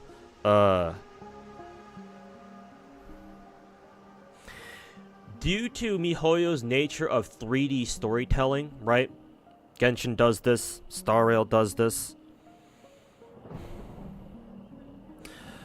The biggest thing that you lose when it comes to 3D storytelling is that because now that you're depicting characters through 3D models and with stock animations and shit like that, your story immediately loses a ton of immersion. And that sounds strange to say when, like, well, you know, you see these characters like physically moving around and shit, as opposed to like your standard gacha story where all you see are just static images on a screen. But here's the thing. With static images, because of the way that the visual novel style story writing, or like storytelling, I should say, like the depiction, or how should I say this? I suppose let's go with that. The depiction of stories, how stories are presented through like the visual novel style, you can become a lot more creative with how you depict things going on in the story. Not only that, but in a visual novel style story depiction, because you obviously you can't animate, your sprites are not usually animated. Sometimes they are, but even if they are animated, the main thing with showing, like, depicting characters is through their expressions. And that's where I deck games like Genshin and Star Rail the most, is that because characters make up so much of a gacha story, seeing their reactions is like half the fucking appeal of these stories. In 3D games like Genshin and Star Rail, you don't see their expressions. Like, sometimes you can see their reactions, but they can only be conveyed through stock animations, a fucking blank look on their fucking face. Like, this doesn't really do it for me right now. Right? Because in this scene, Aventurine is fucking talking with whoever the fuck this is. Some, you know, schizo version of himself, who claims that he's his future version. Like, right about now, Aventurine should be looking very pained. Like, he should be under a lot of stress, under a lot of pain, right? He only has however many system hours left to live. Like, he's going through it, man. So, like, preferably, if I had a decision on this, like, you should fucking see it in his goddamn face that bro's going through it right now, right? Fucking sweat, you know, what's that one Eminem, the meme Eminem song? You know, this palm sweaty, knees weak, you know, shit like that. Like, he's going through it, man. But, you know, in the story here, he's just standing up like, yeah, what's up, bro? No big deal. So, hey, what's up, dude? I'm fine. You know, I just got a schizo fucking, you know, hallucination version of myself running around fucking stalking my ass, while I try to chase around this imaginary fucking kid who looks like he belongs to, like, my now extinct race. Like, okay. Bro's looking like he just goes, like, this is just another Tuesday for him.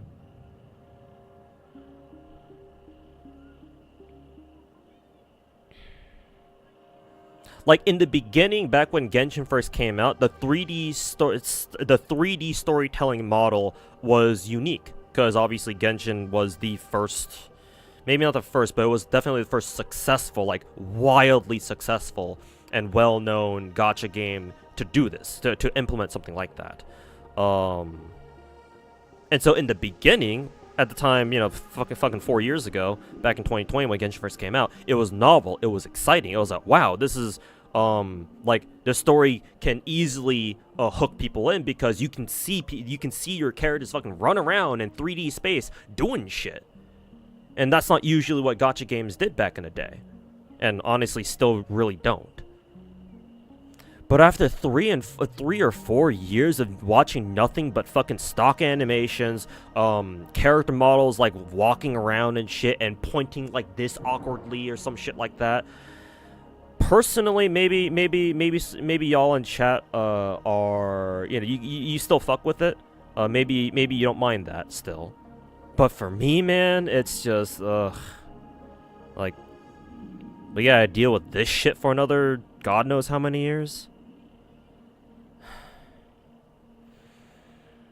I think if Genshin, specifically Genshin, and suppose Star Rail to that you know, by the logical extension, if MiHoYo puts more effort into, like, including more animated cutscenes, like actual hand animated cutscenes, right, the shit that plays at 30 FPS or whatever, if the game had more of those, then it wouldn't be as bad. But as it stands, they're rather rare in Genshin. Also, I don't know why they decided to, if you remember from yesterday's stream, I don't know, Actually, yeah, and if you remember back to yesterday's stream, where I was going through Aventuring and Ratio's little arc where they have to go solve the puzzles or whatever, and they go into the, what was it called, the sandbox, or whatever they called it, the miniature city, basically. They fucking animate, like, hand animated the part where Aventuring tells Ratio, hey, yo, like, help me out here a little bit, like, turn the fucking knob or some shit. They animated that. Oh, what? Literally a 5 or 6 second clip of Aventuring's giant ass arm coming in and fucking turning the knob? Like, I guess I understand that it's, you know, they can't really stock animate that, so they have to hand animate it, but like, it just feels very out of place. At least to me. It's hilarious. And it's not that big of a deal in the grand scheme of things, but it's just like another thing that I can nitpick. You know? So it's like, it's okay. I guess we have this.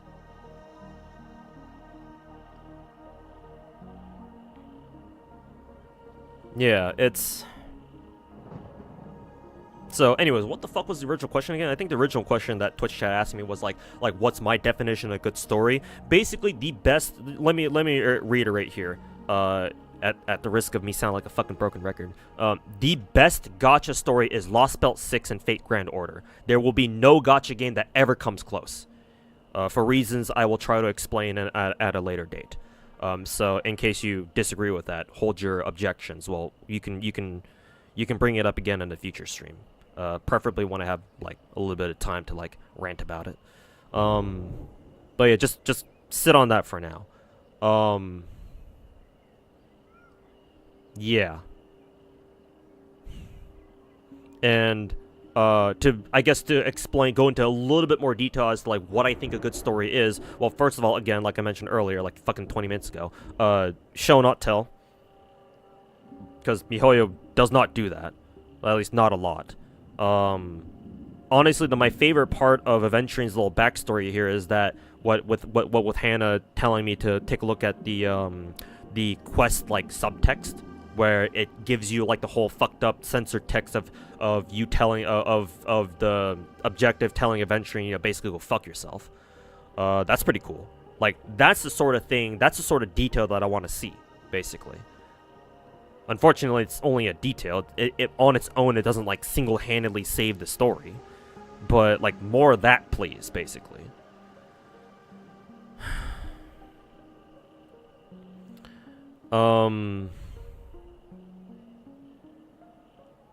There's a few other things. I'm just contemplating how I'm just trying to estimate how long it's gonna take for me to fucking explain those. Probably a very long time, because I take a very long time to explain things. In case you haven't noticed. I mean, I'm comparing this shit to FGO, and I always joke about how Star Rail is basically FGO 2.0 anyway.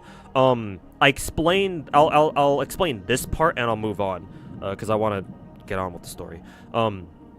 If you guys watched my last YouTube video where I explained why I think Panakini's story is mid, there was a point that I wanted to get into that ultimately I decided not to get into in that video, because I figure it wasn't like terribly relevant to the point that I was trying to make with the video itself. But I can explain it now. FGO's story and Star Rail's story are actually, on a foundational level, they're actually very similar.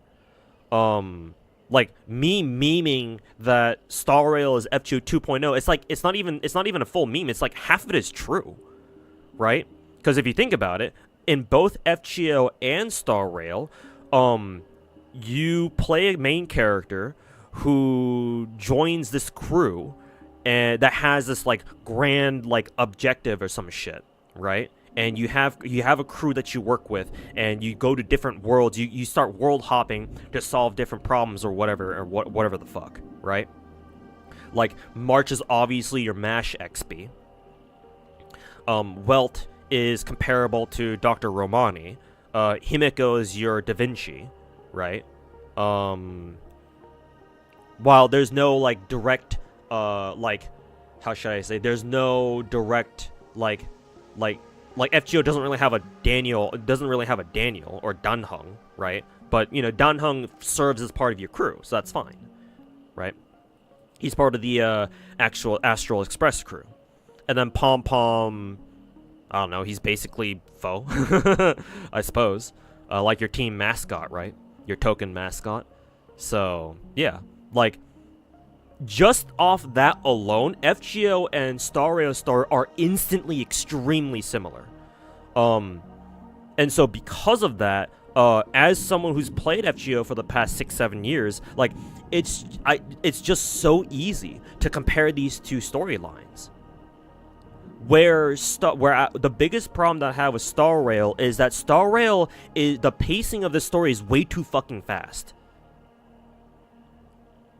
Even though Star Rail has only come out with like how many story chapters? 3, maybe 4. How many do we got? Space Station, Belobog, Shenzhou, and Penacony. Yeah, so technically four story chapters. Like, even though Star Rail has come out with less story chapters, technically, the pacing on these is the pacing in Star Rail is god awful. Holy fucking shit! I hate this game's pacing. Like, bro, they needed to take more time to cook with these stories. All of these stories could have been potentially pretty good. Even Shenzhou. And especially Penacony. Like, Penacony has by far the best setting out of all the stories we've seen so far. And yet, this is how they handle it? Like, okay. Well, fucking, I don't know about you, but I prefer calling this a fucking missed opportunity. But yeah, like, the pacing is probably one of my bigger problems with Star Rail. Precisely because of their whole like 3D storytelling model, or maybe it's not because of their decision to tell the story through like 3D models and shit. Maybe it's something else that I'll have to like pinpoint a little bit better later when, if I think about it a little bit more. But whatever the reason, the pacing is awful. Then again, I'm not exactly advocating for whatever the fuck FGO did with their first 4 or 5 singularities, because obviously the first all the singularities leading up to Camelot were ranged from mediocre to like okay to like straight up like who the fuck hired a Nero fanboy to write Septim? Like, get the fuck out of here. Like, yeah, no. Fuck that shit. But despite FGO's earlier chapters and their relative lower quality compared to other chapters like Camelot, Babylonia, and what else that we get in the future, even despite that, personally, I'm still glad that they are still part of the game, even if FGO itself isn't very proud of it. Isn't very proud of them, because at the very least they help solidify the foundation you have with your crew, with your main characters, so that by the time Solomon came out, right, a year later after FGO came out, MASH dying in the middle of Solomon fucking hits you like a ton of bricks. Like, you care about MASH dying because you've been through fucking 6 or 7 chapters worth of story, and not only that, let's not forget, FGO's story also involves the crew too, whereas Star Rail's events don't do shit. Like, there's no story in the events. Well, not most of them. Maybe some of the more casual events, sure, there's a little bit of story, but like, as far as I remember, they don't really involve the Astral Express crew very, very much, do they? Maybe some of them do, and I'm just forgetting. So correct me if I'm wrong, or do correct me if I'm wrong. But the point is that in FGO, you go through a ton of story establishing your relationship with MASH, with Dr. Romani, with Da Vinci, because yeah, those are your core team members, right? Because I think in part 1 you didn't really meet like Munier, and obviously you didn't know about Gordolf, right?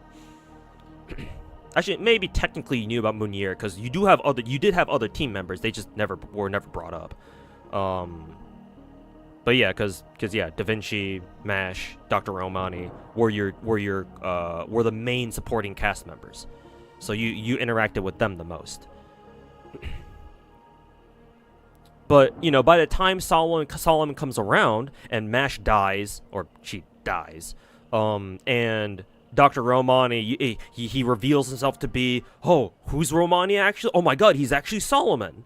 The good guy Solomon. Or the good version of him. And then he sacrifices himself to, you know, obliterate fucking Goetia, or, yeah, damage Goetia to the point where you can fucking fist fight his ass and fucking punch him in the face. All those things matter. Like, they fucking, you care. Even if you had to read through even if you had to sit through fucking 5 chapters worth of, like, mediocre to bad story. And, like, you know, however many events worth of story interactions as well. But they all add up. They make you care about your characters. So far, Star Rail hasn't really done that. And it's also been a year since. You don't spend that much time with your own crew. Every time you go to a certain new chapter, somebody fucking sits out. It is something I mentioned in my YouTube video too. Somebody always sits out. It's never your full team. Your team is never operating at full capacity in Star Rail, right? Space Station, obviously, that's you know, Space Station. Sure, that's the exception because you just joined. You just fucking woke up or some shit. So yeah, that's understandable. That, you know, your entire team isn't like at its full power. But Belobog, they only send you down there with Daniel and March. Fucking Welt and Himiko sit that shit out. Shenjo, Daniel initially sits out, and then Himiko also sits out, but this time Welt goes with you. And then, like, fucking Daniel does decide to go down there anyway, but just on his own with Sushang and Luocha, because he runs into them. And then now with Panakini, like Panakini is the closest where we've gotten the entire crew together working on a single mission. And then Daniel sits his ass out. Like, okay, bro, what the fuck are you doing? Jerking yourself off in your room?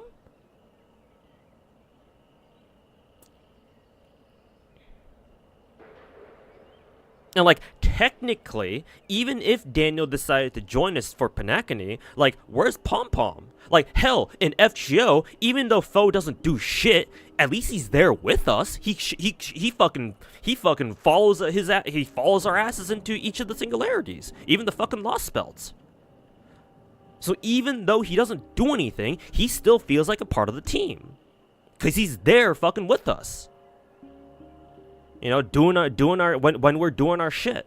You know, going out there fighting, resolving singularities, blah blah blah, whatever. He's at least there. Where the fuck is Pom Pom? What the fuck is he doing?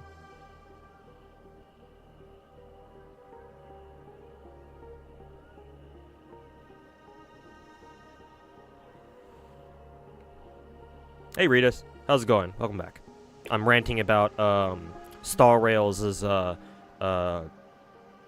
quality of story, so please forgive me for acting very passionate.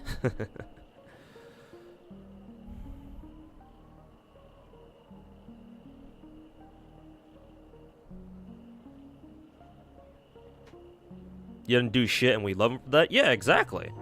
And even though he doesn't do shit, at least he's there. Yeah. Like, at the very least, he's there.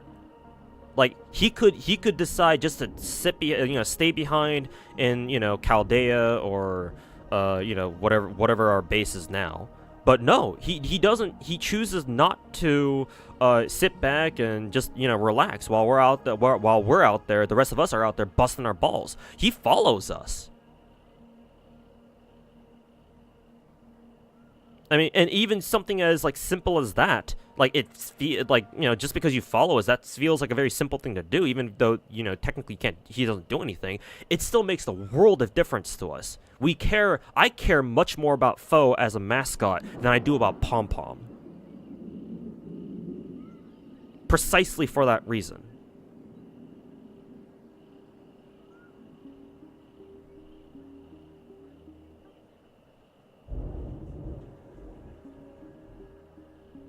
Do we really want Foe to do anything? I mean, whether or not we want him to, he already has.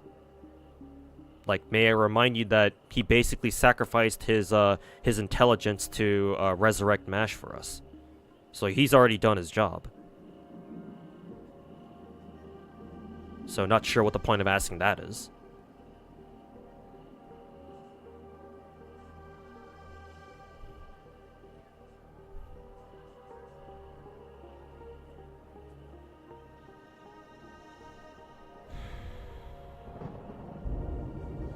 They explain that somebody has to look after the Express and keep Pom Pom company, and they can help you with info from archive. Pom Pom can't leave Express for story reasons. Yeah, then those story reasons are flawed.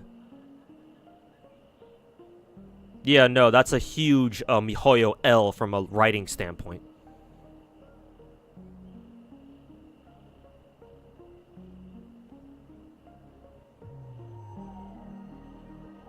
Because you don't communicate with Pom Pom in story once.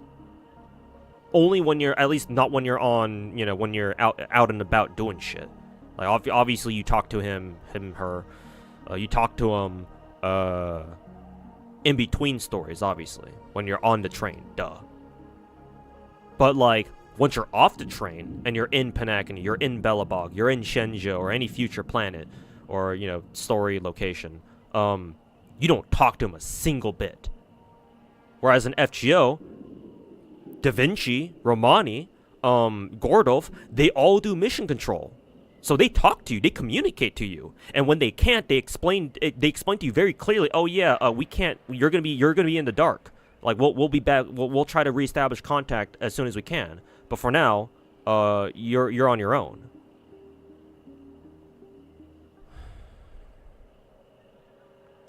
Like, that just frustrates me. Like, Star Rail's treatment of the Express crew just frustrates me to no end, man. And obviously, I feel much more strongly about this than your average Star Rail player because I come from an FGO background. And FGO Star Rail's story happens to be very similar to FGO's. And Murder Birds, hey, how's it going, man? Welcome to the stream.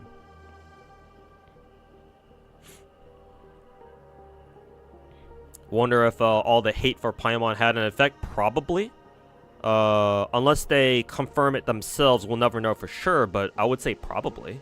I mean, hey, look at Z3, right? I haven't watched much Z3 gameplay. I try to watch whatever I can whenever I watch other gacha streamers like Ruby or what's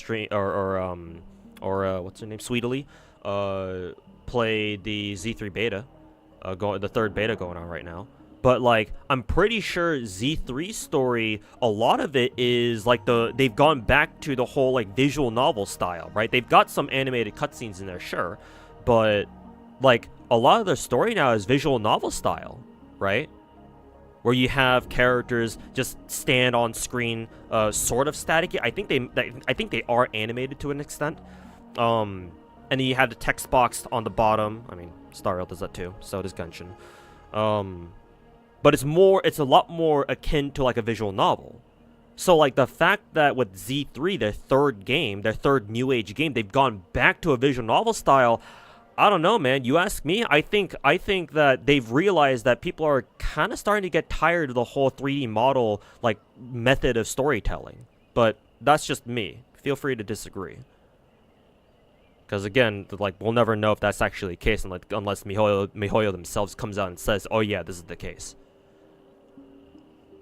But again, if you were to ask me, I think that's proof.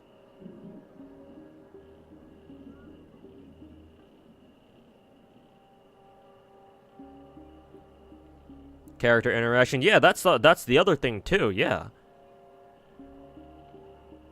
Like where's the fucking character interaction? I mean, there obviously is some, right? It doesn't make sense to say that Genshin and Star Rail don't have any. Clearly they do. But like, bro. Like compared to some of the other gacha stories out there, like Genshin and Star Rail may as well not even have any character interaction.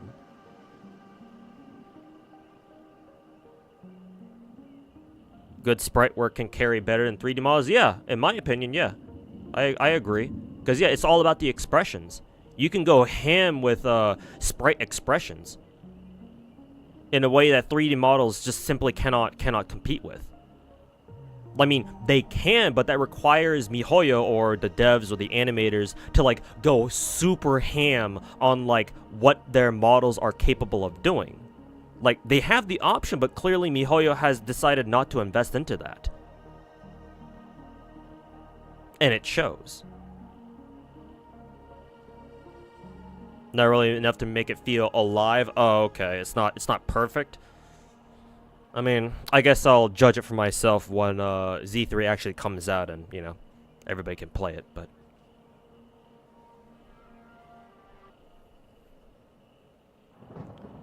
Oh, excuse me.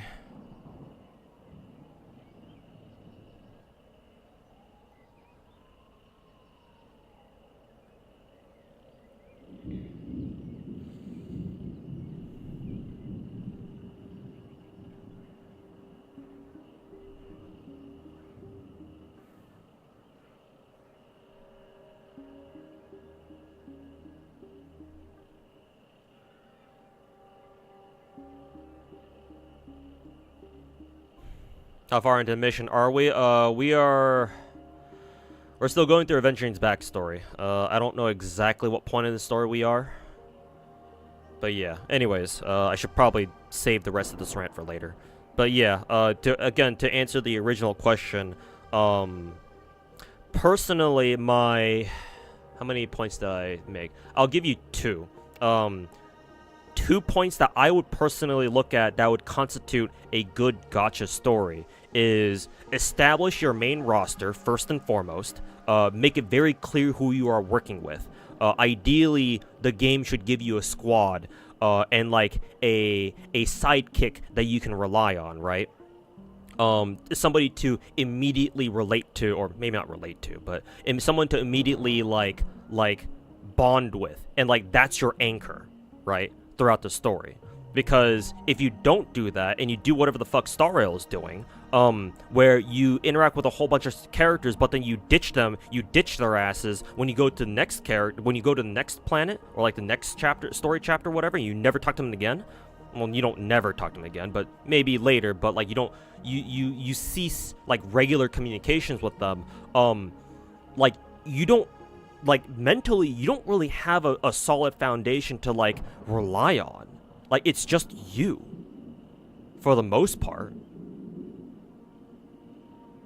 Like, that's why games, gacha games typically give you, like, the best girl, or, like, the main girl, right? In FGO, that's MASH. In Blue Archive...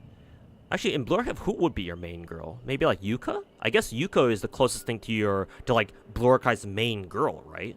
It's just that Blue Archive, you interact so heavily with all your other students, like they might as well all be your main girl, if we're gonna be honest. But like you get introduced to Yuka. Oh no, Arona, yeah, fucking Arona.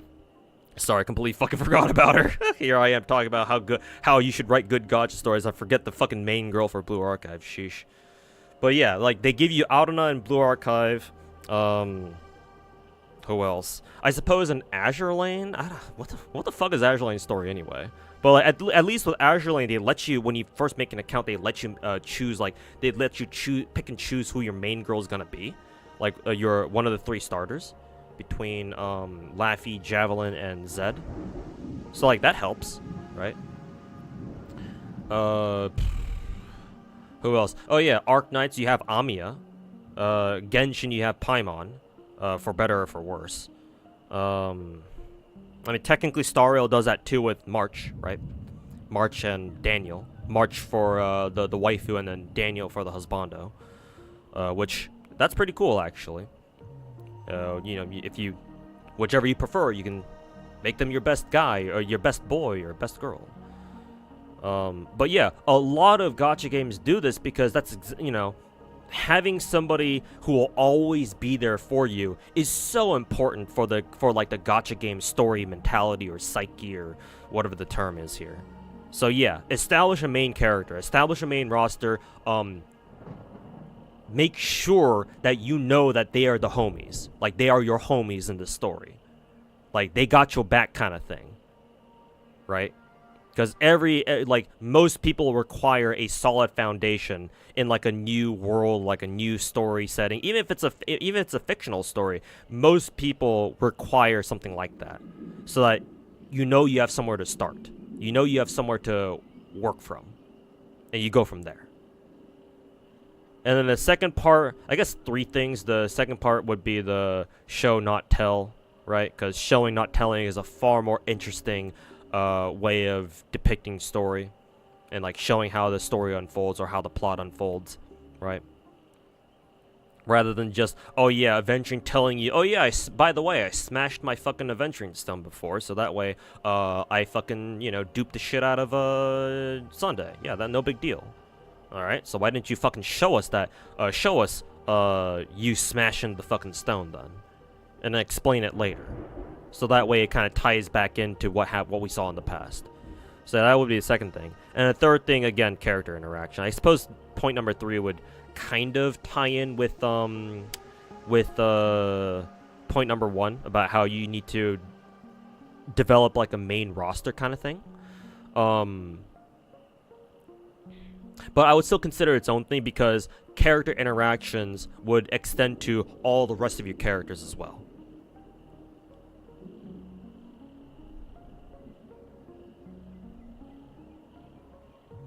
Those dialogue in Star Rail tries to be philosophical bullshit while to be deep and while not adding time. Yeah, I suppose that's one of my major criticisms of New Age MiHoYo story. Yeah, because both Genshin and Star Rail both do this, right? Where their stories use all these fucking fancy ass, like barely English titles and names and nomenclatures and shit like that. To make the story sound more grand than it really is. It's like, bro, why are we even wasting time trying to come up with these fucking fancy ass names that we're just gonna end up saying that we're gonna read once in the story, completely forget about 3 minutes later?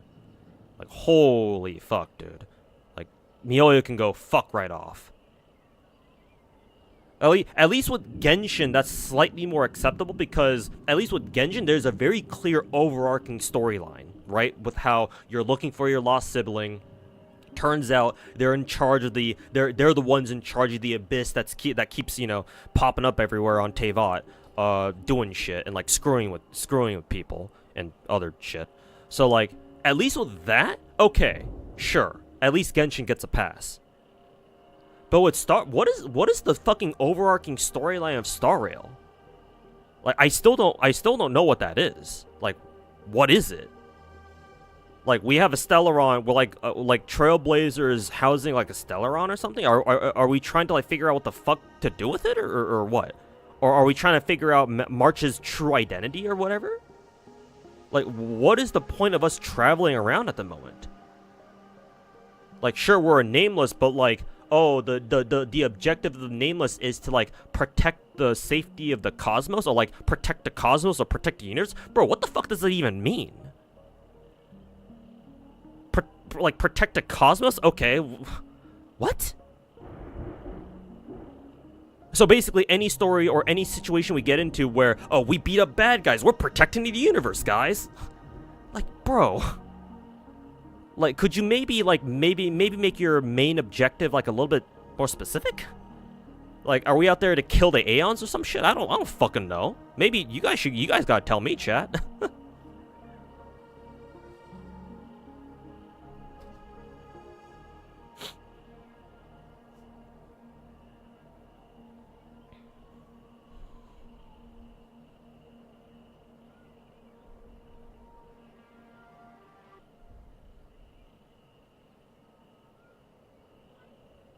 All we know is that Elio, I still don't know who Elio is, by the way. Probably, what, Kafka's boss or some shit?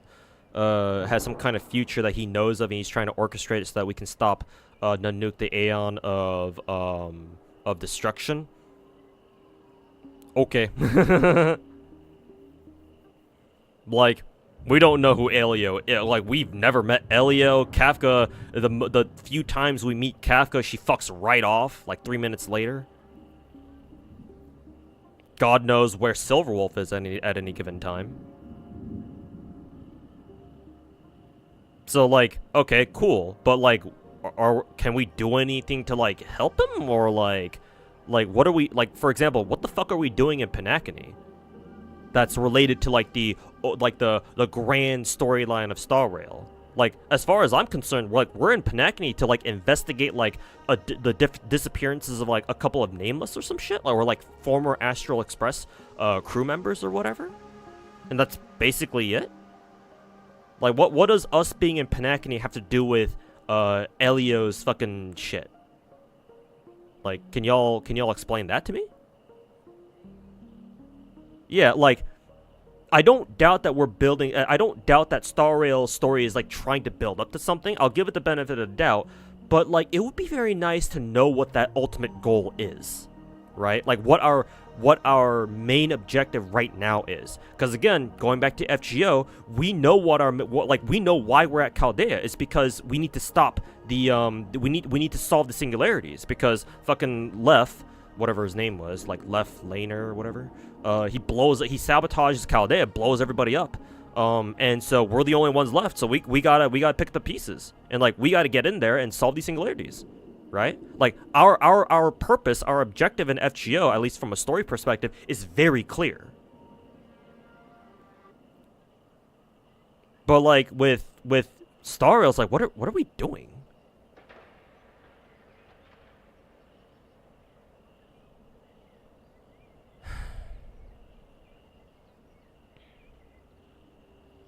Yeah, we need to rail the stars. Yeah, sure. Yeah, let's go with that, I suppose.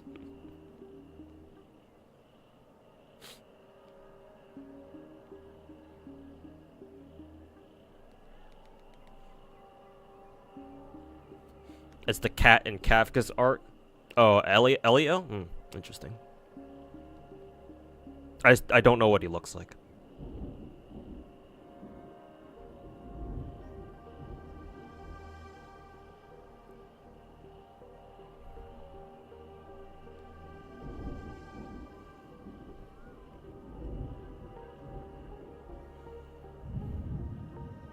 You enjoy it because it's fun to just have like a general adventure, but it seems like the overall stakes keep growing larger without like a clear end game.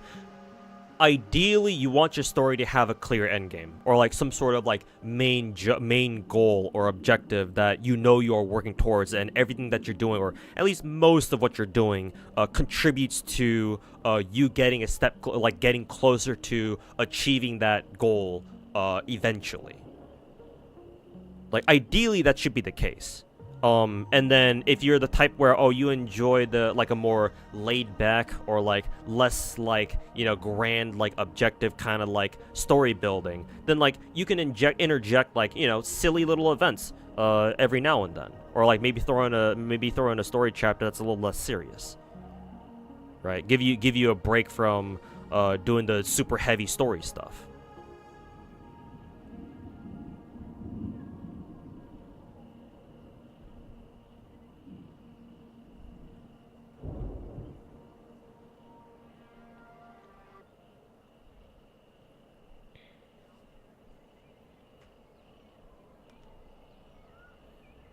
Star Rail has goals so vague, it's so hard to see the progression. Yeah, and it would be nice to be able to see our progression at the very least. Yeah.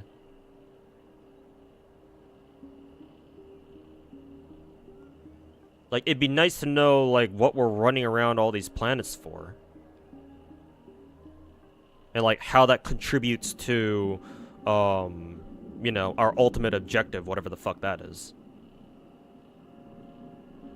And, like, honestly, the fact that Star Rail's setting is, like, it covers the entire universe, like, that seems cool on the surface, but then, in my opinion, the more I read Star Rail's story, the more I think the whole, like, oh yeah, Star Rail, it takes place in the universe, and, like, in the cosmos or whatever. Like, I actually don't really...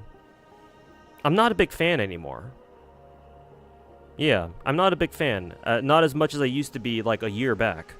Because, like... if you're talking about the entire cosmos, and, like, I'm pretty sure they don't even mention Earth, right? In Star Rail, maybe they do. Maybe they. I think in Shenzhou, the space Chinese people make a couple references to Earth. They probably talk about how we once came from this one planet, or really far away somewhere.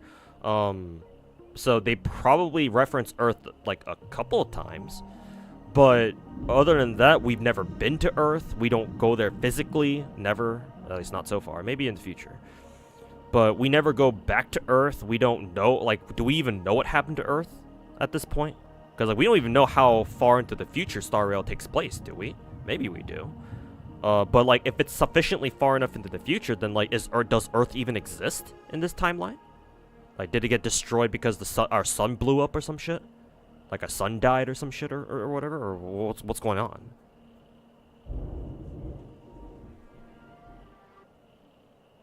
Shenzhou don't even know where Earth is now because they're so far away. Yeah, exactly. And it's been so long since they last went back or whatever. Like, do we know? Like, because Earth, our home planet, like basically like doesn't exist as far as like we're concerned. Like as far as we readers are concerned, like there's no foundation, there's no anchor to like start from. Like I said, with the whole like you gotta give your gacha main character like a main roster that you can work with. And so because of that, like since these are planets that we're not familiar with, because you know obviously the universe is fucking huge, beyond our comprehension. Like while this gives MiHoYo's writers the freedom to like make up literally any setting that they choose and that they please, at the same time that means that like nothing is familiar. And so without some sort of clear objective, like all of our actions feel meaningless. Other than the whole like, oh yeah, we saved Belobog, we killed Bronny's bitch of a mother. And so Belobog can actually finally start to like fucking rebuild or whatever. Right? But with Shenzhou, what the fuck were we even there for? I know we were diverted over there thanks to Kafka or some shit, right? Because apparently there was like a Stellaron on board over on Shenzhou, but like I don't even know what happened with that storyline. All we got out of that was fucking, oh yeah, Daniel went fucking Super Saiyan, and now we have access to Daniel Alter, and that's cool and all.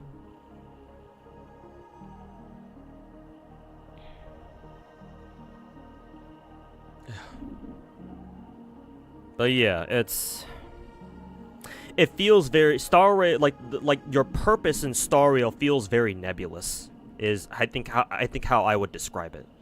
Like you don't really know why you're there. You don't really know the true meaning of your actions here.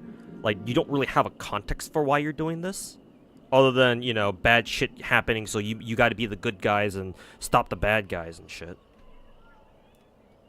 Yeah, it's ugh.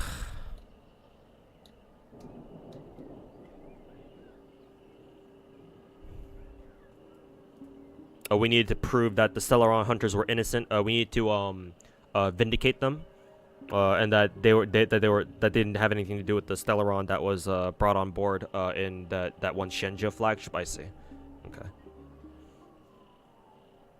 Basically, just set up. Yeah, I would have believed that if we will return to Shenzhou later. But I mean, even if it's just set up, like they could have made the story better at the very least.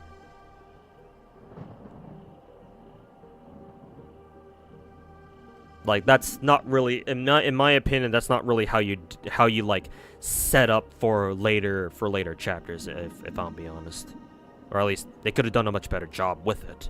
But I guess we can leave it at that.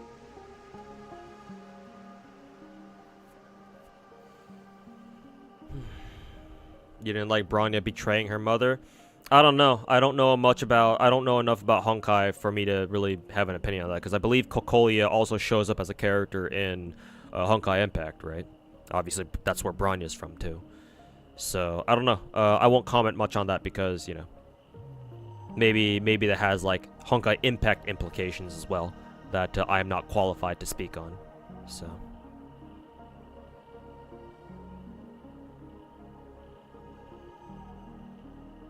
She gets fucked there too. Bitch. Anyways, let's continue with the story. I've yapped for fucking far too long. we can bitch later, or we can bitch some more later once we're done with the story. ファミリーの汚点だって探せばいくらでも出てくる。 Hope we get the IPC base. Yeah, that'd be cool if we can visit the like if the IPC like operates from like a main headquarters planet or something. That'd be pretty cool. I mean, we are chill with Topaz, so. In your hands, those who follow you could become Joker cards. They're far more useful that way. It's not like this is the only place the family ever cut corners. You could have tons of action when if you weren't so all for nothing. All it takes is a meager sack. Oh, so future adventure is just wondering like why the fuck are you like this?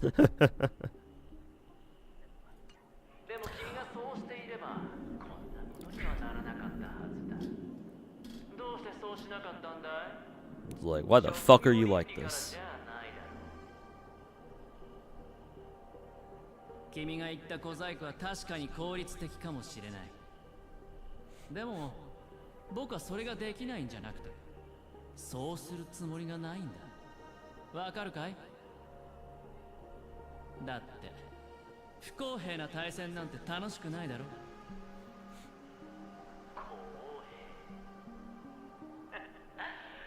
まるで君の相手が君に対して公平であるかのようなもの。 A man of principle. I respect it.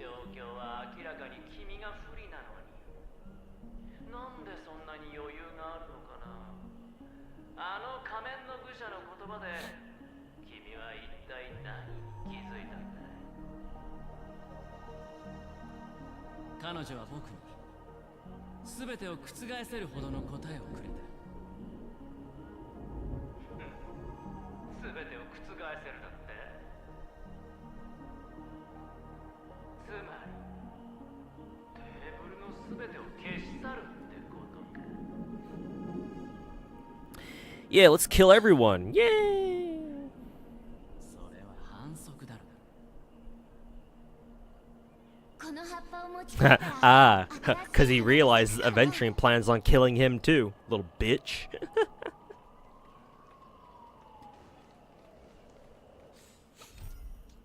See, your future never existed. Oh, that's not fucking ominous at all whatsoever.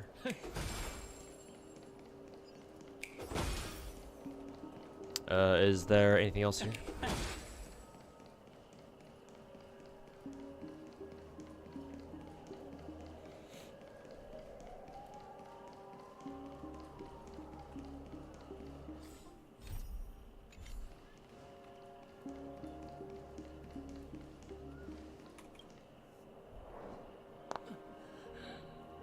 Aventuring is on suicide watch. I mean, he is the type of all or nothing dude. I mean, he has already bet his life on a gamble before, and and he'll do it again. He'll fucking do it again.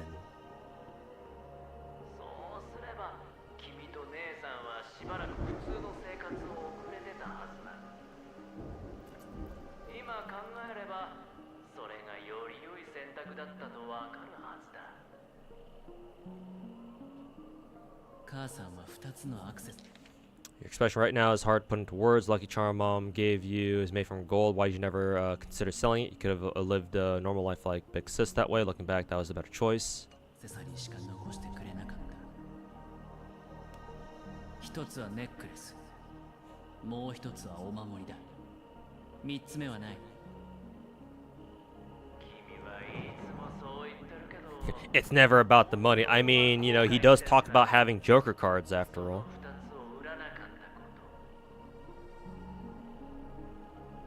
関係ない話を持ち出すな。わかった。ところで、あの時姉さんが言った言葉は覚えてるかい？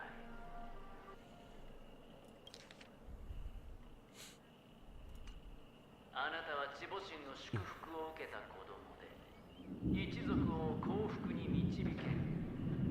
だから、ちゃんと自分の身を守って、苦しみや貧困を憎まないで。きっと今でも耳に残ってるんだろう。君はいい子ちゃんだから、絶対に忘れたりしないはずだ。そう、君は覚えて The story, is it interesting or just a bunch of yapping? Some parts are interesting. It's a lot of yapping though. Even the interesting parts have their yapping moments. But so far, overall story, I can't really say I'm impressed, because we've just been running around doing like fucking murder mystery shit. Like it's basically all been build up and backstory. Like nothing exciting has actually happened yet. いい加減にしろ。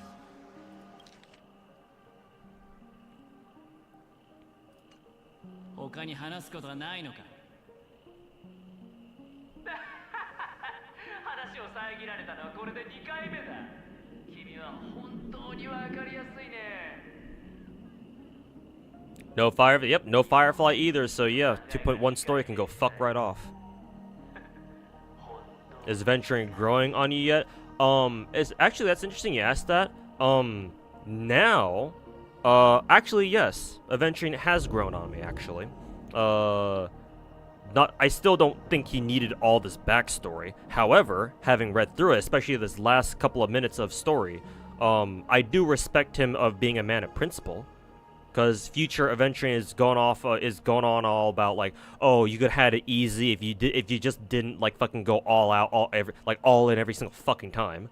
But Aventuring's like you don't get it, bro. It's not about the money.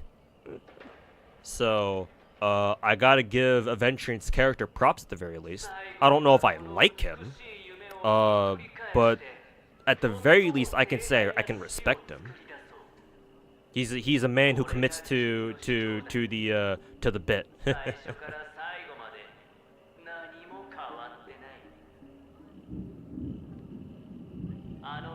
He's gonna do what he says, and he'll be damned if he doesn't get his way.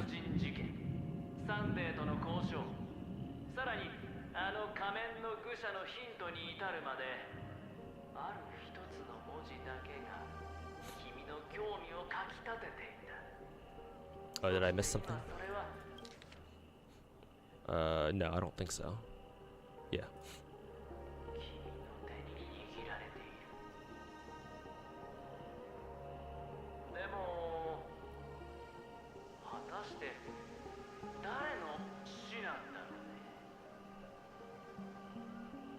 Whose exactly? Yours!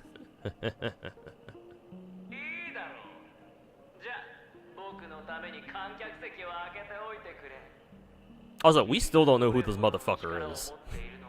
Would be nice to know who he is.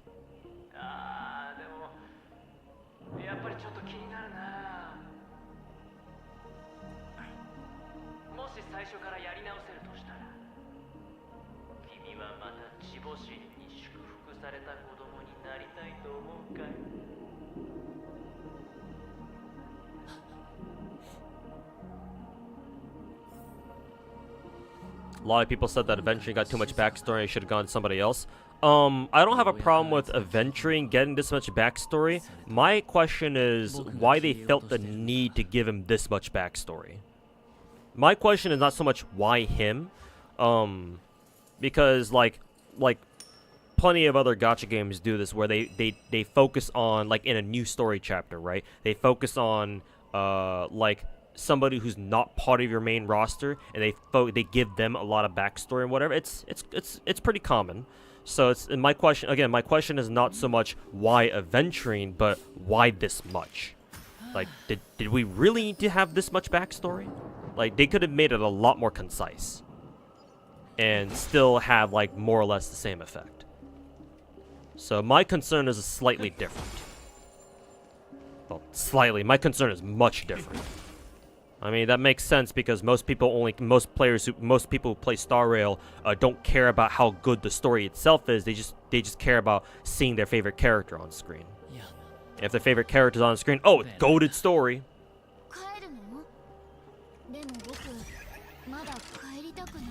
Also, let me check the objective list, or the objectives, see if it says anything different. Yeah, it does.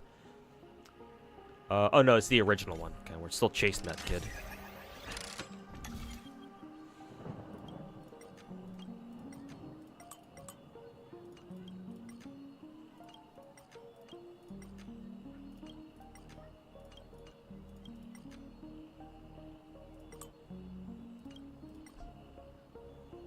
Insufficient. Where are we supposed to go even? Ah, like that.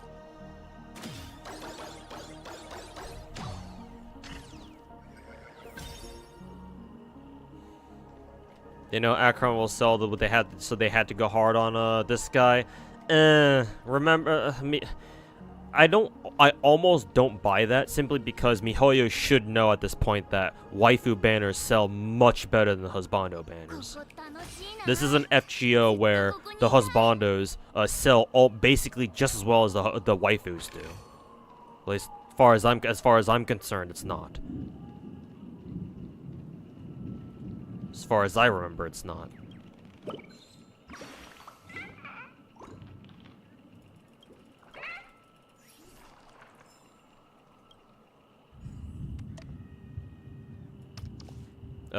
My conclusion is that Aventuring was somebody's favorite over at MiHoYo, and so they dedicated a ton of resources into making Aventuring the star of the show, basically. Would be my guess. No, of course, no idea if that's true or not, but...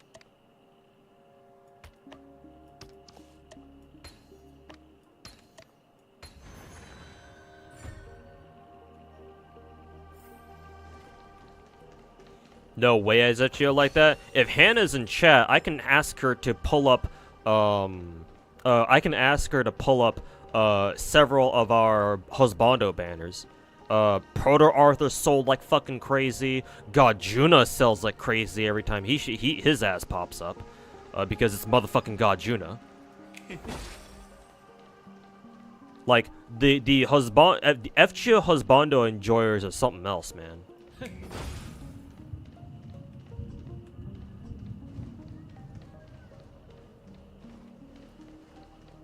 I don't know. Maybe if y'all have like Aventuring's banner sales on hand or some shit, we can see how much that he rolled or he did compared to like Acheron.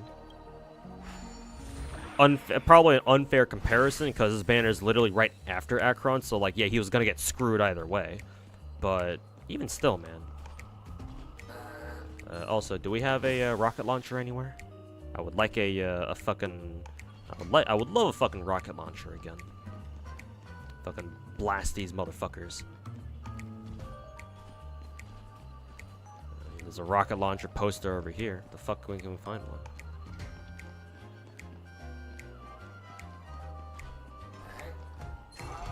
No. Oh, it's literally right there. So we just gotta wait.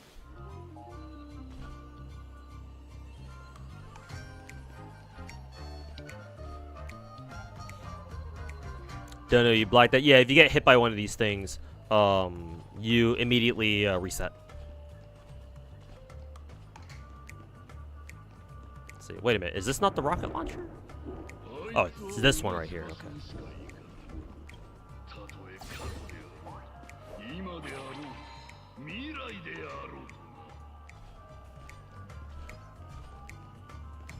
Alright, think fast, fucker.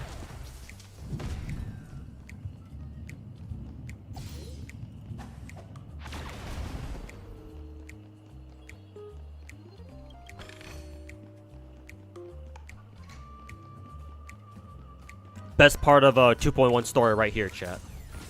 Ow.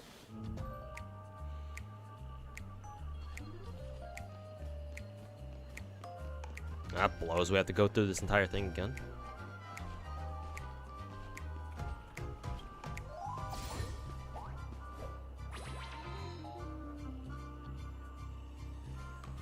Guessing the FGO fan base is diverse, like there's a decent male to female ratio.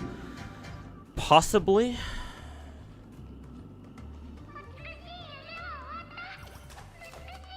But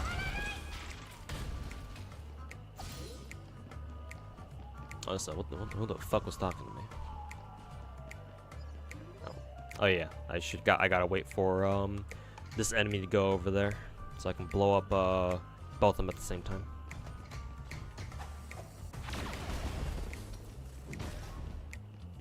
Okay, I already picked up the chest over there. Alright, cool.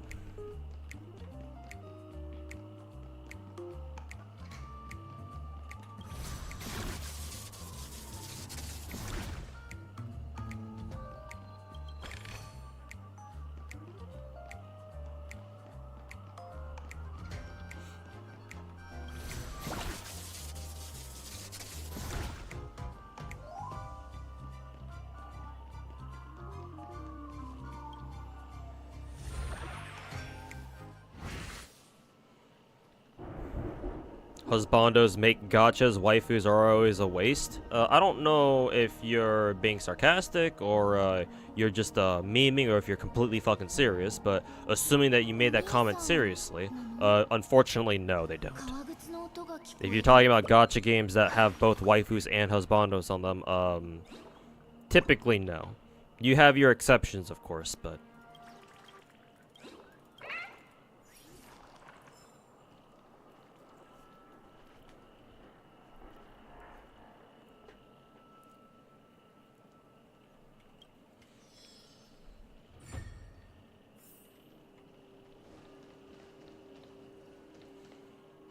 Yeah, we gotta go find the fucking puzzle pieces again. Oh, we have to go, we have to fucking transform back into Hano again. 本当にお兄さんだった。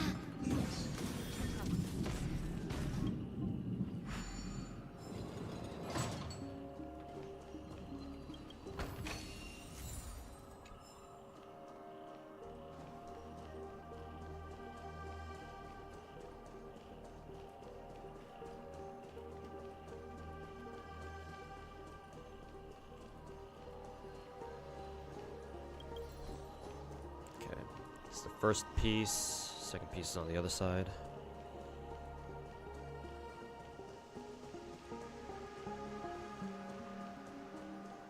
Bunny Garden being so popular, it's like it's a lewd game, but like it's tame enough where like even corpo VTubers like Hololive or like Niji Sanji can get away with letting their talent stream it. So it's like, yeah, no wonder it's so popular. Oh. Actually, I don't have the rocket launcher. Huh, that's actually pretty cool. I didn't know that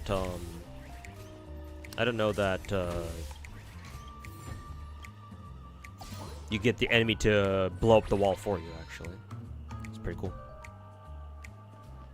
Also, fuck you.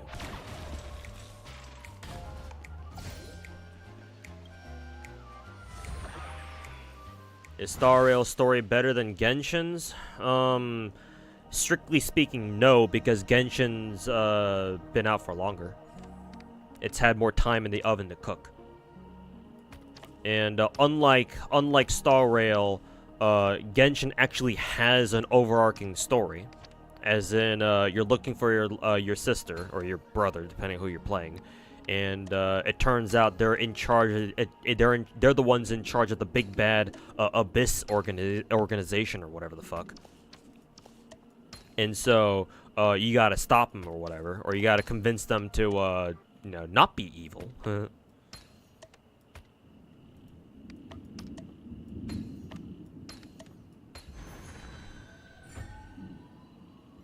Whereas in Star Rail doesn't really have like a grand objective like that. Well, maybe it does. Technically it does. But, like, we don't really... It's very opaque. Like, we don't really fucking know what's going on. At least not yet. Maybe in the future we will. Or in the future it'll become more clear to us. But as of right now, it's like... Huh? Well, what is going on?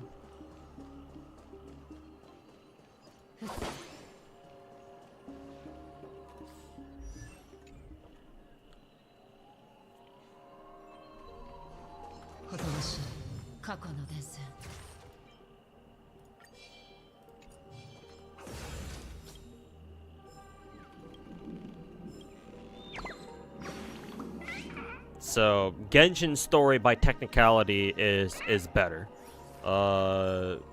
Maybe in the future, Star Rail's story can become good too and come to rival Genshin's, but at this very moment, no. I would say Genshin's story is strictly better. You may prefer Star Rail's story, and there's nothing wrong with that. But if you're asking me which story is better from like an objective standpoint, then no, I would say Genshin's story is better for the time being.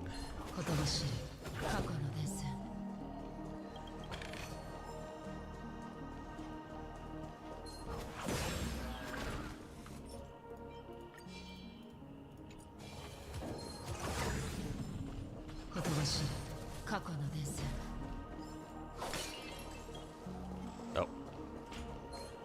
We actually have to fight.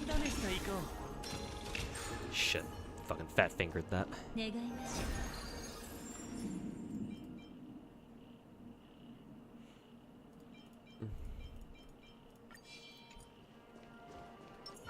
ほとばしい過去の伝説。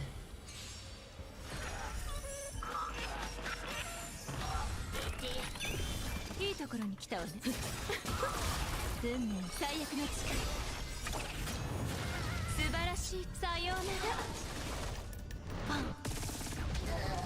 涙雨。 Excited for next patch in Genshin 4.7? Yeah. Yeah, new Dying Slave quest and let's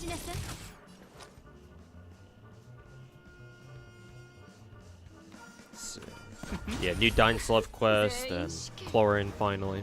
So, is Chlorine confirmed to be a 5-star? Like, I'm pretty sure she is, but like I haven't actually seen any like official confirmation that she in fact is a 5-star. The reason why I asked this, in case you think, well, in case you're in case you're wondering, like, wait a minute, how do you not know she's a 5-star? It wasn't that obvious. It's because I remember looking at Fontaine leaks way back when Fontaine first came out, like all the way back in 4.0. And like somebody had already leaked like the entire fucking like gacha roadmap for the entire 4.0. Ooh, speed.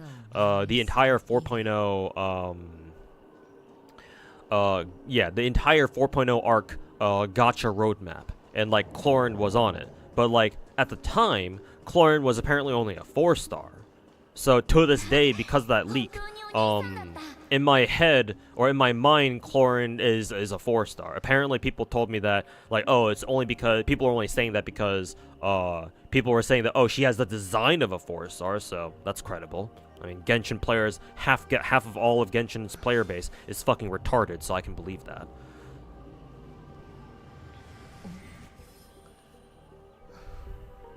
But yeah, I assume she's a 5-star. It's been almost a month since I went back to salary. How is that? It's getting better. I haven't gotten paid yet, so I can't say if it has gotten better or not. So I'll keep you posted.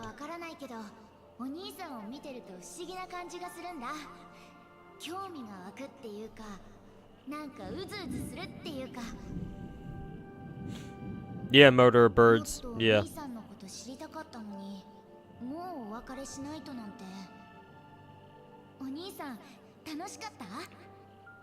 More or less on the same wavelength as you.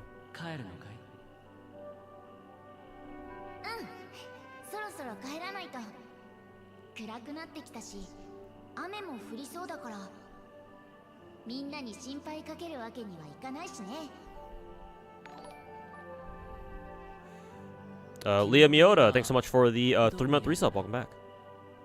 Hopefully you've enjoyed your weekend so far. They're dead. What are you doing for work? Just a regular old office job. Very similar to what I did before.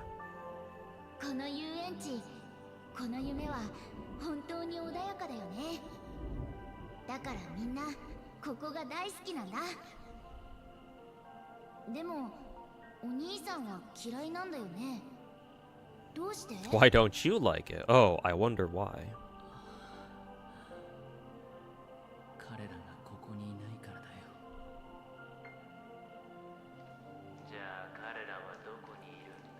This motherfucker again.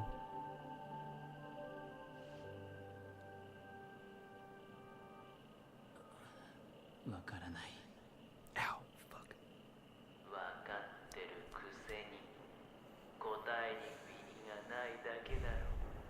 Your only problem with Genshin's main objective is the same as Fallout 4. Feels like you get distracted way too often. And don't take the main objective as seriously. You do technically take the objective seriously. The issue is Genshin pulls a fucking Super Mario, where every time you beat a castle, the game just tells you to fuck off because, oh yeah, Princess Peach isn't in this castle. You gotta try again.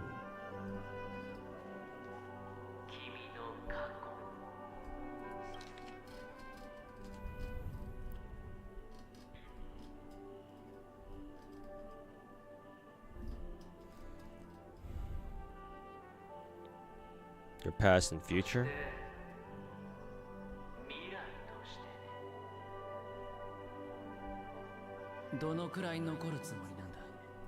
Wait, bro didn't even answer Aventuring's question.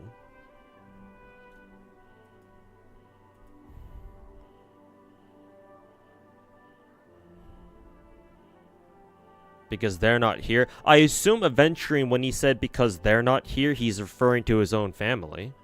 Right? His dad, his mom, and his older sister.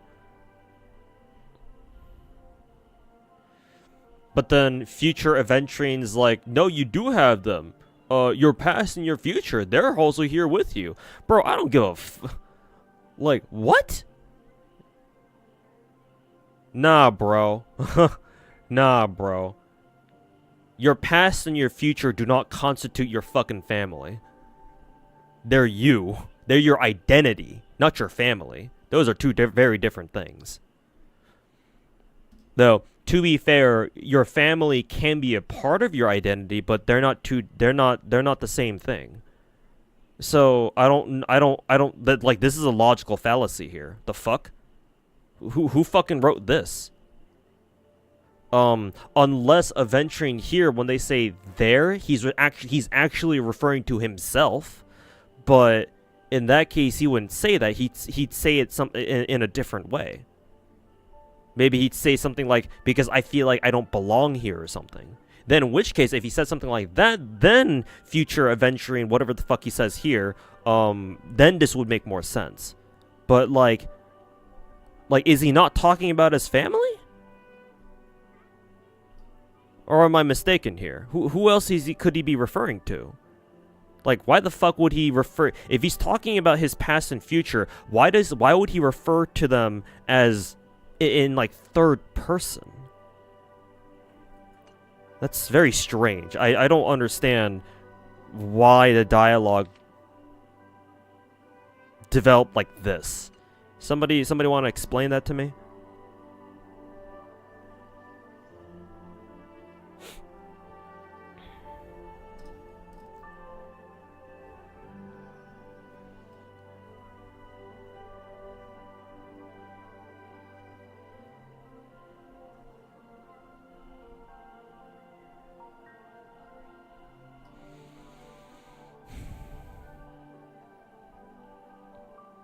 Think you might have misread it? I hope I do. I hope I am.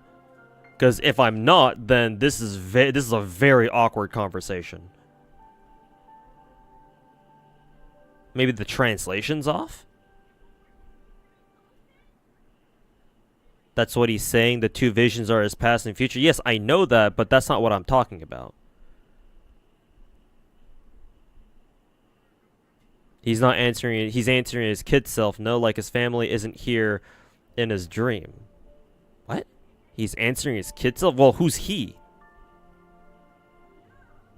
Like, both past and future Aventuring are talking to present Aventuring.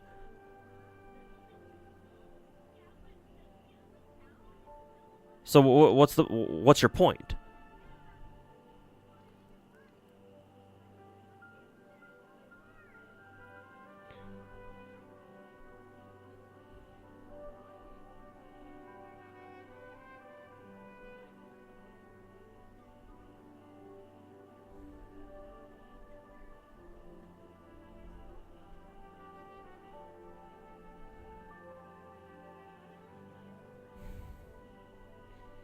Heard this patch had a lot of mistranslations. Fuck, man, you hate to see it. Let me reread it again. Maybe I'm misreading. I want to believe that I'm misreading this shit. This amusing part, this beautiful dream. They really are peaceful. Everyone loves it. But Mister, why don't you like it? Because they're not here. Where are they then? I don't know. You do know. But there's no point pressing the issue. Admit it, you're tired. We all are. Which is why we chose to stay here. Me and him, your past and future. Okay, no, yeah, I did misread it. I thought, you're right.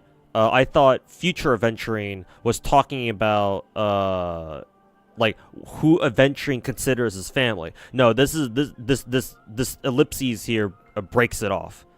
He ends the conversation, at least this topic about his family. He ends it right there. because there's no point in pressing the issue. And this is the start of a new topic. Okay, yeah, that makes more sense. And yeah, then he goes into, okay, we're gonna stay here. What about you? Okay, that makes more sense. Thank God. I was about to say, like, what the fuck is going on here?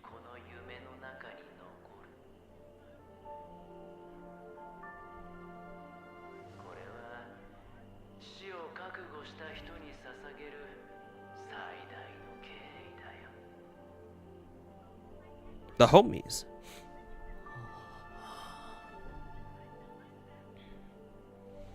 I mean, yeah, that makes sense.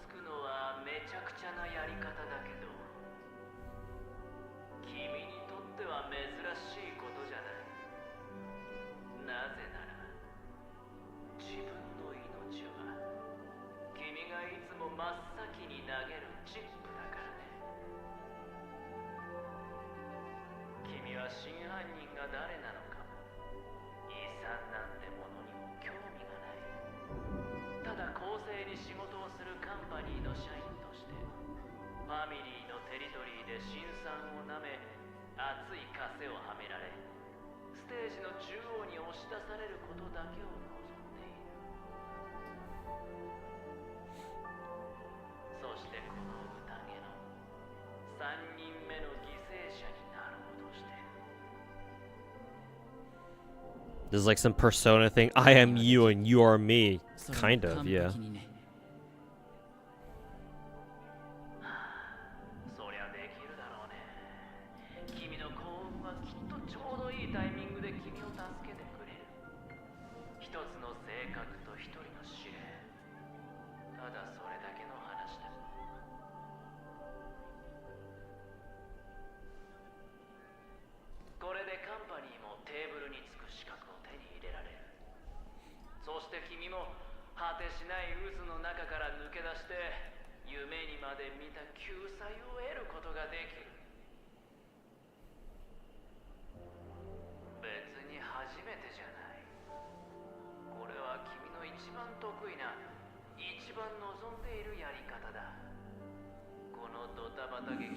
Goofy ass cartoon in the back.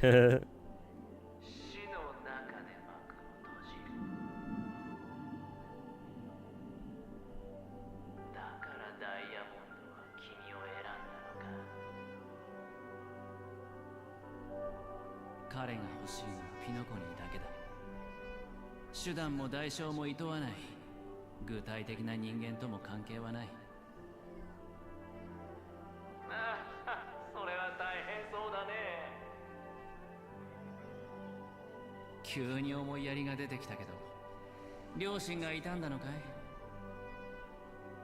僕は結局、君の自我の中から生まれた存在だからね。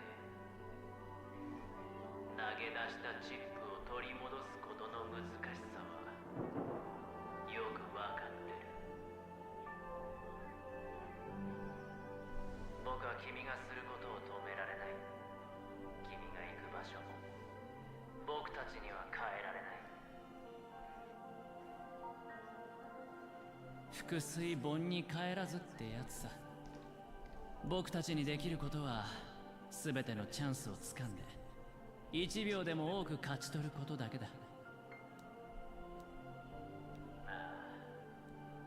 残念ながら人は一生正しい決断だけをすることはできない。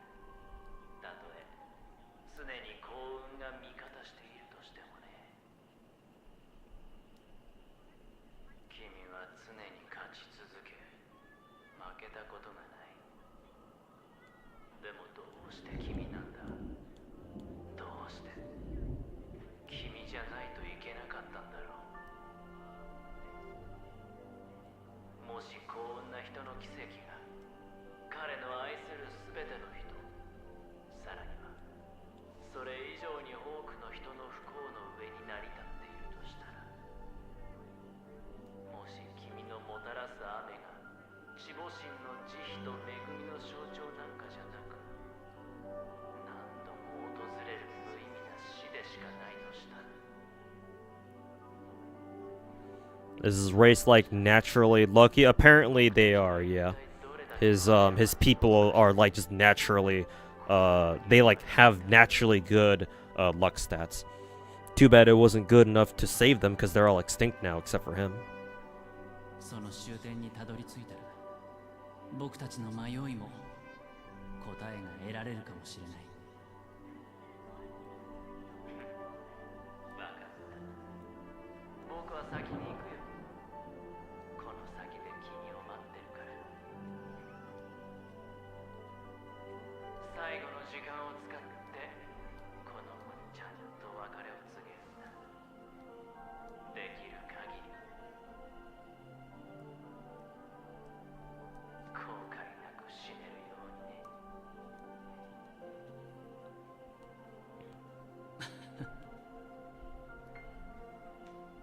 これで残ったのは僕たちだけだね。僕の写真を撮ってくれる？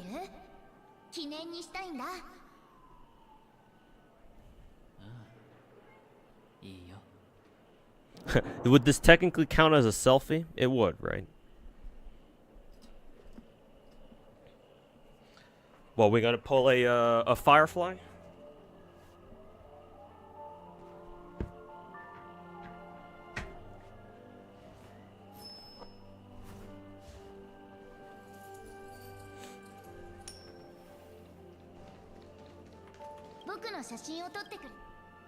Oh, right. I have to actually fucking take the picture myself. よかった。これで僕も自分の姿を見られる。今度写真を撮るときはレンズを見た方がいい。そうすればもっと自然な表情になるからね。うん、そうする。それでお兄さんもそろそろ帰るの？僕はまだ帰れないかな。ここでまた別のショーをするからね。じゃあもうすぐステージに立つんだね。なら行こう。ステージのところまで送ってあげる。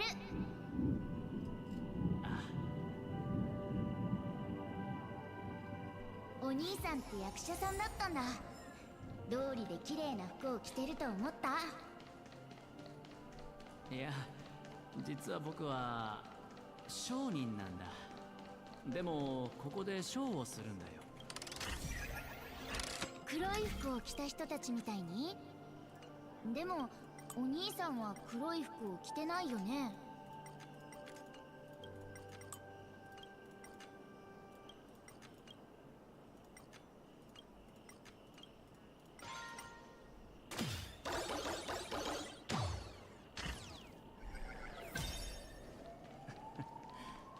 あの服を着てるのは一般のスタッフだけなんだ。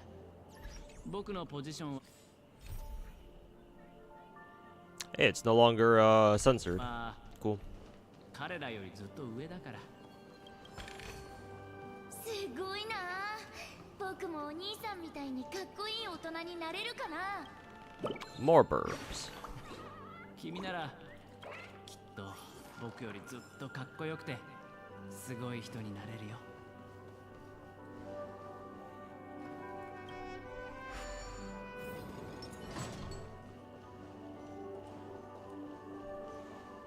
Ah, we're back here. Okay, we can just go straight in. この幕の裏がステージだよ。もうすぐ出番だけど、準備はいい？公演がうまくいくよう祈ってるね。The race's deity is luck, and then eventually we're just born lucky? Okay.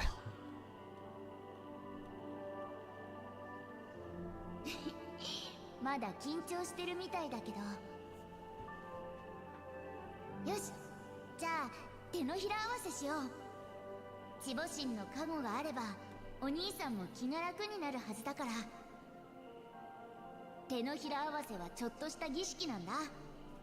手のひらを合わせてマザーフェンゴに祈りを捧げるとマザーフェンゴが祝福してくれるんだよ。知らないなら僕が教えてあげる。大丈夫。知ってるから。もちろんね。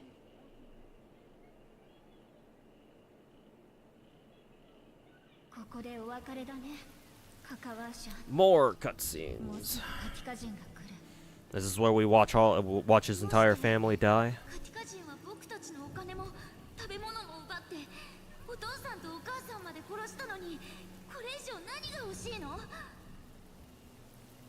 カティカ人は血に飢えていて残忍で欲深いの。彼らは全てを手に入れたいと思ってるから何も得られないままなんだよ。これは計略であり復讐でもある。覚えてる？今日はカカワの日。そう、あなたの誕生日なの。彼らは Happy fucking birthday, この kid. 日に必ずお祭りを開くことを知ってる。この雨を利用して彼らは私たちの荷車を壊し全てを奪いに来る。でもカティカ人たちは今回私たちが抵抗しようとしてることも、空から来た黒い服の人たちが私たちの味方をしてくれることも知らない。彼らがいればカティカ人に勝ち目はない。必ず自分たちの傲慢さの代償を支払うことになる。この雨がなければカティカ人は行動を起こさないし、私たちもチャンスをつかめない。これは全部守護神のお恵みなの。そしてあなたはカカワーシャ。あなたの幸運がお姉ちゃんが成功するよう守ってくれるんだよ。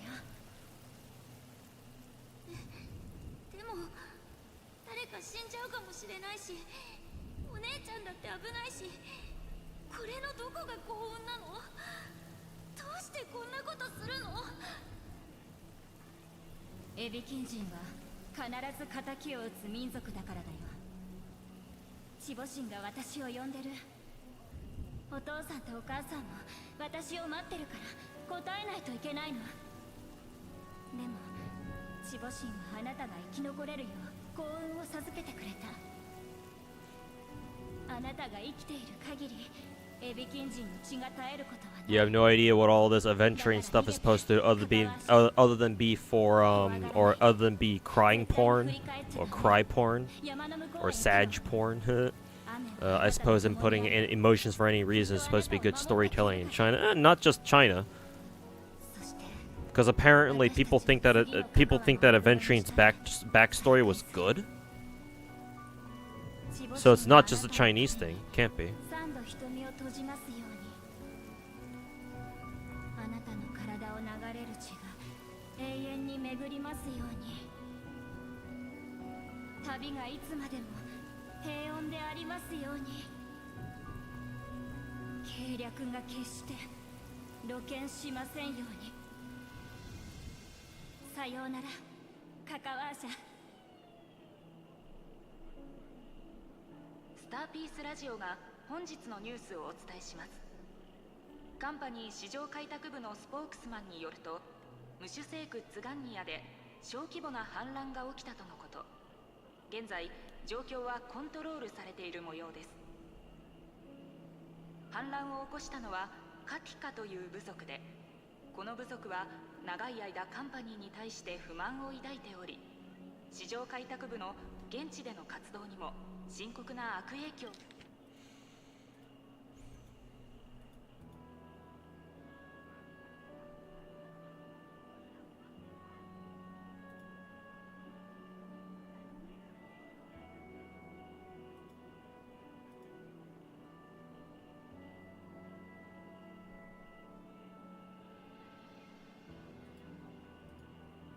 そして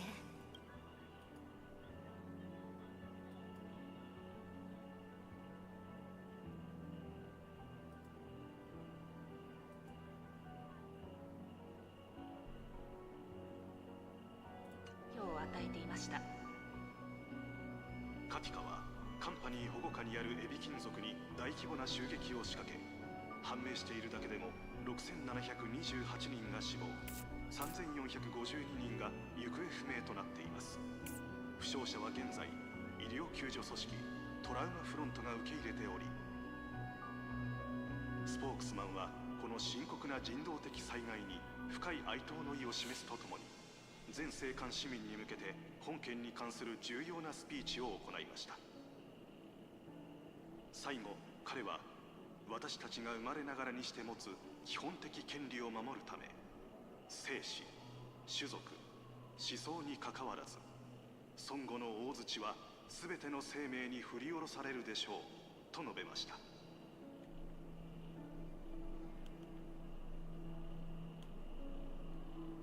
カカワーシャ、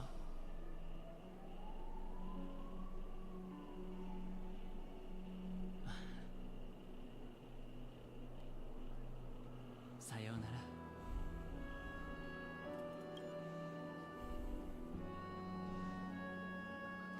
ら。よし、役者の準備は整った。いよいよショーの始まりだ。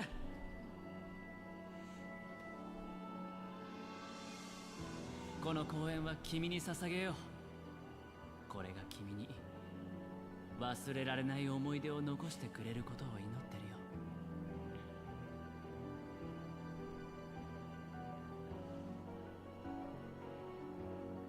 カカワーシャ。ああ、そうでした。行く前に一つ個人的な質問をさせてください。It's good to see a story from another perspective, so we don't follow our MC all the time. There's more possibilities. They shouldn't have done it this early, though. We barely even know our own MC. We barely even know our own crew. Why are they giving us the fucking sob story of a brand new character this soon, this early, when we haven't even established very much at all in terms of, like, main character lore? Like, the shit that you see Mihoyo giving to adventuring, ideally this should have been at the very least like a year 2 story. So it's not that adventuring shouldn't have had his own backstory, or that other characters can't have like dedicated portions of story that like show their backstory or whatever. It's that Mihoyo did it too soon, which I suppose makes sense because Star Rail has a very bad pacing problem. あなたは本当にこの世界を自らの手で滅ぼしたいのですか？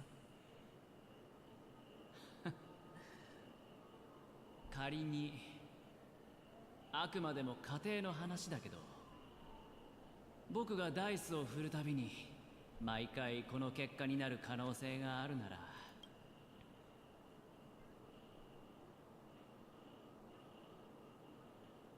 Dog, you work in the game industry? What's going on? A Zoneling, if that's how I say your name. Why are you typing? Why are you typing like that? I know you're not fucking like. Are you like typing with like one hand or something? I think you meant to ask, dog, do you work in the game industry? If that's what you asked me, then do you? Oh, your N button might not be working. Oh, okay. That might explain it then.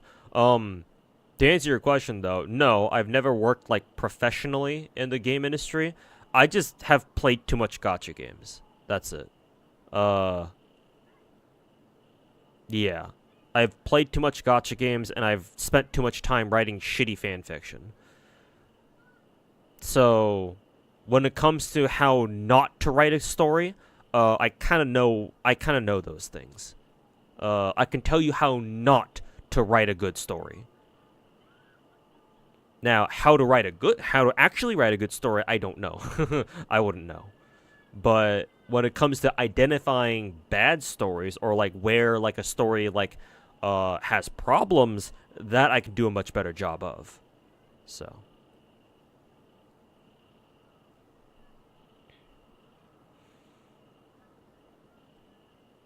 You out here riding yaoi? Has it ever occurred to you that there are, like, not all fanfic is yaoi? That and I don't know if you see what's on my back wall, my dude. I don't know where you think that I'm a yaoi writer. I mean, nothing wrong with yaoi. But I don't know. Is the back wall behind me something like indicative of what a yaoi writer would have? Just asking. But no, I don't write yaoi.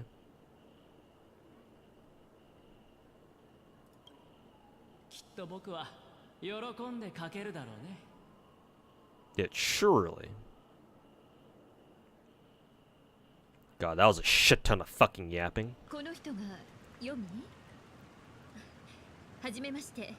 Yuri instead. Well, to be fair, I prefer writing Yuri over yaoi.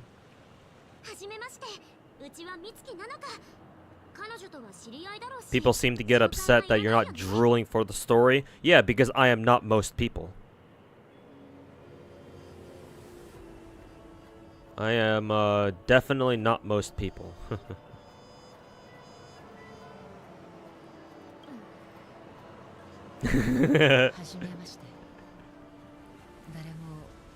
March's reaction is priceless.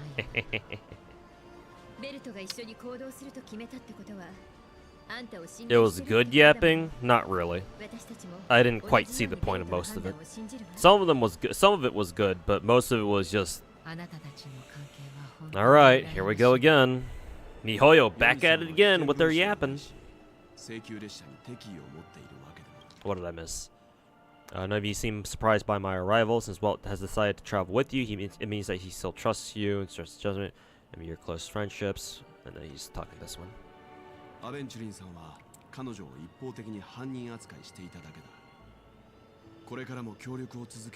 Romance with childhood friend? Actually, should I say that?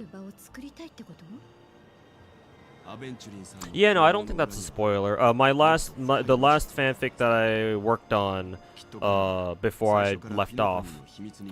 Yeah, technically that was a childhood friend romance story, but I wasn't trying to like write romance. Well, I suppose romance is part of it, but nah. Like I was trying to make a I like writing like action fanfics, that sort of thing. And I try writing romance in there too, but it's not the main focus most of the time. But if you want to be technical, then yeah, my last fanfic that I worked on, from a romance point of view, yeah, it was the childhood friend trope, though it wasn't intentional. It just kind of happened that way. Which is why before we continue working together, he has a duty to explain himself. Adventuring. He's talking about adventuring. You want to create a situation where all three parties are present. There may be some deeper meaning behind his actions. I suspect he's been aware of Panakini's secret from the beginning, continuously strategizing to unveil it. In that sense, Astral Express's role in his plans would be imperative. Worst case scenario, he may use this to do something unexpected. Assuming things do escalate to that stage, having an extra ally is a good insurance policy. Panakini has numerous factions. State affairs is significantly more intricate than that of Belobog or Shinjo. Okay. Maybe. But of course. But of course. We out here. We out here playing FGO 2.0.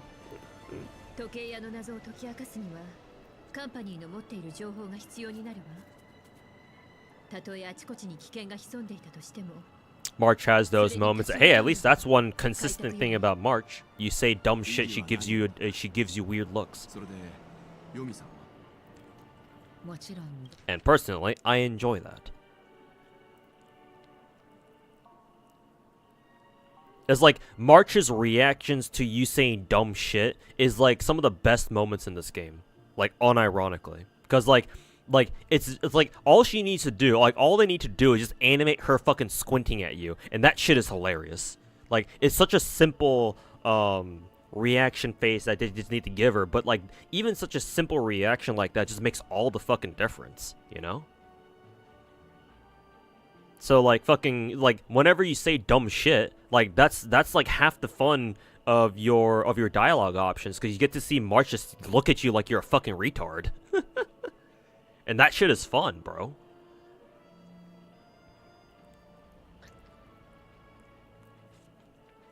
Let's see. Solve mystery of Watchmaker, it's crucial to get IPC's intel. Path ahead is fraught with danger. What's blah blah. Yeah, okay. 同行させてもらう。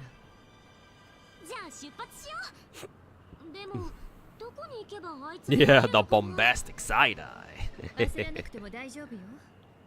本当に何か画策してる人がいるなら、その人物はきっとどうにかして私たちを巻き込もうとするはずだから。The bombastic side eye. Oh, speaking of which, how convenient.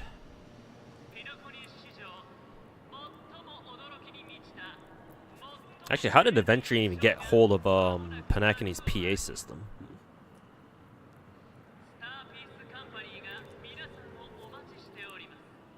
Daniel, March, and MC are all kind of retarded in their own way. I mean, hey, it's like they say, characters are most interesting when they're almost retarded. When they're quirky.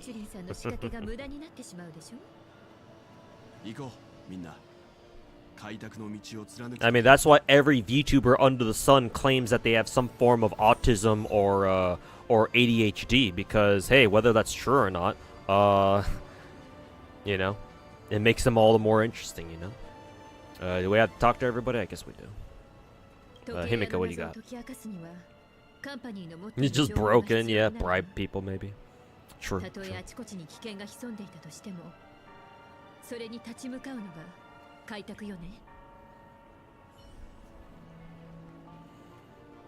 see, let's talk to Acheron. Oh, it's literally just them repeating their lines from earlier. Yeah. Okay, let's get going.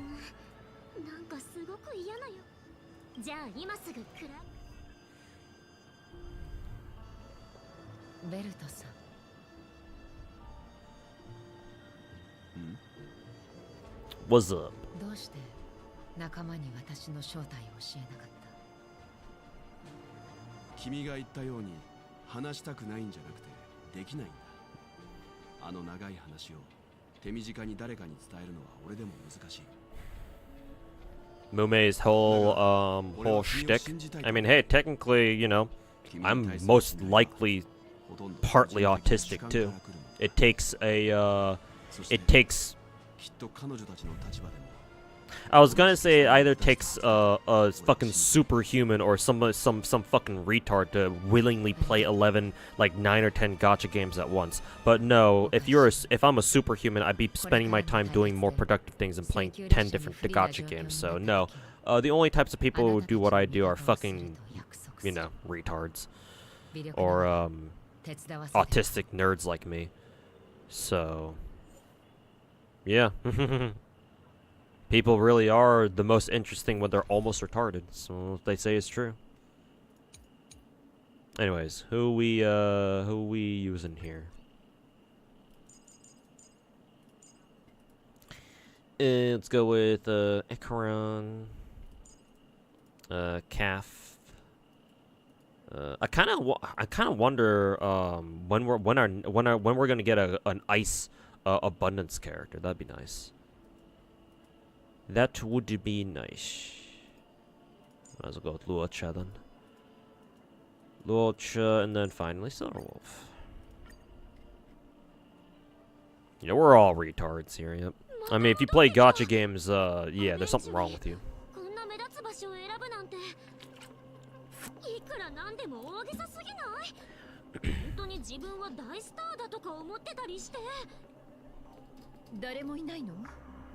It's already 9 p.m. Chat, how much longer of the story do I have? Are we basically at the end, or do we still have like maybe 20% left to go? Because it says, the objective says to confront Aventurine, so I assume that we're about to finish. Because I assume this is our showdown against Aventurine. Can't fucking sprint.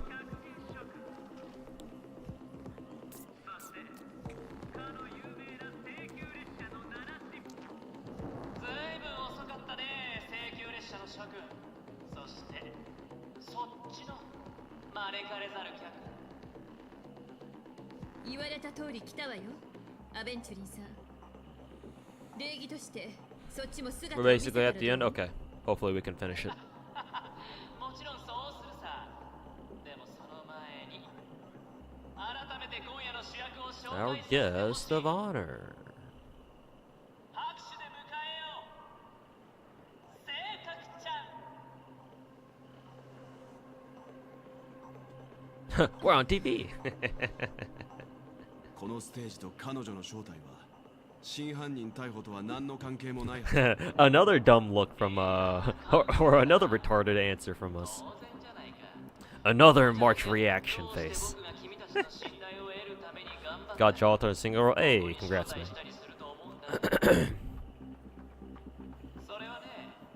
You still have a couple of hours of yapping after the fight. Yeah, you're right. You're right.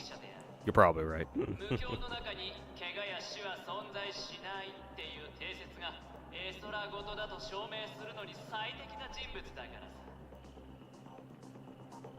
3件の殺人事件。そう。3件目の殺人事件はもうすぐ起こる。ここ、クラークフィルムランド。本当に盛大な死がね。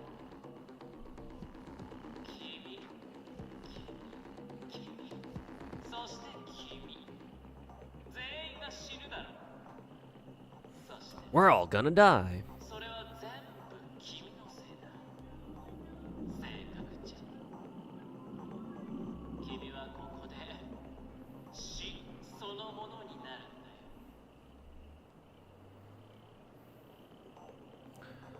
We're all gonna die.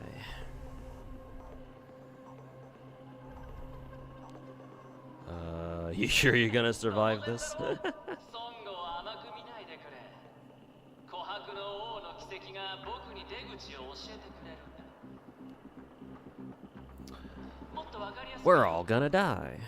僕は君の体内にある性格を爆発させてピノコニーでちょっとしたトラブルを起こそうとしてるのさ。ボン。遊園地全体が夢の破片に変わる。そしてファミリーが手を打つ前にカンパニーの艦隊のナビゲーターになるんだ。虚勢を張っても無駄だ。本当にそんなことができるならこれまでにいくらでもチャンスはあっただろう。おや、かけるのかい？いいだろう。なら僕もかけよう。もちろん自分が大勝利する方にね。史上類を見ない大爆発で調和の誓いは完全な冗談だったと証明してみせるよ。あなたにはできない。できると思う。だってこれはただの賭けに No, you can't. Yes, I can. What is this? A fucking schoolyard argument? たった60枚の銅貨のために Apparently, we got a Tectone sub, but his emotes are kind of mid. I think his emotes are okay. They're cool. I think honestly, I think some of his 7 TV emotes are actually legitimately better than his sub emotes, though. リュウサは僕を学会とカンパニーの懐へと運んでくれた。覚えておくといい。僕は偶然一度勝ったんじゃない。一度も負けたことがないんだ。君たちに睡眠は死の予行演習ということわざを紹介しよう。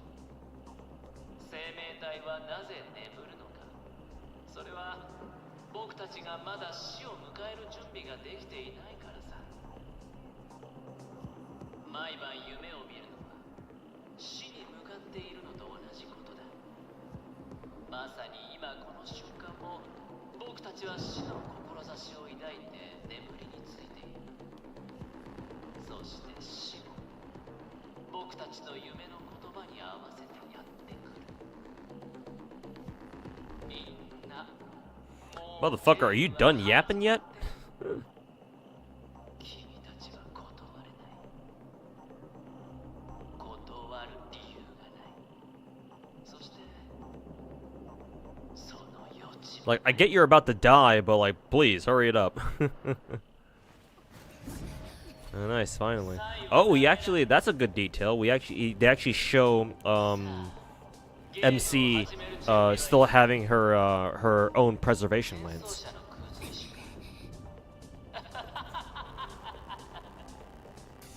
It's almost like we forgot that our MC is still on preservation.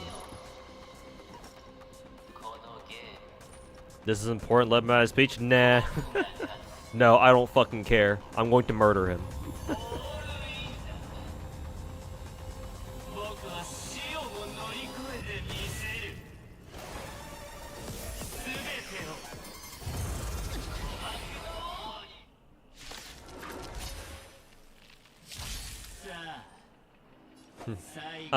No.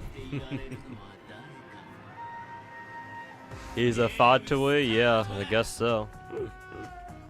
Time to murder him like I do every other Fatui in motherfucking Genshin Impact.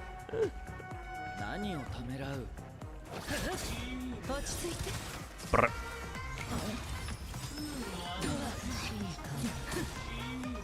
Oh yeah, that's right. He reduces our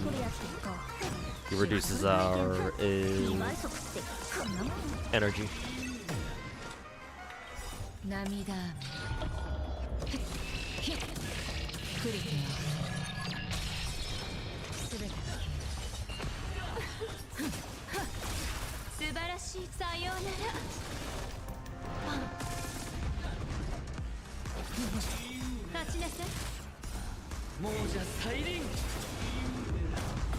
Now that I actually take a proper listen to his music, his boss music is actually pretty banging.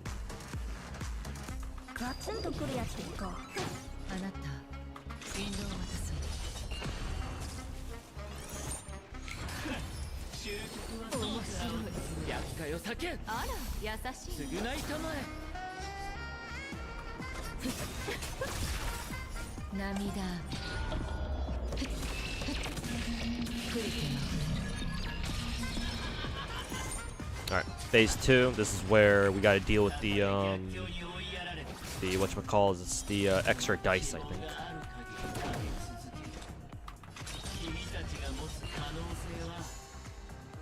Let's see who's next.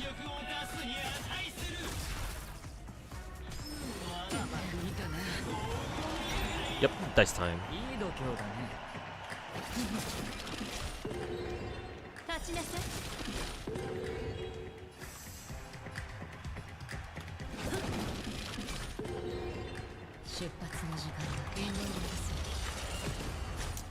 I'm actually kind of curious to know if I even should use Acheron's ult here. It probably doesn't do anything, but whatever.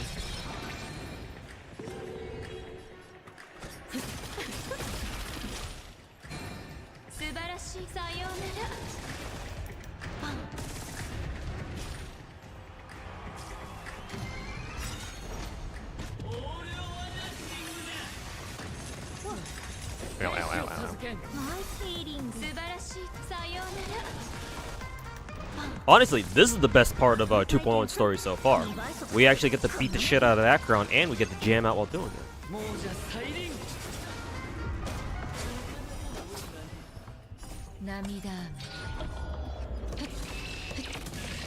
You get your ult back when you ult enemies? Oh, okay. Oh, no more skill points though. Brr.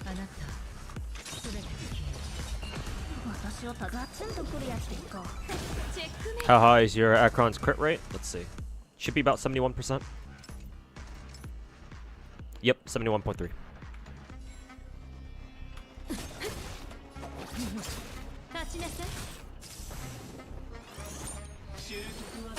Ow. Doing this shit again.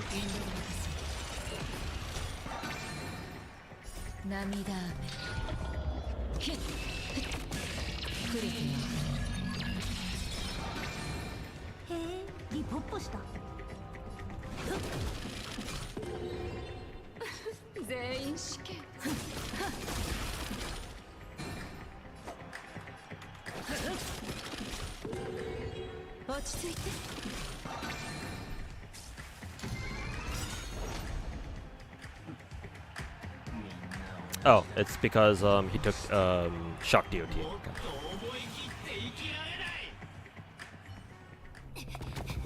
Another cutscene. スロープレイか。わざとらしい。イラつくな。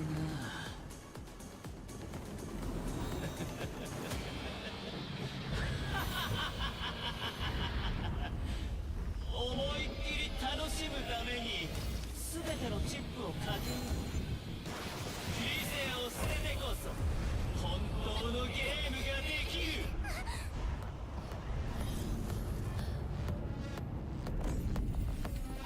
Look at all those pretty lights. 君ならきっとコールするだろう。司令。Nice shot of Acheron's titties.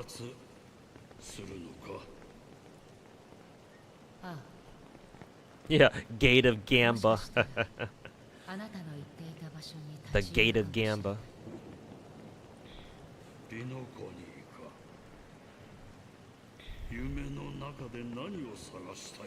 Is this is she talking to the demon the demon head dude? I think she's talking to a demon head dude, right? If it's not him, then I don't know who else it could be. Actually, it doesn't sound like him. I think it's a different voice, right? So yeah, it's probably not him. Yeah, the voice is very different. Now that I think about it.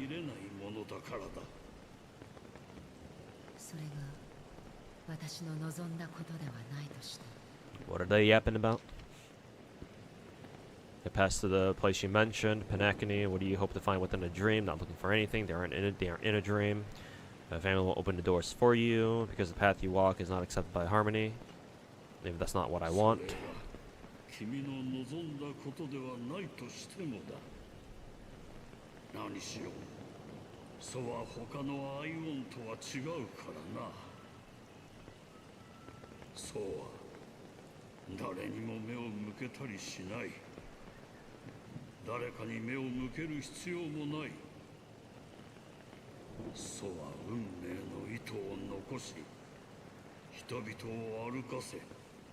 How likely is it that this dude talking right now ends up being Mikhail?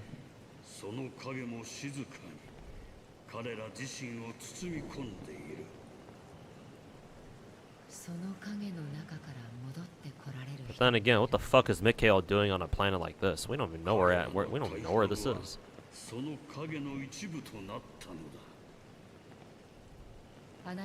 Ex-convict on Panakini, perhaps.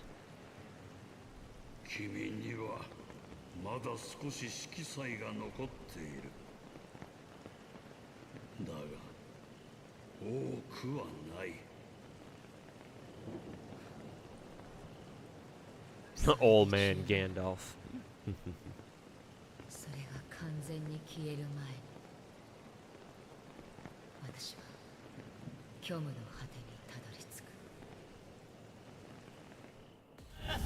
Acheron's plot is big, yes sir.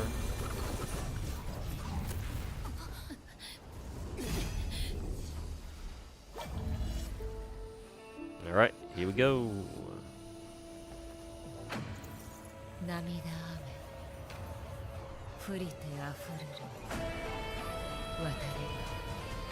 Because canonically, Acheron never actually draws her blade, right? Unless for moments like these.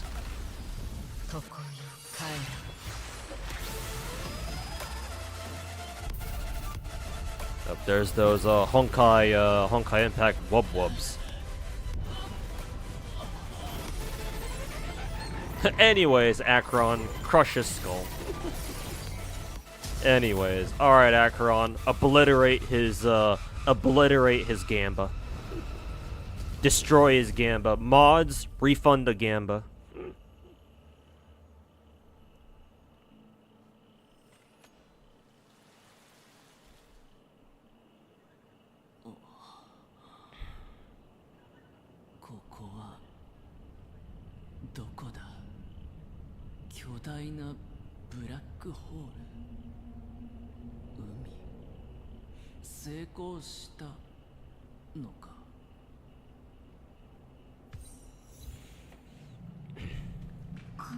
This is actually a sick environment, actually.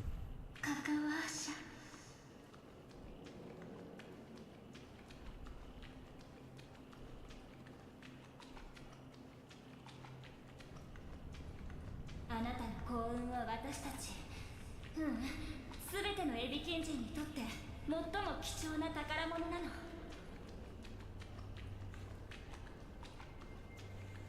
2日間生き延びることができれば、お前の力が本物だという証明。 This is the world, this is Akron's world? Yeah, obviously. It's her hellhole.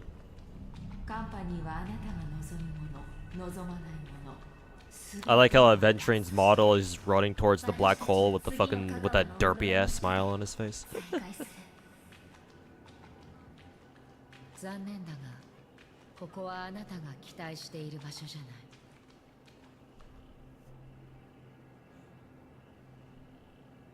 虚無なのか。 Not gonna lie, it looks scary as fuck. I mean, black holes should look scary. Considering what they are. だが、眠る無双者は誰かに目を向けたりしない。 It's just nothingness. I don't know if I mentioned this before on stream, but I've learned growing up that I have a, let me look up the term. Because there's an actual term for this, or like a phobia of this. What is it? Fear of deep space? I suppose it's astrophobia? Perhaps. I have a slight degree of astrophobia. I remember when I was, as a kid, I was super fascinated with like space and stuff. But for some reason, like, I explicitly remember as a kid, like, flipping through pictures of, like, you know, picture books of, like, you know, our planets and shit like that. But I remember, like, for some weird reason that I couldn't explain, like, flipping through those books, whenever I see, like, I think what triggered me was, like, either, like, a picture of, like, Jupiter or some shit like that. Like, certain pictures of planets. Like, you know how there are some pictures of planets where, like the sun is, like, beaming on them on one side, but you don't see the other side because obviously it's dark. And it's just those planets, and they're just hanging out in, like, just pitch black space. Those pictures fucking freaked me the hell out, and I didn't understand. I didn't get why. Now when I'm older, I realize, oh, that's just astrophobia. But yeah, like, deep space is fucking freaky, man. Shit's wild.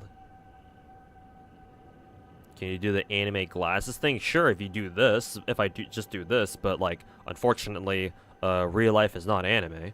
So my glasses, my glasses lens don't automatically get, like, a white tint on them.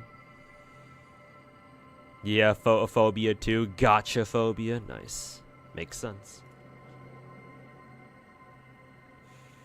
I have no idea what they even do. Yeah, honestly, if it weren't for, like, we wouldn't even have this design of a black hole in the first place. Have we never gotten, like, that one snapshot, that one picture, that famous picture a couple years ago when they finally managed to capture a like, what a black hole actually looks like on camera. Right, I forget which telescope snapped that picture. It was probably the Webb telescope, probably the James Webb telescope.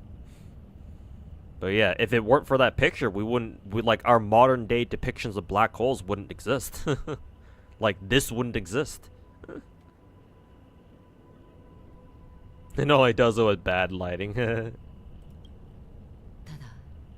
一部の人々はその影の下でより遠くへ行き、より多くの無に染まる。 Apple's newest glasses will fix that.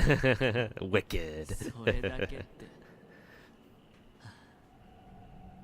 君の言葉は本当になんて返せばいいのかわからなくなるな。 It's nothing that makes sense. I mean, I wonder what the word nihility means. 死後の場所だってことか。これは一瞬で過ぎ去る夢。無数にあるいくつの姿の一つ。虚無が見守る中、私たちは短い時間ここにとどまり、それぞれの進むべき方向へ向かっていく。僕の死は決まっているみたいだね。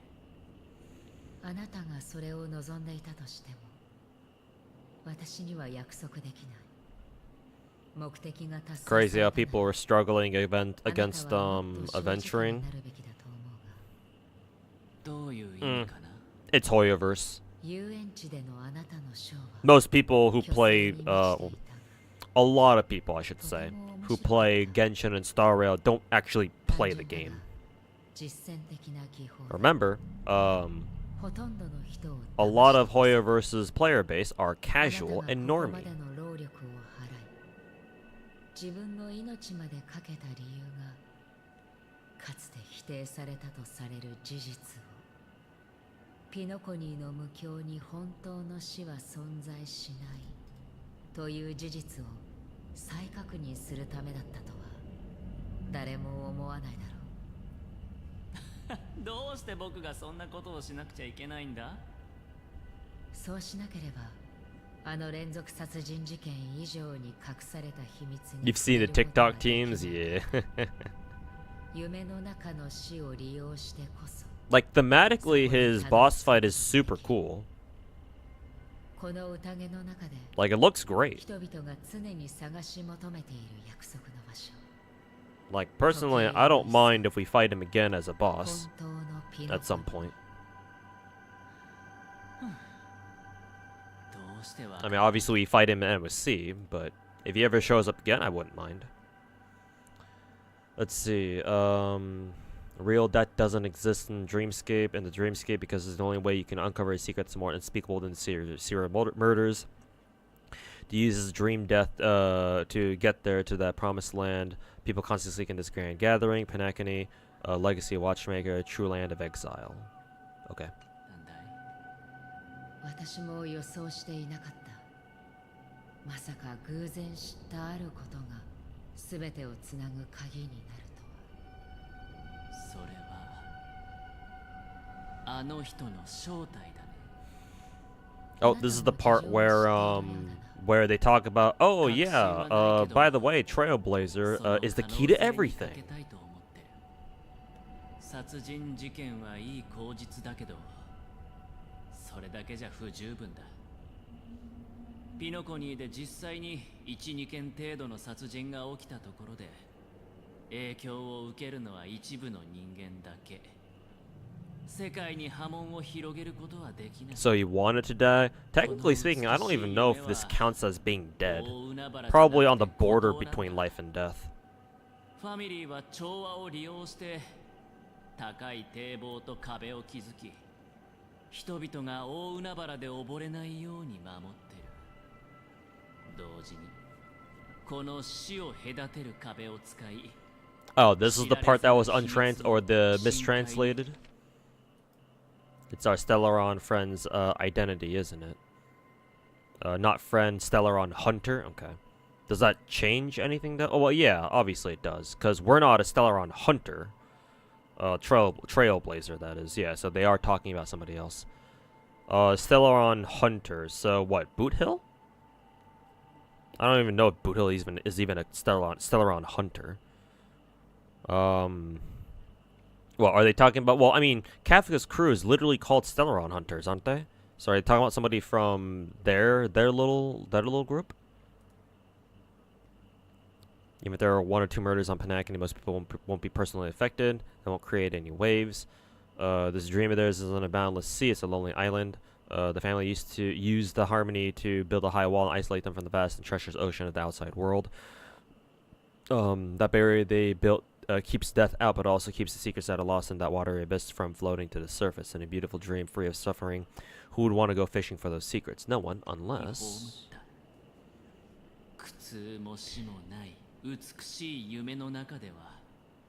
Talking about Firefly? Oh, okay, I see. Alright, that makes more sense.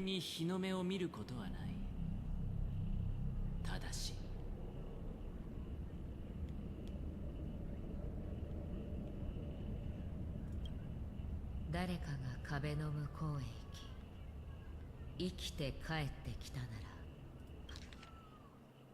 話は別だ。そう、そして誰かがそれを成し遂げたんだ。ヒントは早い段階で手に入ってた。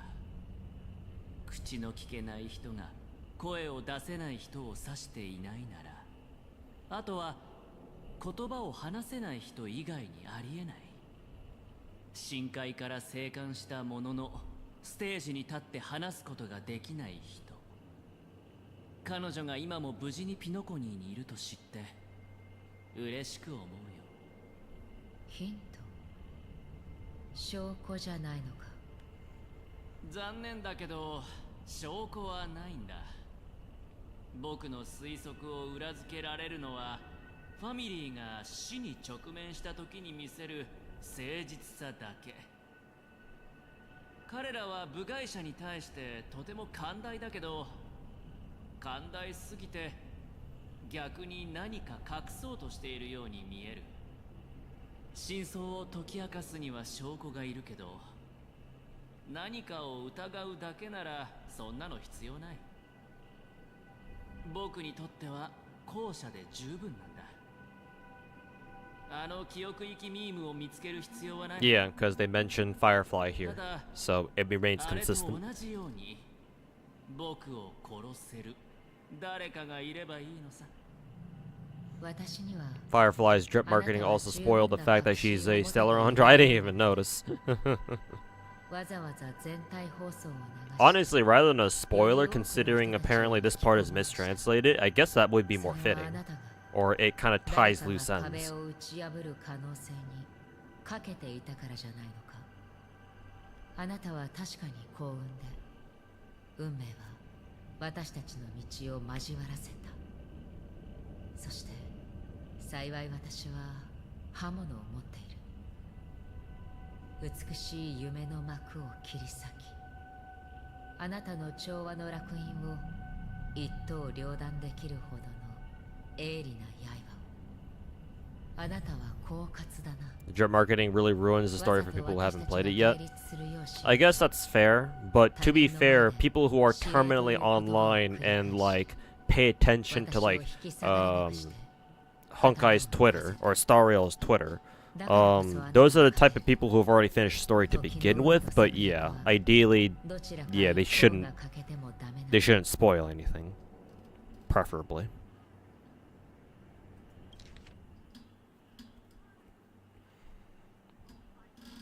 So yeah, at the end of the day, I do agree with you that they probably shouldn't have mentioned anything about Firefly being a fucking Stellaron hunter. Let's see. Proof is one thing I don't have. Only thing that can prove these conjectures is for the family to come clean. The way they butter up these outsiders, I assume he's talking about the Astral Express, seems pretty clear that they intend on covering their tracks. But you don't need a proof to have suspicion. For me, suspicion is enough. I didn't need to find. Okay, yeah, just need someone to kill you or kill me, as like it killed the silver-haired girl, Firefly. You don't sound very confident to me. Going out of your way to make citywide broadcasts and attempt to involve more people, you are simply betting on the possibility of someone being able to break down the barrier. You're very lucky that fate has decided to let us cross paths. I happen to be equipped with a very sharp blade, sharp enough to slice through the veil of dreams. I can also carve the Harmony's brand off you.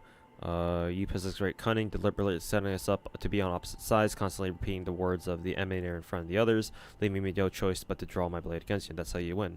Opportunity, strategy, both are essential. So basically, Akron is jerking Aventurine off right now.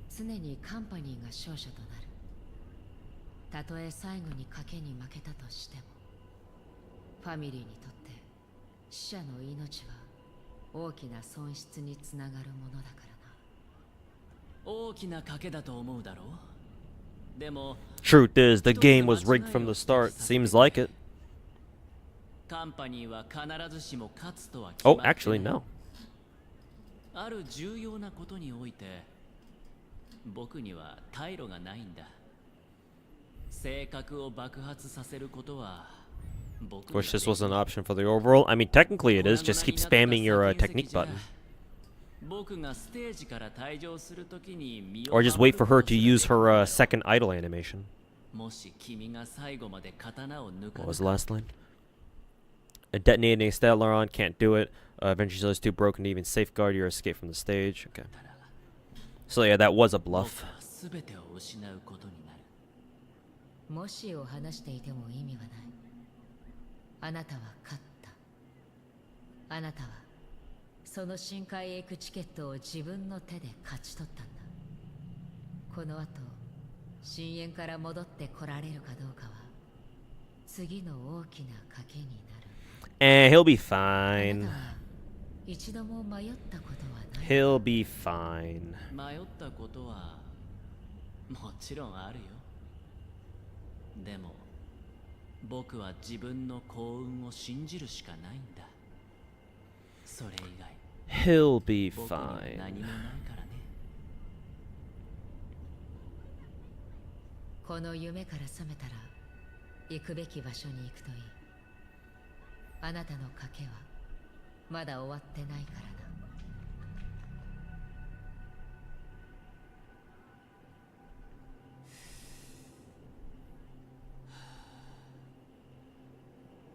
別れる前にもう一つ質問に答えてもらえないか。その道を歩む人として教えてほしいんだ。どうして僕たちは死ぬためにこの世界に生まれてくるのかな。そんな風に思ったことはない。あなたも同じだろう。でも虚無は僕たちをすべての人々を包み込んでるじゃないか。だからこそそれには意味がないんだ。Nihilism! Yay! Nihilism! Woohoo! Everything's pointless. We can all go fuck ourselves. 死刑で埋め尽くされていたとしたら、それこそが僕たちの運命の帰結だ。僕たちはどうしてそれに逆らう必要があるんだろう。私の答えはあなたの迷いを解消できないかもしれない。それはあなたと共にずっと歩んできたもので、すでにあなたの人生の一部になっているから。だがあなたはI pray for Revenge Train to come back. What, as in his rerun or like in the story? He'll be fine. He'll survive. Don't you worry, my dude. 僕たちがまだ死を迎える準備ができていないからだと言った。ならあなたも理解しているはずだ。私たちがどうして準備しておきたいと思うのか。仮に結末が決まっていたとしても、そんなことはどうでもいい。人には変えられないことがたくさんある。だがその前に結末に向かうまでにできることもたくさんあるんだ。そして結末はそれによって全く異なる意味合いを見せる。自分のポケットを見るといい。あなたの友人はとっくに答えを渡している。幸運を祈る。The yapping. Well, this yapping is actually good, because there's actual meaning to this.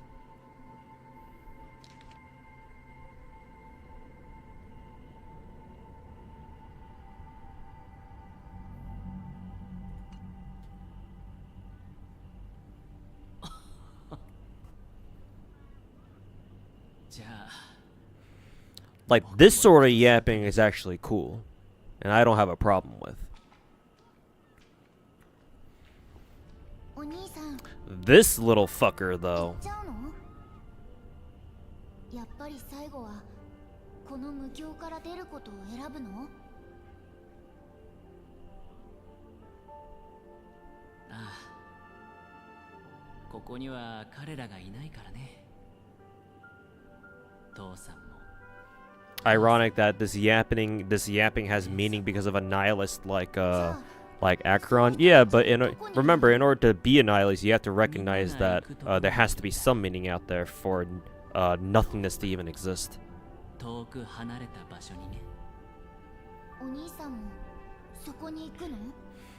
Because if everything were nothing, then we would have no frame of reference to understand what nothingness even means, or what it even is. また空から雨が降る日が来る。そして地母神の声が聞こえ、運命の時が来たと悟ったら、 Without the previous yapping, this yapping wouldn't be as good. No, that's a bad take. その時が来る前 You don't need to have bad yapping in order to have good yapping later. 何の準備？彼らに会うための準備だよ。カカワーシャ、彼らの誇りになるんだ。お兄さんならきっとできると思う。頑張ってね。ああ、もちろん。僕は地母神の祝福を受けた子だからね。He's just a little guy. Yeah, let me punt him into the black hole real quick first. 僕もそう思う。僕を助けられるのは君だけかもしれないな。カカワーシャ、最後にもう一度手のひら合わせをしないか。 Where'd he get his hat? Where'd his hat come from? He still had it all this time. ああ、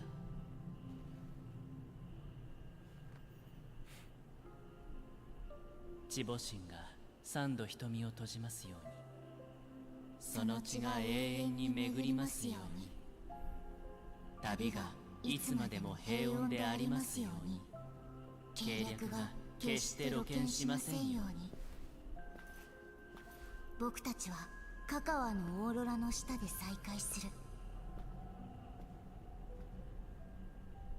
さようなら、カカワーシャ。 No, the hat. We've lost our hat. Turn around, we'll pick it up.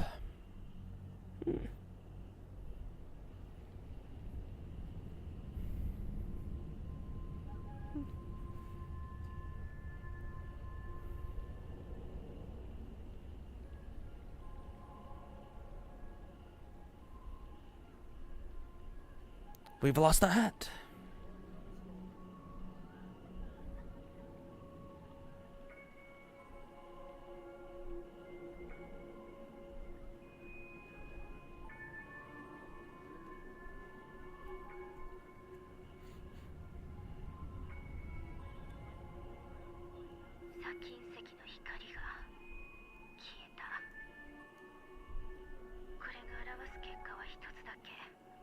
Yeah, Aventuring's dead.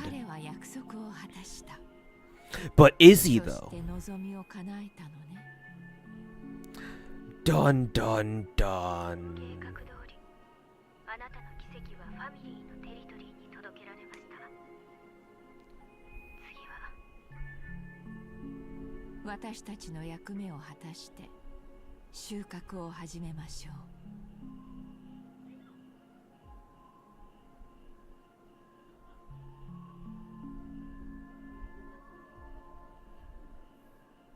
私が謁見し、私が酒を注ぐ。Dun dun dun. 私が奪う。私は甘露に毒を授け、春に種をまき、秋に収穫する。枯れた果実が枝いっぱいになるまで。 Jade's Japanese voice actress has a very distinct voice now that she's talking a little bit louder. I actually don't know if I recognize this voice. This might be a newer voice or a newer actor. Oh, look, young Yuhan is on Raid Up on FGO right now.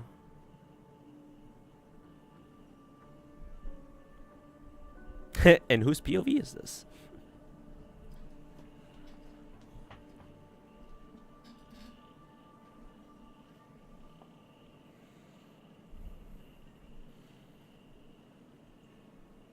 He definitely gonna come back? Yeah, I feel like he will. I mean, he literally has plot armor, so yeah.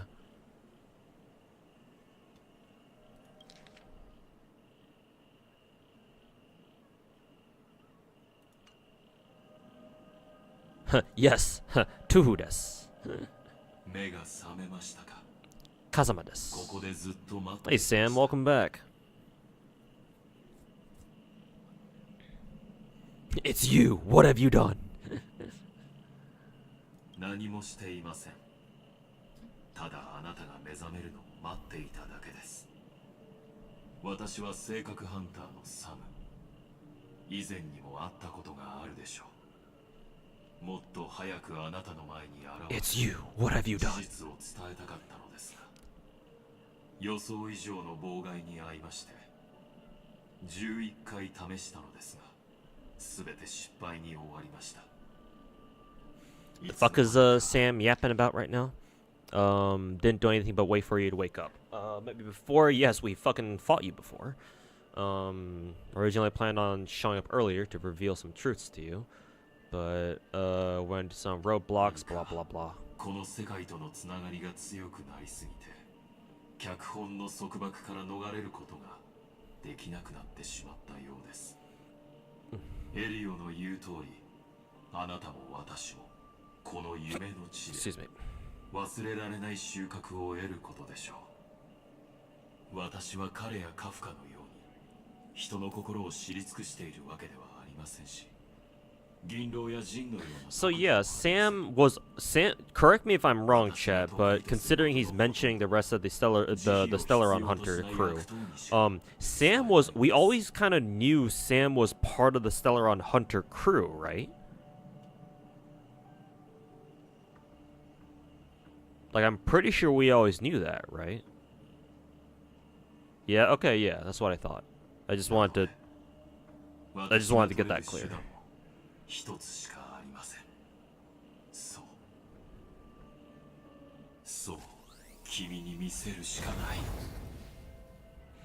And there she is. Alright, chat. 2.1 story is redeemed. She's back.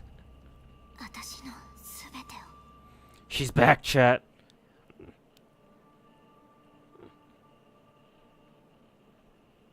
Oh, no way, chat. No weighing. No weighing. Sam's actually Firefly? No weighing. Alright, chat. 2.1 story redeemed.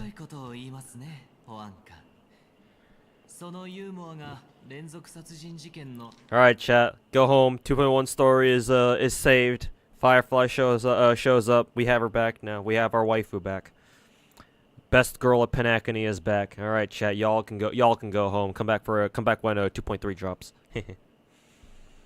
Labyrinth, like blah blah blah. Be a little bit paranoid. All right, Gallagher. Let's see what you got. 個人的な意見を述べたまでだ。どうした？痛いところを疲れたか？ギャラガーさん、私はあまり忍耐強い方ではありません。消極的な仕事ぶりはあなたが真犯人とつながっているという私の疑念を強めるだけです。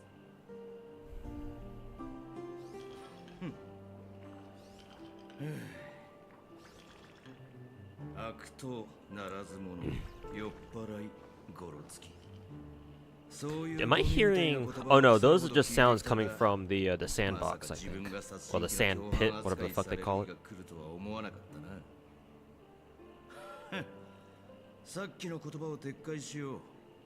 お前の問題は疑心暗鬼が過ぎることじゃない。お前は狂ってるんだ。わかるか、狂人。お前らファミリーは俺のような老犬の背骨を折り、牙を抜いた挙句、今度は殺人犯呼ばわりするのか？ふざけやがって。町中の野良犬におかしなことをするのはスラーダを飲みすぎたバカだけで十分だ。一体何がお前をここまで狂わせてるんだ？俺なんかよりフィルムランドで大騒ぎしてる客人たちのことを気にすべきじゃないのか？あなたに言われるまでもありません。あの死者が館の門を出た時点で彼が何をしようとしているのかは分かりました。 Hope they release Sunday as a character. Well, assuming Gallagher doesn't fucking hand his ass to him 彼のマ first. ジックには騙されましたが、そんなことはどうでもいい。今の状況は私も望んでいたものですかなぜ私が彼を見逃してわざわざフィルムランドのステージを開けたのだと思いますか？ Yeah, surely not. 最初からあなただったからですよ、猟犬。彼が騒げば騒ぐほど、あなたやあなたの本当の主人に血の償いをさせるチャンスが増えますからね。俺が本当に犯人ならどうしてそこまでコソコソする必要がある？ああ、そうか。忘れてたが、お前にも面倒な主人がいるんだ。Square up, nerd. あいつらはお前に殺人事件なんか放っておいて、調和セレモニーに専念するよう言ったんだったか。そうだろう。優しい Square up, nerd. どうやらあなたの変装はファミリーのことを知り尽くすのに役立ったようですね。変装？俺が偽物に見えるなんざどんな目してやがる。その目を見開いてよく見てみろ、降臨野郎。確かにあなたの体を構成するすべてのものは本物だ。万里のように柔らかくカールしたブラウンの髪、サー・ウィテカーの視線を思わせるオレンジの瞳。 Sunday is going into quite the description of Gallagher. 灰色のベスト、ネクタイ、ハウンドの勲章、水筒、カクテル作りの技術。We did Star Rail turn into an Ultimate game or something or what? それらが一つの場所に集まり、無数の小さな真実が嘘を紡ぐ。あなたは全ての人から認識を集め、それをもとに無境の中で完全なギャラガーを虚構した。違いますか、神秘の手先。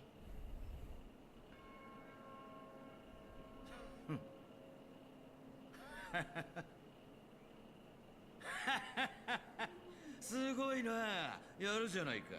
大したもんだ。 So what? He's actually some sort of composite character. 褒めてやるよ。だがそれがどうした？それでお前の妹とあの密航者を殺したのが。 This part was mistranslated too. I mean, to me it almost doesn't even matter because I don't know what the fuck the context for this is. Like, we knew that Gallagher wasn't exactly on the family side. Yeah, he wasn't, because he told us about his whole fucking history with Watchmaker and the family and shit like that. But like, all of a sudden, while we're out and about, all of a sudden Gallagher confronts Sunday, and now shit's starting to go down between them two. And where the fuck did this come from? This proves that the meme and you are linked, and that's enough. What, the meme is like Gallagher's pet dog or something? にしているのは一つの質問の答えだけ。貴様、この死に損ないの負け犬風情がなぜロビンを殺した？ Because I can, or because I could. Ooh, another cutscene. 目に入った砂を見れない。ただ存在を感じるだけだ。答えを知りたいか？教えてやるよ。This must be the scene from his light cone. クソみたいな運命のいたずらなのさ。 Hey, he's dead. Woohoo! Hey, we got a free copy of Lycon. I believe that's the MOC one, the MOC destruction one. よ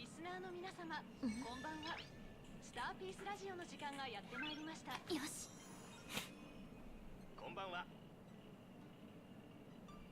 スターピースラジオへようこそ。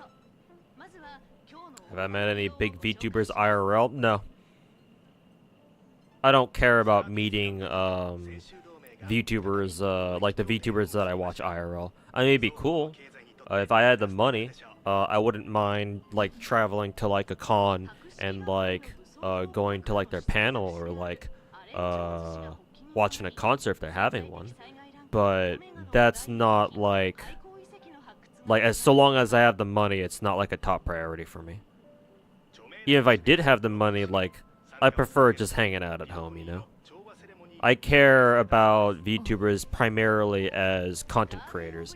For the most part, I don't really care about like whenever VTubers do like concerts or shit like that. I usually don't care.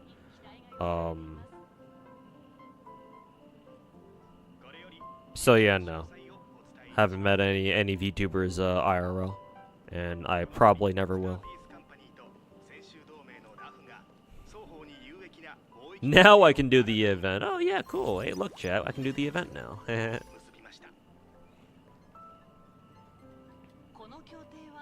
Sundaying. Yep, Sunday died on Sunday. Yay.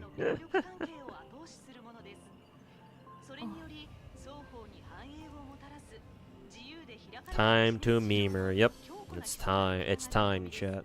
I got work tomorrow. Start of the week tomorrow. Enjoy an 8-hour event. Is it like fucking annoying to deal with or some shit? The squirt sound effect killed you.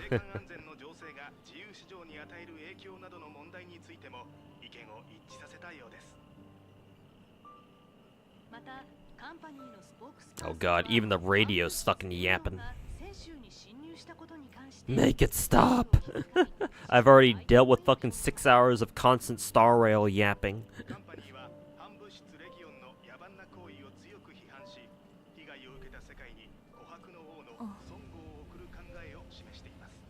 Is my job I went to school something I went to school for? No. Not really. Overall, when I went to college, or looking back, I probably shouldn't have gone to college. I should have gone straight into the workforce, right out of high school. College was overall a big fat fucking waste of money for me.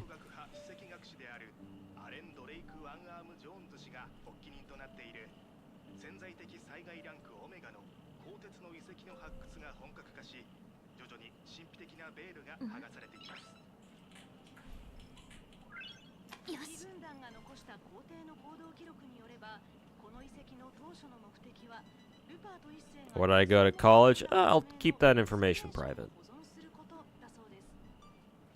I think technically there shouldn't be anything wrong with me saying where I went, but maybe I'll answer that later.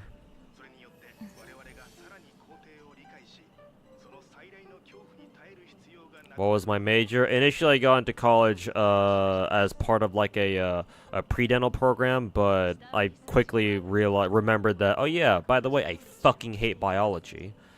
So I flunked out of that class by simply not showing up to my finals, so that got me a big fat fucking F. And then next semester, the next semester, I immediately changed majors to history, which I was much more comfortable with.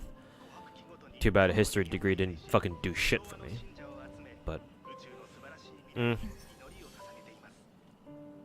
if I changed my major to something more financially, like something that would have gotten me a better job, like right out of college, I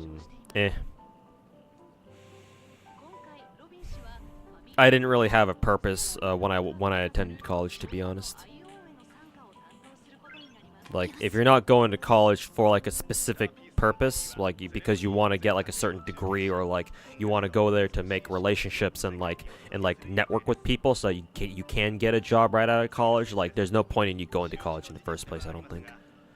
Unless like you just really want to have that college life experience, which I suppose people do enjoy. I mean, hell, I really loved my, I want to say my sophomore, especially my senior year. Yeah, especially my senior year, because my senior year was the first time ever that I was able to live, like for an extended period of time, basically on my own. I was making all my own decisions, and that shit was great. Let me tell you, fucking what. But bar event's kind of long. Okay, I'll probably have to get started on this starting tomorrow night.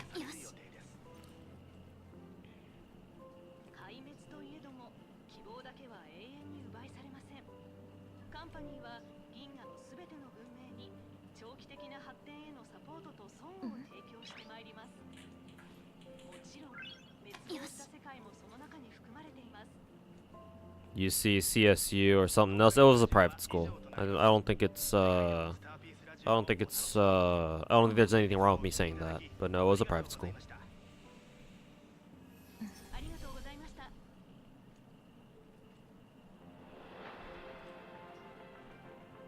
Anyways, back to Star Rail.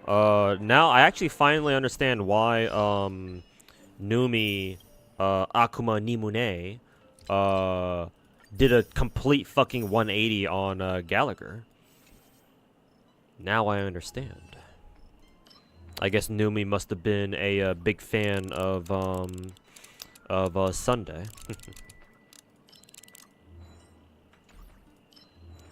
Oh, too bad Sunday's fucking dead.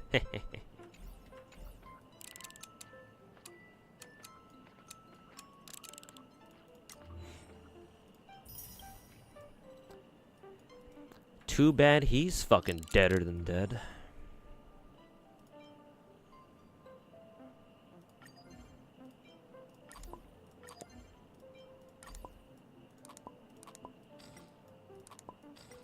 Whee!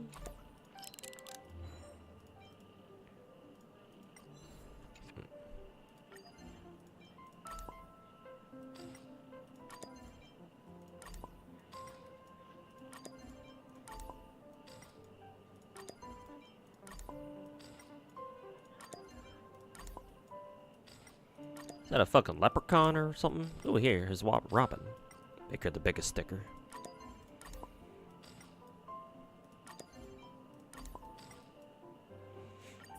Hey, 100%.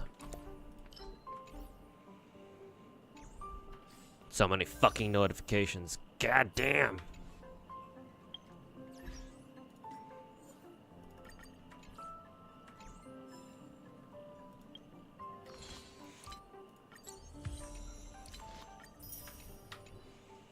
Alright. Gotta finish up the battle pass this week, because I believe we have exactly one more week left. Yep. I got these two to get to do. Let's see, character. Oh yeah, we can't quite claim that yet. Okay. Let's see, check our shit. Make sure. Okay, we've done Semi-Universe for this week. MSC's done. It'll reset it tonight. Okay. Yeah, we're good.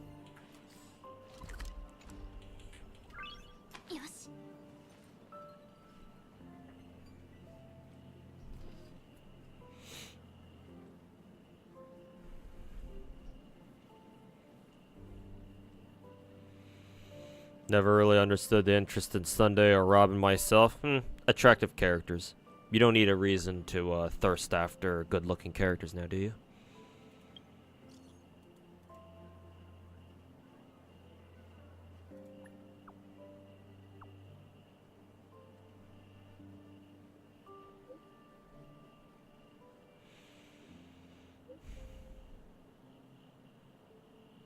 And remember, given that this is a Hoyoverse game, you're most likely, if there's an attractive character that ever shows up, you'll most likely have people thirsting after, you'll most likely have people thirsting for them, one way or another.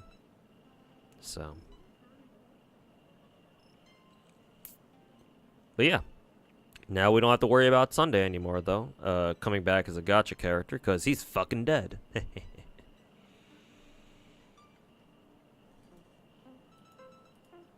Firefly isn't even that attractive, mostly the robot. To be fair, her character design doesn't, like, pop. Not as much as, let's say, Acheron. However, Firefly is still the most important character in the game so far, because she actually has a relationship with you.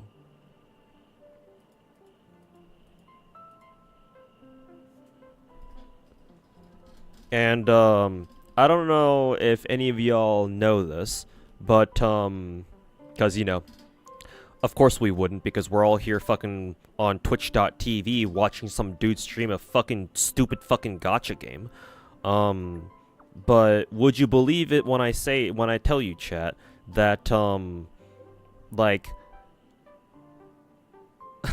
a lot of us, maybe not all of us, but a lot of us would, you know, like to have somebody that we can call, like, our significant other. You know, it's nice having a girlfriend or a boyfriend, even if they're not exactly like the hottest people on planet Earth, right? Like, as long as they're, you know, moderately good looking, you know. Is it a surprise when I tell you, chat, that oftentimes, like, your relationship with somebody, or like their personality or whatever, is also very important in that relationship? It's like, what do you, no way, what do you mean we actually have to interact with those other people? No fucking way.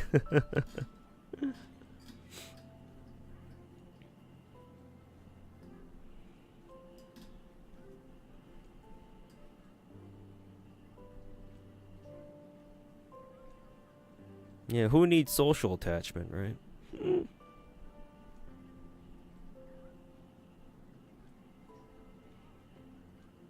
How does this relate to Firefly, clearly you didn't read the story. I don't know, you tell me, Slouching Bag, how does this relate to Firefly? I want you to answer that. Because if you actually pay attention to 2.0 story, you'd be able to.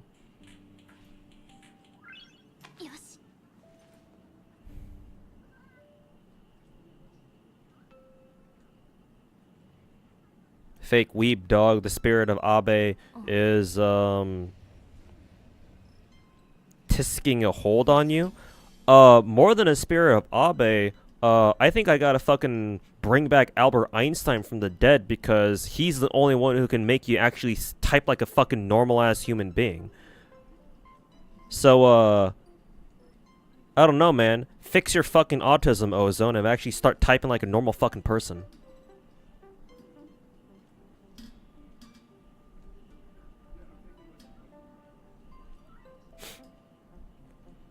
Too busy staring at Akron.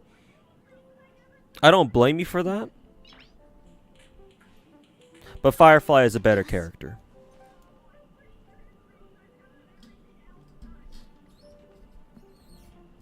And with that, I will end the stream. What the fuck is this? Oh, these are just other notifications. Okay. I gotta end the stream now because I gotta go eat dinner and then go to sleep in an hour. New start of the work week. More suffering. Lovely. Everyone's favorite. Alright, let me go check who I can raid now. I already raided Ruby yesterday. Gonna see if I can find somebody. Anybody else? Anybody streaming Genshin right now? Also, Deborah and Drake, thanks so much for the additional sub. Appreciate it.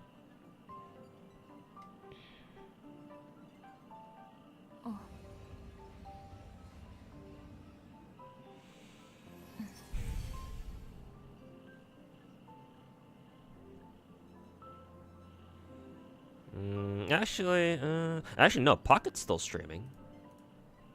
Is she? Yeah, she's still streaming. She's still streaming through, what is this?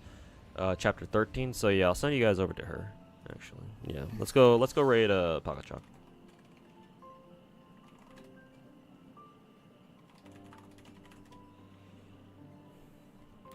All right, chat. Like I said, thanks for hanging out and reading and joining me as I slogged through 2.1. Actually, I should have taken some time to talk about how much I enjoyed 2.1, but I think I'll reserve that for next time I stream, either tomorrow or whenever I come back to stream again. But yeah, thanks for hanging out, everybody, and tell Pocket Chalk what's up, and hopefully she's enjoying Genshin. Hopefully that she's enjoying Arknights so far. But other than that, I will catch you guys next time, whenever next time is. So yeah, keep an eye out. Peace.